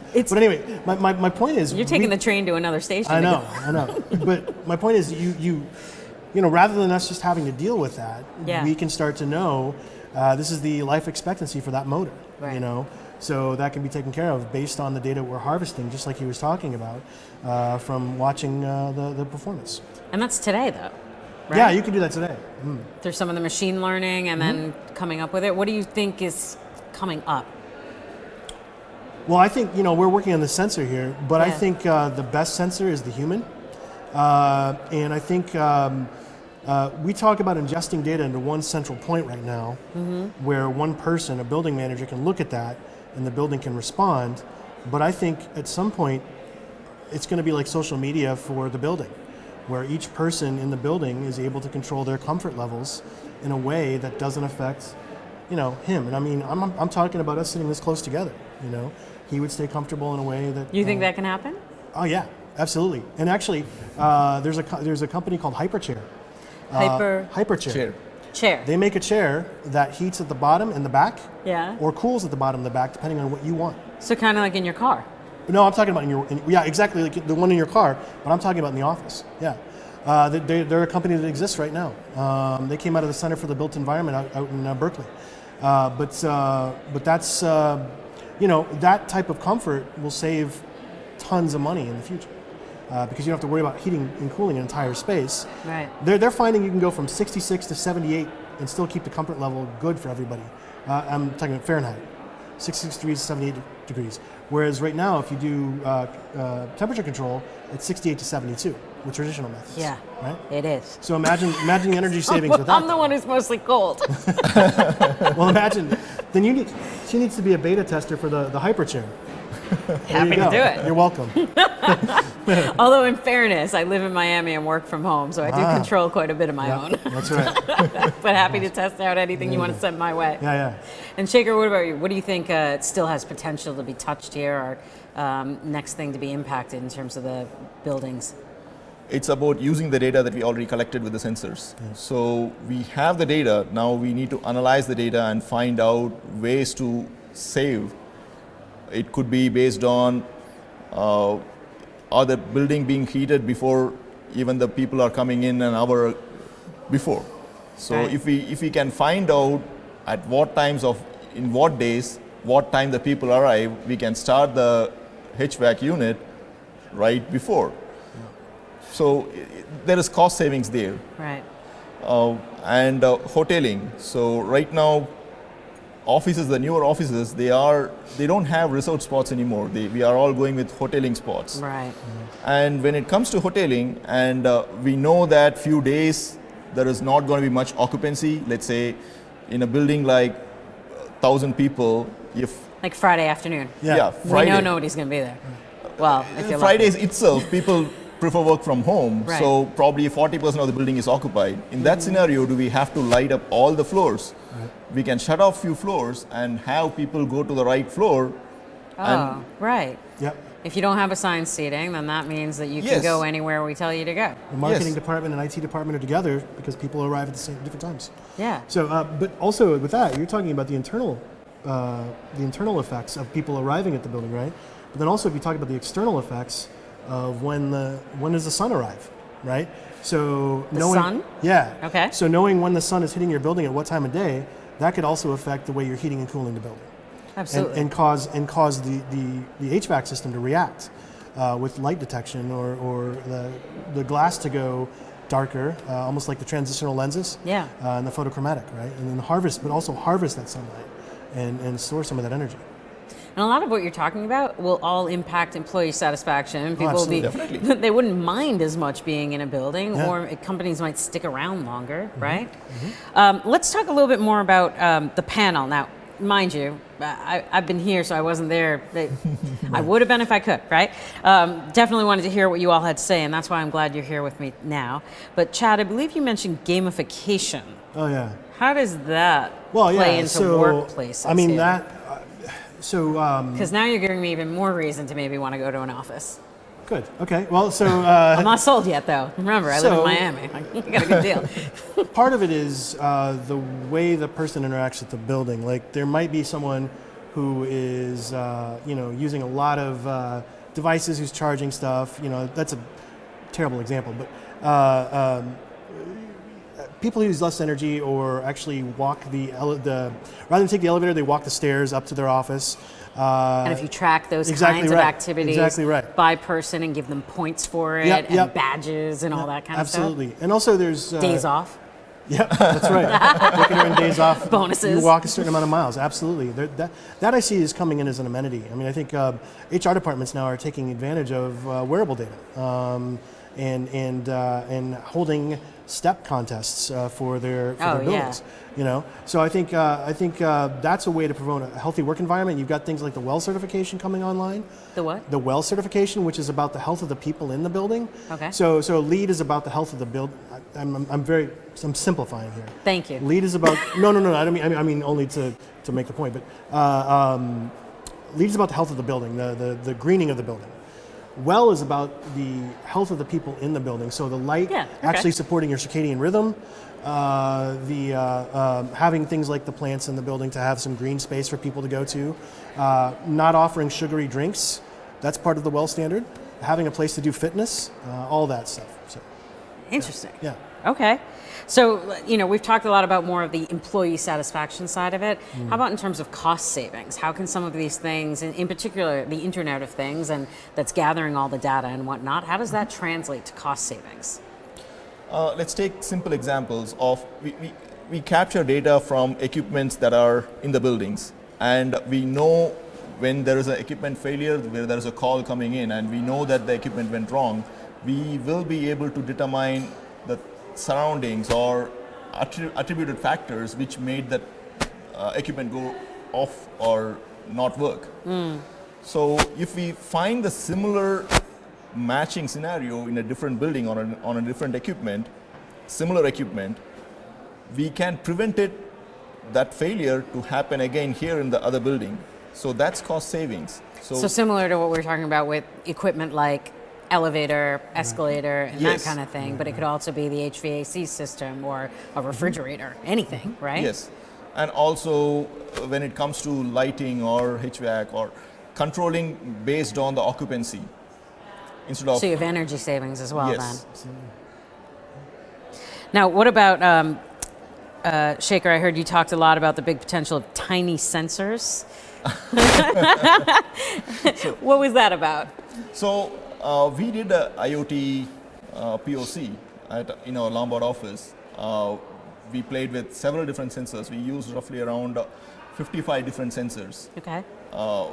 It varied from temperature sensors to multi-sensors. So the multi-sensors that we used detected UV, humidity, vibration, temperature. So it sensed 6 different things. And it all works great, but the problem is these are all battery operated. So once you place a sensor, you shouldn't go back to the sensor to replace the battery. When you do that, you are... Because you need a sensor to tell you when the sensor's battery is about to be done. You may not need a sensor to tell you that there are ways to detect if the battery is going down, but then you have to send in a person to fix it. Right. That's more expensive than the sensor. And that's the beacon technology that was supposed to be prevalent a few years ago. That was the big downfall, was the fact that you had to replace batteries all the time. You know, it just... But there are companies like, there's one called Free... And sorry, just for one second, when you say tiny sensors, I should have clarified this. Is that a thing that I don't know about, or are we talking about like tiny because they're tiny? Small sensors which can go into existing fittings. Sometimes things mean different things in the tech world. I got to make sure I'm talking about the right thing. Yeah, and the University of Michigan actually made a sensor the size of a grain of sand called the M cubed, which actually uses microwaves to power it. To keep it powered, so it's energy harvesting as well. And they meant it for cancer research. So you put these sensors in a body, you build a 3D model of a tumor, and you can actually get ahead of doing exploratory surgery and understand what that tumor looks like and build a way to actually take it out before you get in the body. But these could be used in commercial settings and residential settings. So you could actually have them embedded in the drywall, right? And they could tell you about the temperature and humidity all along that wall, and the humidity could spike if there's a pipe that breaks behind it, you know. So those are an example of some of the tiny sensors that are coming. Size of a grain of sand. Yeah. So you don't know it's there.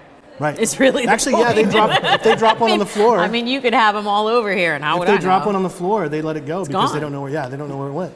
So, but yeah, so it's not efficient to look for. Yeah, no, it's not worth the engineering hours to find it, right? But anyway, yeah, I think the smaller sensors are exactly right, and thinking about ways to make them movable too, without having to worry about the power line infrastructure. There's a company in London that makes. They're called FreeVolt. They make a radio frequency. FreeVolt. FreeVolt. A radio frequency harvesting battery. So all the backscatter, 3G, 4G, and the Wi-Fi power the battery. But there are companies in America doing that as well. So I think that'll make it so you can easily move these moats around and not have to worry about finding that power infrastructure either. It's pretty exciting. I'm excited. Let's talk more. Well, what are your final thoughts then, if that's the case? Give me one last thing from each of you as it relates to building tech, and doesn't have to be what you talked about on the panel. Just you've been walking around talking to some of the tech companies here today. You're both living and breathing this every single day. What are some final thoughts from each of you? Let me go first? Sure. Oh, all right. So I think the fact that we have these disparate data sets that are currently existing, finding a way to make them easy to consume and display. I think that's the big... I think you guys need to talk. I think that's the big thing, right? So we were talking earlier about the self-serve data really? and being able to do that, and some of the stuff that Shaker's team has accomplished for being able to take all of that and cut it down from days and weeks to minutes. And then have to onboard that with the data that's coming from like things like the Array of Things project here in Chicago, which will do what I said with letting you know when the sun's coming or when the air quality changes or what have you. Right. Having that in place and keeping it open, I think, is the way to go. I think our industry, real estate, has learned that closed data sets don't really benefit everyone. The whole transparency thing, yeah, it's absolutely. happening. It's got to be. Shaker, any last thoughts? Simplicity. So we need to make I'm all things about simple. if we are asking for feedback from people, it's not, we are not going to get it. Yeah. So we need to make it simple. Have simple frown happy faces. Right. Which people can punch. Right. No instruction needed. Well, thank you both. I appreciate it. And you're definitely both experts in your own right here. Thanks. I want to talk to both of you more on my next break, so Awesome. thank you. Thank you. We've got one more video, and then we're coming back with a couple of final thoughts for you to wrap up the day. We'll be right back. Let's go ahead and submit it without pricing. If there's a book that's like a... Hey, I had a business-related question about the business we conduct. Oh yeah, let's find a room. I think that you could have synergy. There's an empty conference room. Oh, great. Okay, the conference room just opened. So.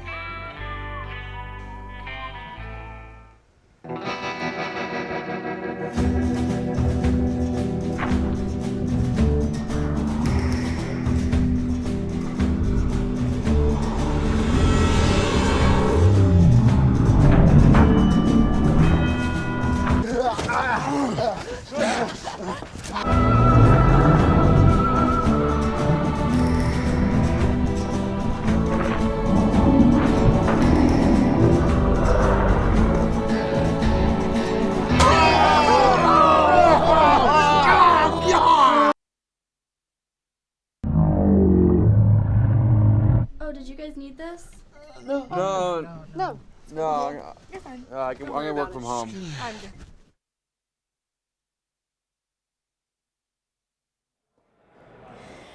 Hi, everyone. It's Pushpa, your host of JLL Live here at Disrupt CRE in Chicago at the Rookery Building. And we're pretty close to closing up, but I've got a couple more guests with me today. Right now is Brian Greenberg, who's the CIO of Accrete. And Accrete's not a tech company, but they're a tech PR company, tech and finance PR company. Yes. And you're their CIO, right? And you also do a lot around well, we're going to talk about this, right? You do a lot around helping a liquid workforce Yes. set up and be able to do their thing. So what's a liquid workforce and how do you help them do their thing? It's great that you're asking me this question because I only learned what it was like really recently. And little did I know that we had a liquid workforce. And you've been with the company 6 years, 6 since years. the beginning, right. Okay. And it's great to know that we created something that would soon be invented later on.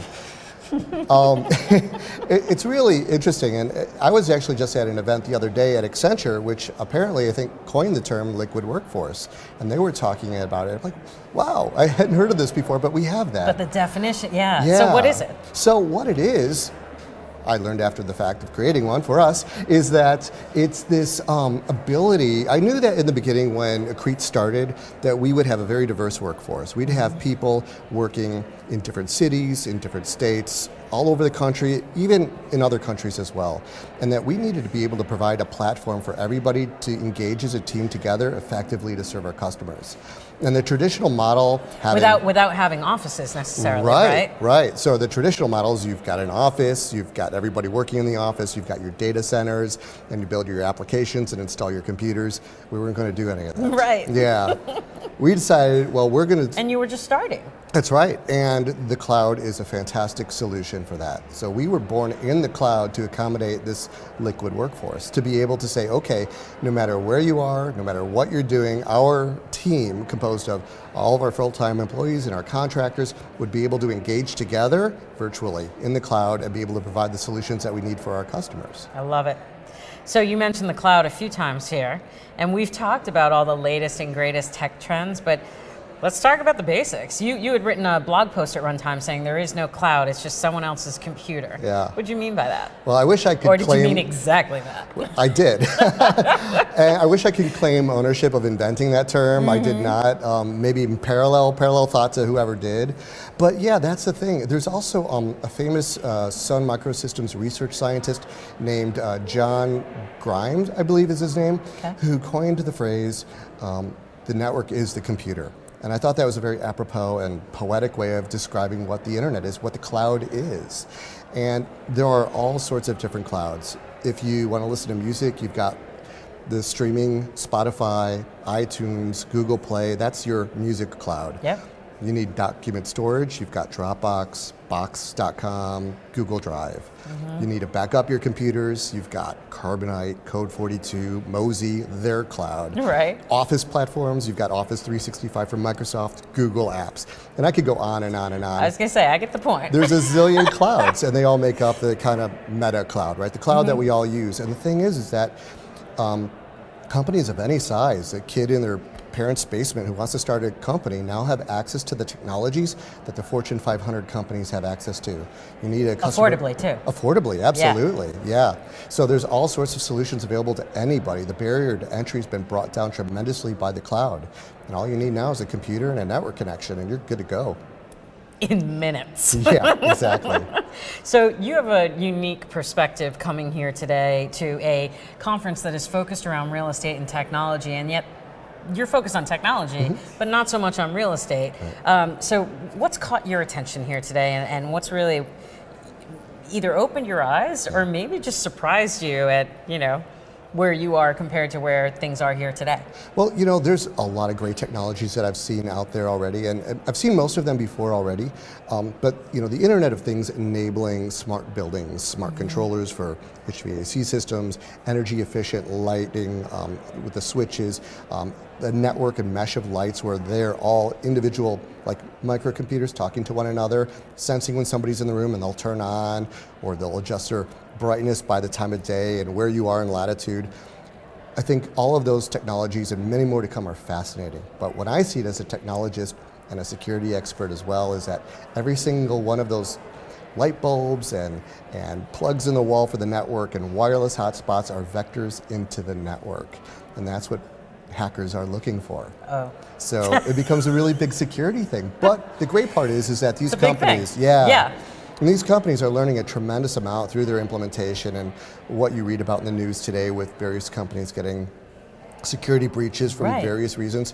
And oftentimes they just come from the unlikeliest of places, an HVAC system with a rogue It could just be port. people who are bored too. That's but I mean, right. the bottom line is, if the more things that are controlled, right, Yeah. and especially the beauty of it is that people can control these things remotely. Yes. And so that ends up also being the downfall. That's and I right. mean, we go through that at JLL as well, and we have to have a lot of security built into our things, and especially when our clients are involved, right? And we get asked to do security audits all the time. right? And it's to avoid a lot of these other things, right? Exactly. So that's a real stuff. Yeah, and these companies are getting really good at it, building in encryption right from the beginning, forcing strong security, doing regular audits of their own technology, because a lot of these are cloud solutions. Your lighting system could be plugged into their cloud. Right. And so they need to make sure that they're providing the best security that they can, so you are a happy customer always. Right. Yeah. And that nobody changed your lighting into a disco strobe light situation all of a sudden. That'd be kind of cool though too, wouldn't it? Friday afternoon.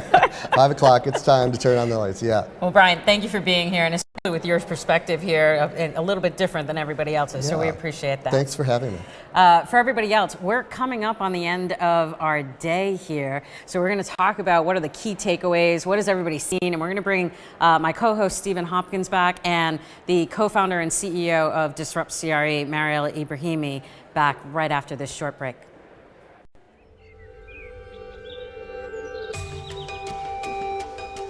What comes before any achievement?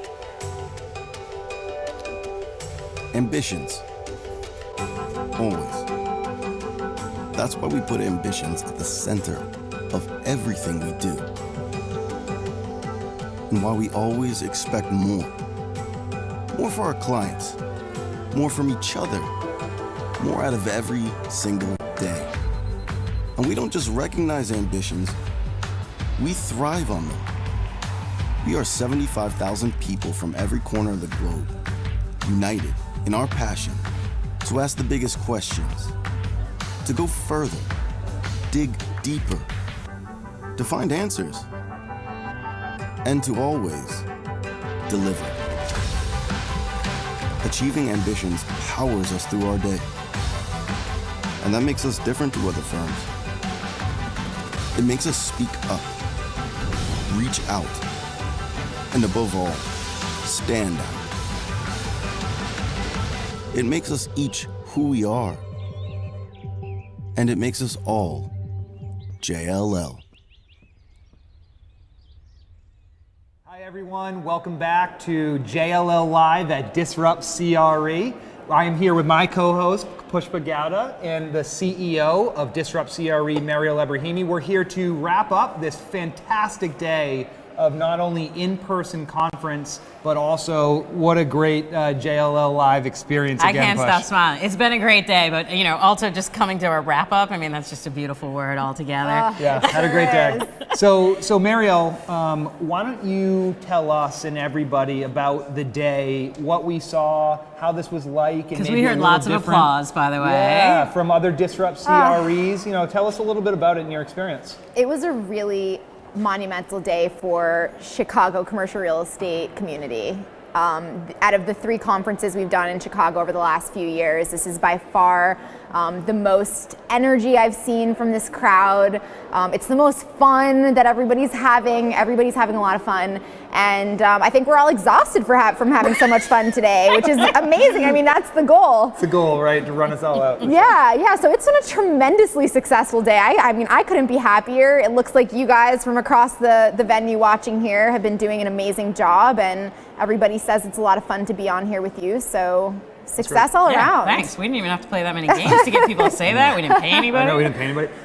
One of the things that I saw in observation, what was very, very interesting was I saw during the panels, the live panels, so many people had their notebook or their a physical notebook or a tablet out, and they were diligently taking notes. And I, to be honest, I just haven't seen that at a lot of these shows, and that's what I saw was a real big difference. More and more. I think people are coming to really expect the caliber of professional that we're bringing to the table, and they want to hear what their technology strategies are. They want to hear what's working for them, what they're actually seeing an ROI from, and what's flat out not working. And it's frankly an opportunity for these professionals who sit on our panels at Disrupt CRE to also approach the technology crowd and say, hey guys, this is what we still need from you. These are the challenges we're still having. And it's a very, very unique kind of opportunity to be able to have that dialogue. So people are diligently taking notes. They want to make sure that they can capture the information, the insights. So it's a beautiful thing. And you might see someone come up with the next big idea if that's what they're looking at, right? Let they're me tell seeing you. these other tech companies now have a lot of success. It's proven, right? Well, this isn't just a let's wait and see what happens. So to your point, if they're coming here and they're asking or thinking about what still isn't solved yet, I mean, we might end up having a good success story of somebody who got a great idea. Absolutely. Brainstorm. And let me stop you. Mariel, tell the crowd out there today, because there could be some entrepreneurs out there could be tech companies watching that couldn't make it today. What was the big takeaway? Because I watched that executive panel that they were saying, hey, everyone that's out there, you've built great tools. I wish you success. But here's a big opportunity, yes, that we haven't seen anybody do yet. What is that? The opportunity is cybersecurity. And it's one that is a central theme at Disrupt CREs for the past, I would say 2 years. Certainly we were sitting here in Chicago last year talking about cybersecurity. We, sometimes get a little bit more in depth with it than others, but it was, as the panelists said, it was the elephant in the room. It's always the biggest opportunity. And something very interesting that Jesse Carrillo from Hines shared with us is that, he talks a lot about cybersecurity. He has, a little bit maybe of a fear factor of cybersecurity, too much of it hindering innovation, right? Because you make these platforms so secure that you can't innovate and layer and build and evolve with them. So there's a little bit of a catch-22 going on, but the more apps, the more technologies that you implement within a respective company or portfolio or building, the more susceptible you are to risk. So I think that's a big fear factor, certainly from a CIO role, but many of us have to think about in high executive positions in building ownership or brokerage. Especially when you're bringing together so many different companies that are providing the technologies. It's not even like you're relying on just one. Exactly. Right? So you now have to do it for everybody or have them come together. Right. So and we always talk about data, and the more technologies you have, the more technologies you implement, the more data that you actually can translate into actionable insights.